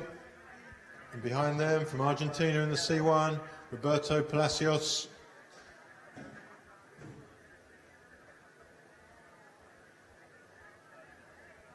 As they run through the portage, Palacios still yet to get out of his boat. He's in no hurry.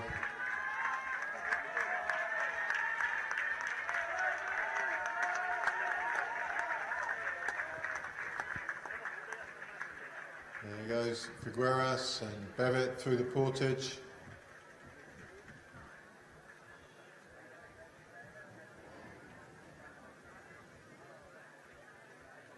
They're looking at probably a 30-second gap, maybe slightly more, forward to Russell and Piazza.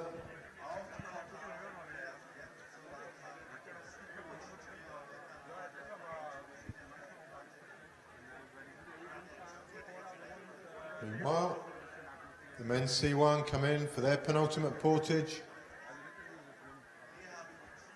In the background, Lacerda and Zucora having their own private battle for 4th and 5th. Behind them, Russia and Spain.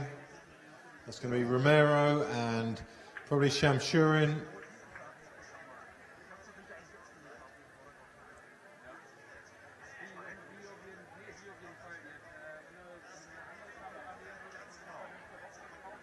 Just 2 portages to go for the C1, only 1 for the women.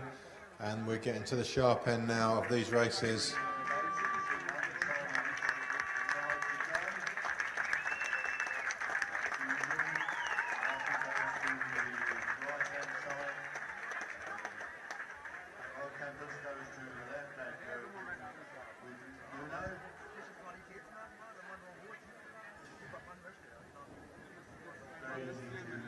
Coming through the portage now. Barros always looking to be the one who's struggling a little bit more on the running. Campos looking very, very relaxed there. Over tracking him stride for stride.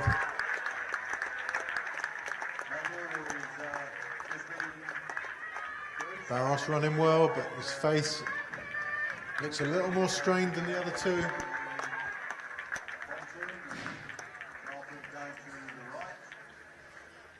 There's 1 more portage to go for them.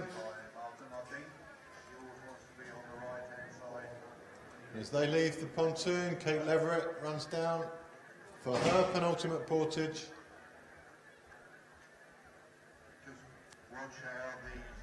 So there's the three leaders in the men's C1 as it has been for a few laps now.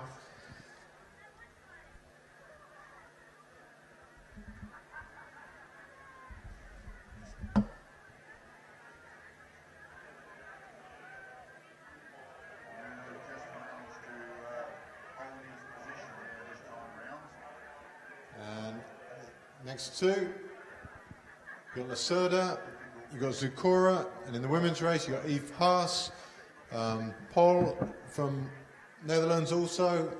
I'll try and get the others for you as they come through. I failed, sorry. And the women's race is soon in the final upper turn. And there it is Renate Shea and Kisley together, and Belloc 50 meters behind. So the other two in that were Russia and Finland in the women's coming through that portage. So Finland is Tanya Jantunen, and from Russia we have got Elena Terakova. So we watch the men's C1 go around the top turn, the bottom, just past the scoreboard, sorry. I'm losing the plot, it's been a long day.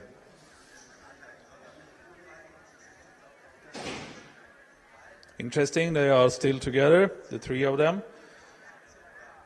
They will stay like this, I think, until the final portage here within a couple of minutes. And here are the ladies in their final turn, the final top turn. So just the two of them. Christina Bedek has got a desperate last leg to go. Renate Shea, you can see she's trying to do damage now. That's full on. Kisley hanging in there. That is game on in that race. Belloc is not far behind. She is not giving up hope. If any of the Hungarians will suffer from exhaustion there, she will be there ready to hunt them down. You see Renate is shouting on Kisley, come on, do some work. Kisley having a look back. Why would you look back at this stage, Stefan? The race is gone, it's only these two. Does that tell you Kisley's feeling a little bit tired, maybe? Exactly. Weighing up the options if things don't go well. You could see Renate shouting at her, come on, do your part of the job. Renate's there she's doing that. Yeah. The expectation is on Kisley. And now Kisley is forced to do it. Lots of tactics going on here. I don't think Kisley dared to refuse to do some hard work here now. It's just measuring everything out now, Stefan. How much energy you've got left, how much you dare spend, how much you can get away with not spending. Exactly. Still not being in trouble. Yeah. And it's just, the margins are so fine at this stage for these two. There's nothing between them. Just lapping 4, 6, 7 there. That's Losa from Argentina.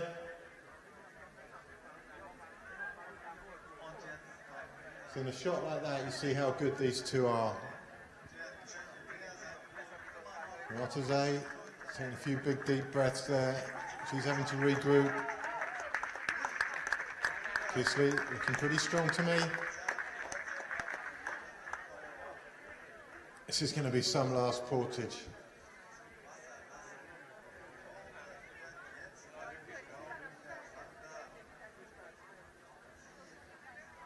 So Shea hasn't broken her like she did at the Europeans, that's for sure.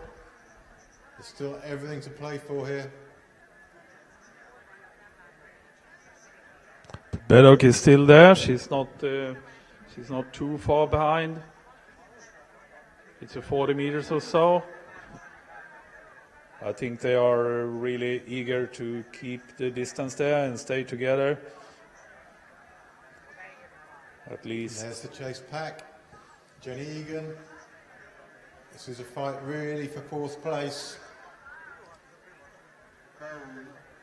Lizzie Broughton from Richmond Canoe Club there on the right hand side. On the left, We've got Barrios from Spain. Anna Koziskova tucked in the back. She's given up any thought of closing down the leaders now.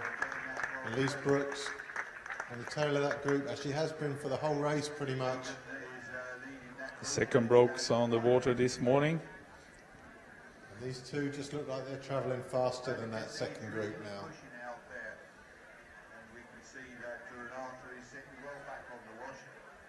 Seems like Wanda has recovered now. She looks really determined. So in a chat, there's a little word exchanged between Kisley and Zay there. Yep. Yeah. And after that word, it's your turn. So it would appear, at least for now, they're working together still. They are.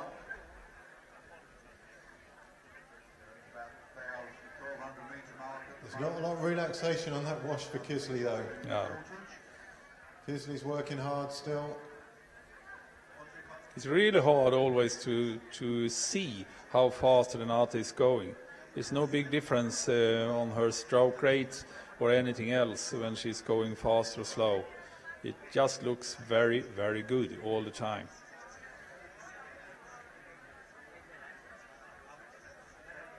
Very nice shot. Will be used as a teaching video. See all the power there coming through the legs. Yeah. There's so many people who don't know kayaking. When you speak to them about it, they say, oh, you must have really strong arms. And you see in a shot like that just how much comes from the legs.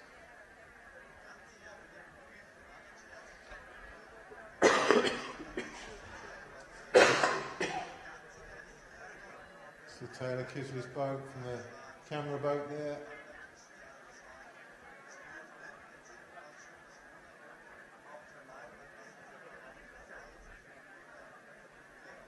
You see the gap back to Christina Bedek in the green boat. She doesn't look like she's going to be troubled by the group behind, which is currently being led by Jenny Egan. It's much longer gap than it looks like on the screen. You can see these two girls from commentary now. It's about 200 metres to the portage, and this is an important portage. It will be decisive. Christina Bedok. Oh, It's tough. It's tough for her now. Tough. Really tough. At some stage when you get tired, your arms don't seem to communicate with your legs anymore, and everything's trying hard to move you along, but the coordination starts to falter a little bit, and you've just got to keep your mind strong. I think she's just focusing on keeping up the speed good enough to ensure her bronze medal now. I think it's pretty much stroke for stroke for Bedek now. Every stroke gets her closer to home. So here these two, they separate for the portage for the last time. It's Zay versus Kisley, young versus old. And it's Zay first there, quite a lot earlier than Kisley. Zay out and away, Kisley out. It's 2 lengths between them now. Zay running, and running well, but Kisley's going to close her down, I think. Just 1,000 meters more to go. Here they are. The final decisive portage. Renate Che and Wanda Kisley. Well together. It's going to be a tough last 1,000 metres mentally for both these girls.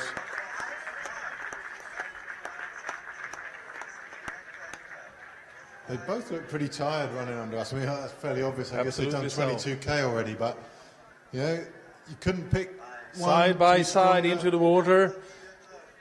It's going to be Zay in the boat first. Going to have a couple of lengths, I think. A bit slow away. Just 1 length lead over Kisley. And Both now, together. And I think Zay, Yeah. from this point, won't Yeah. let Kisley in front this was if mental. she can help it. This was all mental. Through comes Bedek on her portage. She'll be very relieved when she looks back at the turn and sees the chase group quite a long way back now. She's safe in third. And Zay still got a length and a bit lead over Kisley.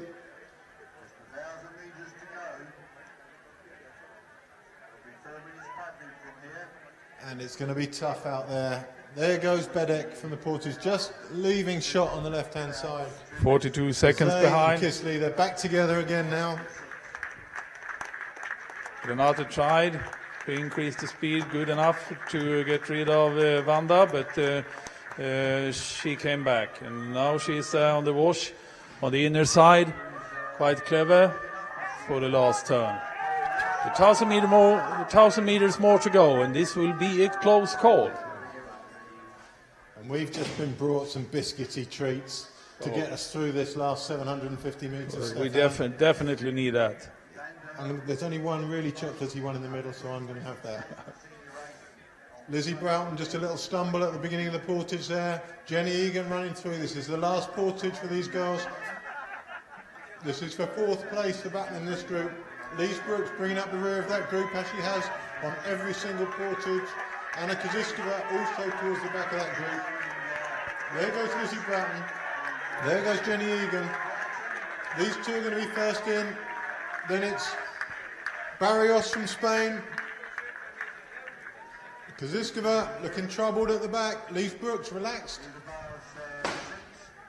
But it's Broughton from Egan, from Barrios, from Kaziskova.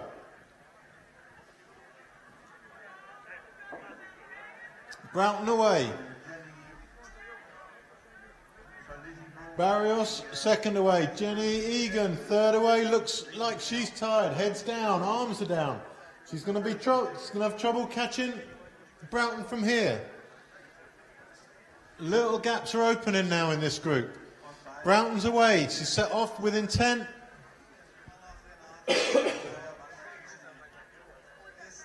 A little bit hassled on the corner there by Barrios. Barrios trying to go around Broughton. Barrios has overhauled Broughton on the outside of the turn. And it's Barrios now stretching that second group. And now we want the camera to the final turn for Wanda Kisley and Renate Shea. And there they are. It's Renate Shea. She's not going to let Kisley through. If Kisley comes through, I'd say it's Kisley's race from here. It's quite rough up there now. They need to manage the wind and the waves and their tired bodies around this final turn. Here we go. We're coming in. Soon see the first boy of the turn. It's Renate Zay. I don't think control of this race. I don't think Renate will lose the initiative now. She really wants to keep it. She can't afford to lose the initiative now. It's just too hard to. She's cutting those boys fine. She shouldn't go now. She should really try for it now. Wanda Kisley is not on the wash anymore. She just squeezed Kisley into those boys enough to gain a length. And it's an important length because Kisley has one wave to climb to get back in contact with Zay now. Looking over her shoulder, realizing that she has a boat length now with 500 meters more to go. The nose to tail now. Kisley wouldn't choose to be there. So it looks like Zay's in charge of this race.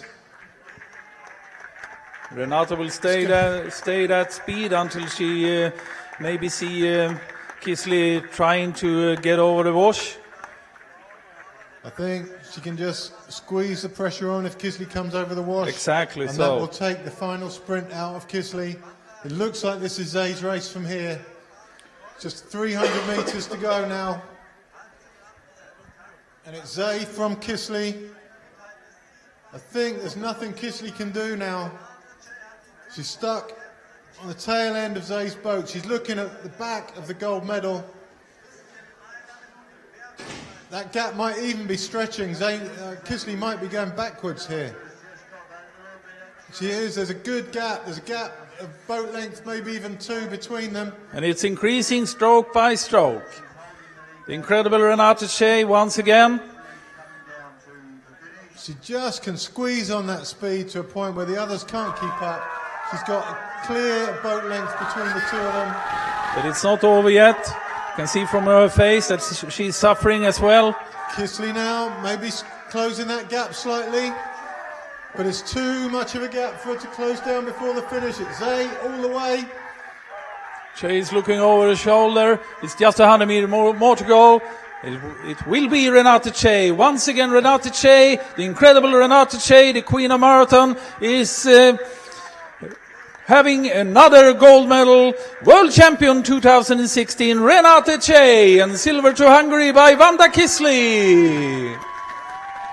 And Renate is so happy to bring home the gold medal to Hungary once again, after Kosciuszko had it last year. I think the happiness there was as much relief as it was happiness, Stefan. I think halfway around that race she was questioning it a little bit.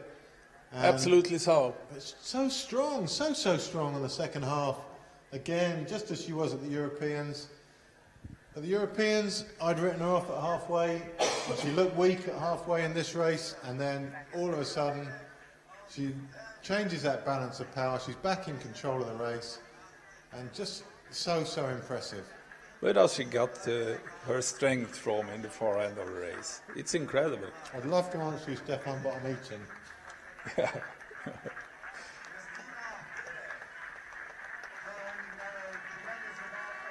And Kristina Belloc, having done very well, staying with these two Hungarians all through the race until the final lap.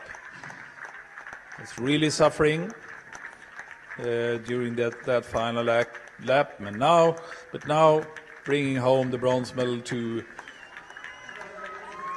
her. So Kristina Belloc, bronze medalist. And for fourth place, it looks like Lizzie Broughton's going to add to her long list of fourth places. She's holding off Eva Barrios from Spain. It's going to be Broughton. Barrios having a last final attempt at her, but it's Broughton all the way. There's not enough time to close that half length now. And it's Broughton from Barrios. Broughton in fourth. A solid fourth place for Broughton. That must be at least her sixth fourth place in these sort of championships. Barrios fifth. Kosciuszko sixth. And now we want the cameras to the final portage for the men's C1. Here we go. It's Campos. It's Campos, it's Cover. Boat first, Cover second. And it's Barros. Campos and Cover, and Barros lost some ground there. Barros has been the weakest of the portages so far, and it looks like that's set to continue. But it's Campos from Cover. There's everything to play for between these two. So many races have finished with these two together, and this one's going to be no different. Nothing to judge between their faces on this portage. They both look reasonably fresh. It's Campos in his boat first, Cover second, and they're away together. Barros, I think we're not going to see him close the gap. His chase for gold and silver's over. He's getting into his boat very casually there. He's settled for bronze, but gold and silver yet to be decided in the men's C1. Japan just coming through. He's been lapped on his portage. But Cover and Campos. The rivalry continues between these two. Can we have the cameras on them now? Because rivalry. Because this will be quite a fight.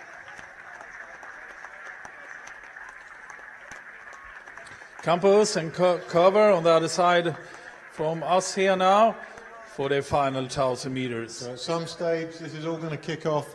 Cover, he's going to be hoping he can repeat last year's awesome performance when he came bursting through on Campos, and there was nothing, absolutely nothing Campos could do. But in Pontevedra earlier this year, Campos matched him and beat him to the line. But if you remember, Stefan, that was after Kova had to catch up 2 or 3 lengths after the last portage. So something was taken out of Kova there before the final sprint.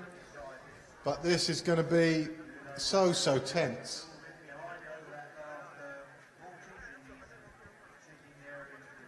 So as they paddle up, they've got about 800 metres to go now.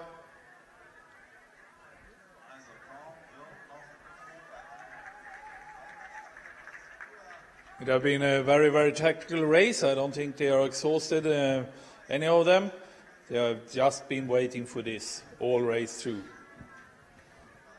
The whole race has been building up really to the last 200 metres of this. Yeah, absolutely and so. It's just been a progression. It's been a process for these two.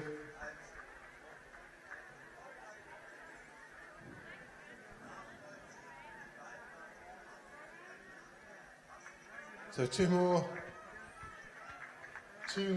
medals for Hungary. Gold and silver again. Absolutely incredible. All sorts of hassle down at the portage. One of the women has fallen in, holding up one of the C1s, but on screen. And it will be another one soon for Hungary. Campos. Is it the silver or gold? It will soon be decided. Campos and Kova.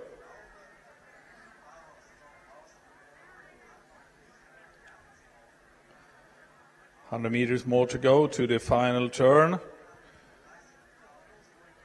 So, still no rush for me. They're both waiting for it to happen. It's going to be who instigates the change of speed when it happens. I imagine it will have to be Kova from here, and Campos has to react to that. It's going to be very interesting. Nothing will happen, I don't think, around the turn. It will all happen on the way back. The turn will be a challenge in itself, in the quite strong wind here. You can see how slowly they're going with Barros, who really gave up the chase at the portage, hasn't lost any ground on them. He settled for third at the portage. Finishing now, 4.74 from Italy, Gaia Piazza.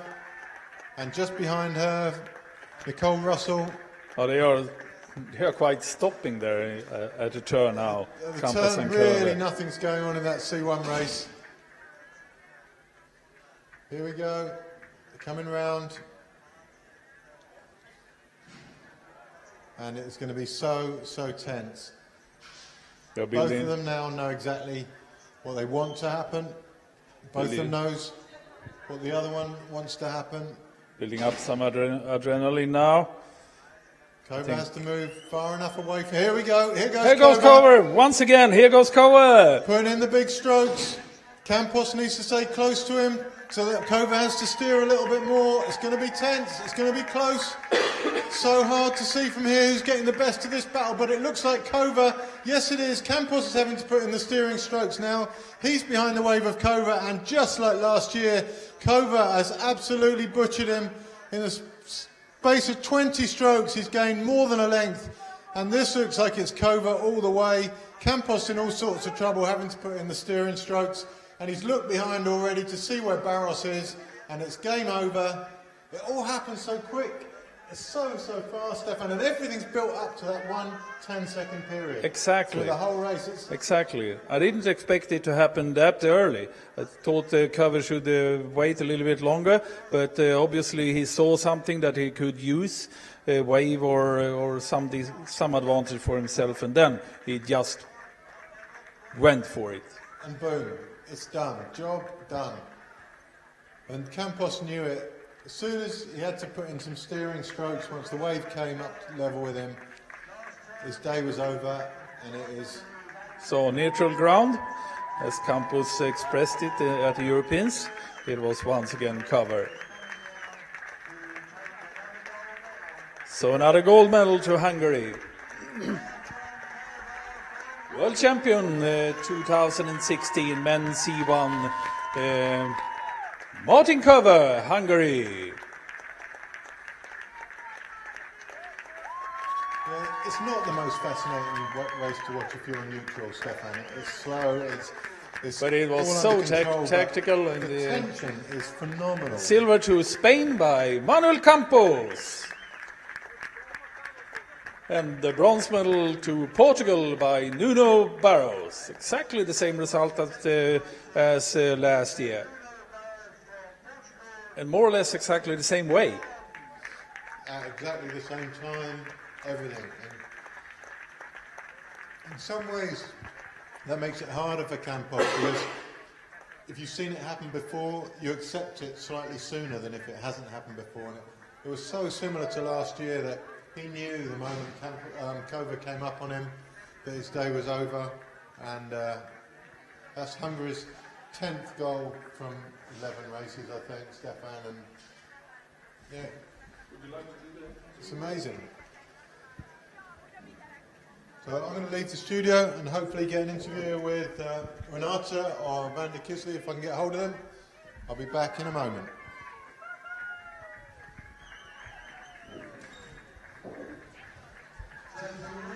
And as Ivan runs down there to try to find the guys to interview, we continue to follow the girls and the C1s finalizing the race.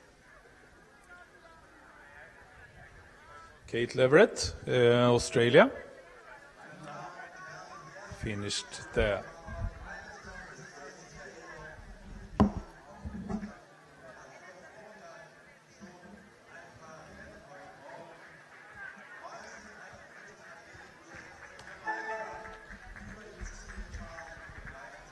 Kate, whose ambition was to be among the top 10, finished 14th. And the fourth position in the men's C1 was Rui Lacerda from Portugal.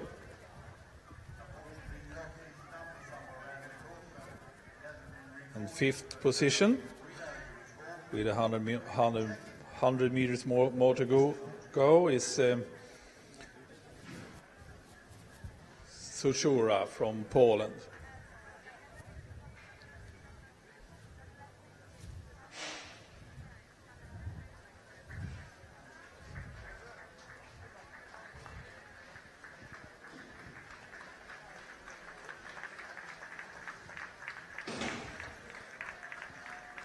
Sushura, Poland, bringing home a fifth position in this quite demanding C1 race.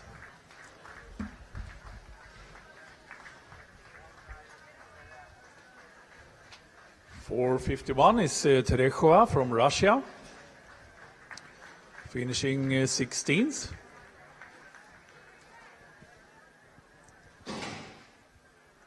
So apologies for that, Stefan. I failed to get an interview. I couldn't find a camera or an athlete, which are two of the main ingredients for any good interview. So Martin Kova's still over there, but I'm still lacking a camera, so maybe we can get a chat with them later. I'll send Stefan down instead. He's more competent.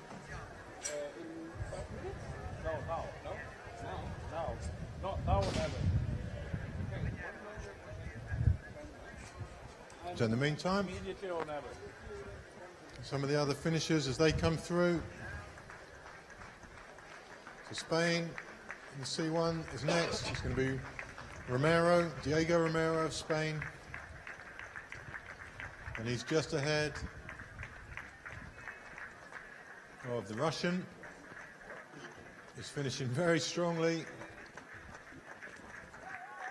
And that's Roman Alenikov from Russia.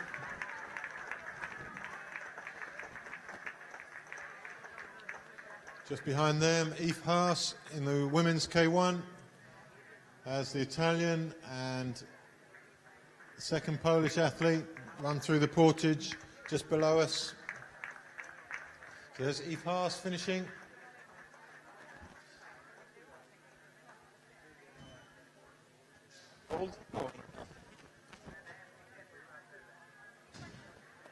And another great race.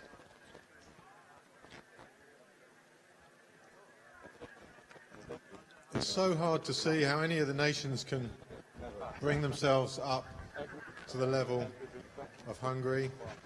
There are individuals around the world who can do it. We might see some of those individuals in the men's K1 race this afternoon. But as a group, as a nation, there is no doubt that Hungary are doing something right in this sport. Crossing the line now, 5:09 from Hungary is Gergely Nagy. He's not on the podium, as so many of his countrymen are, but it's rare not to see them up there. We'll go to interview now. Stefan, hopefully. In a few seconds.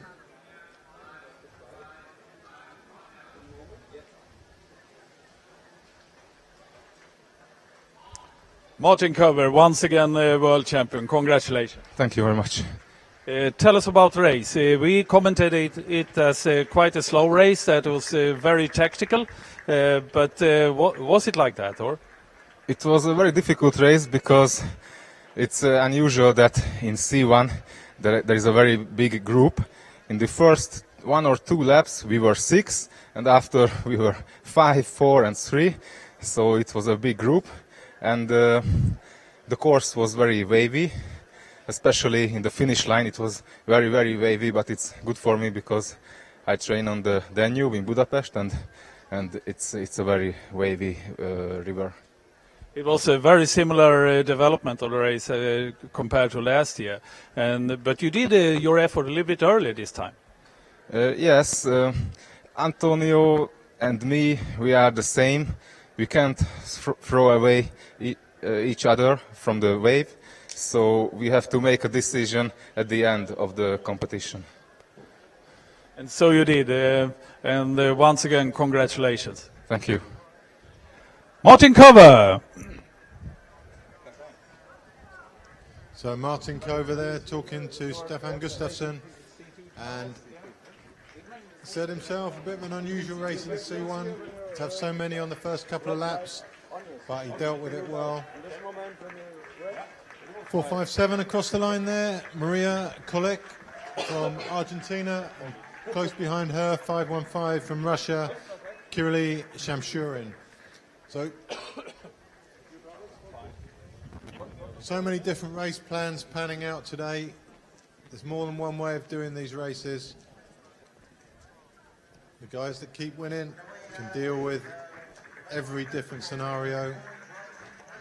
We saw Renata Zay today. It looked at one stage like it wasn't panning out her way, but she dealt with it, she regrouped, and she got back on top, where she's been so often.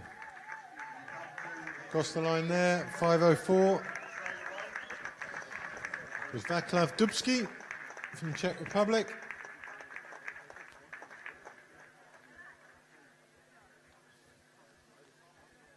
Couple more C1s on course, and I think just one of the ladies from Argentina still out there.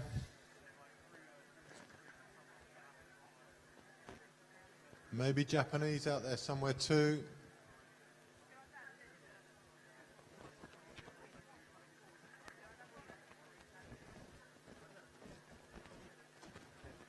That pontoon you're looking at there is the boat weighing and measuring pontoons. That's for boat control. It looks like the Portage pontoon, but it's not. So Argentina just leaving the Portage for the last time. That's Celeste Losa from Argentina.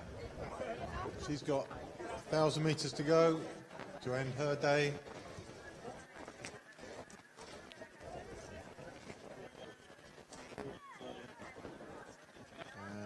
You see 2 C1s about 500 meters away. 1 K1 and 1 C1 yet to do their final portage. Find someone else? No, we are not. Okay. The only chance is to find them immediately there, grab them. Yeah. So the ladies left. What is about the people who came from the medal ceremony. Forgot to start that. Oh, it's fine.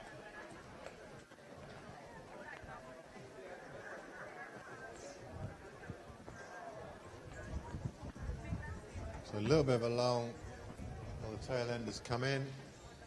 And the next thing we are looking forward to, one of the big races of the weekend. Not that they haven't all been big so far. In fact, I think any race now is going to struggle to match up to the excitement of some of the others we've seen. One race remaining today is the K1 men's. 8 laps, 7 portages. And that's still to come. And that is going to be one exciting race. It's so hard looking down the start list to pick winners. There's so many people in there who are in with a chance.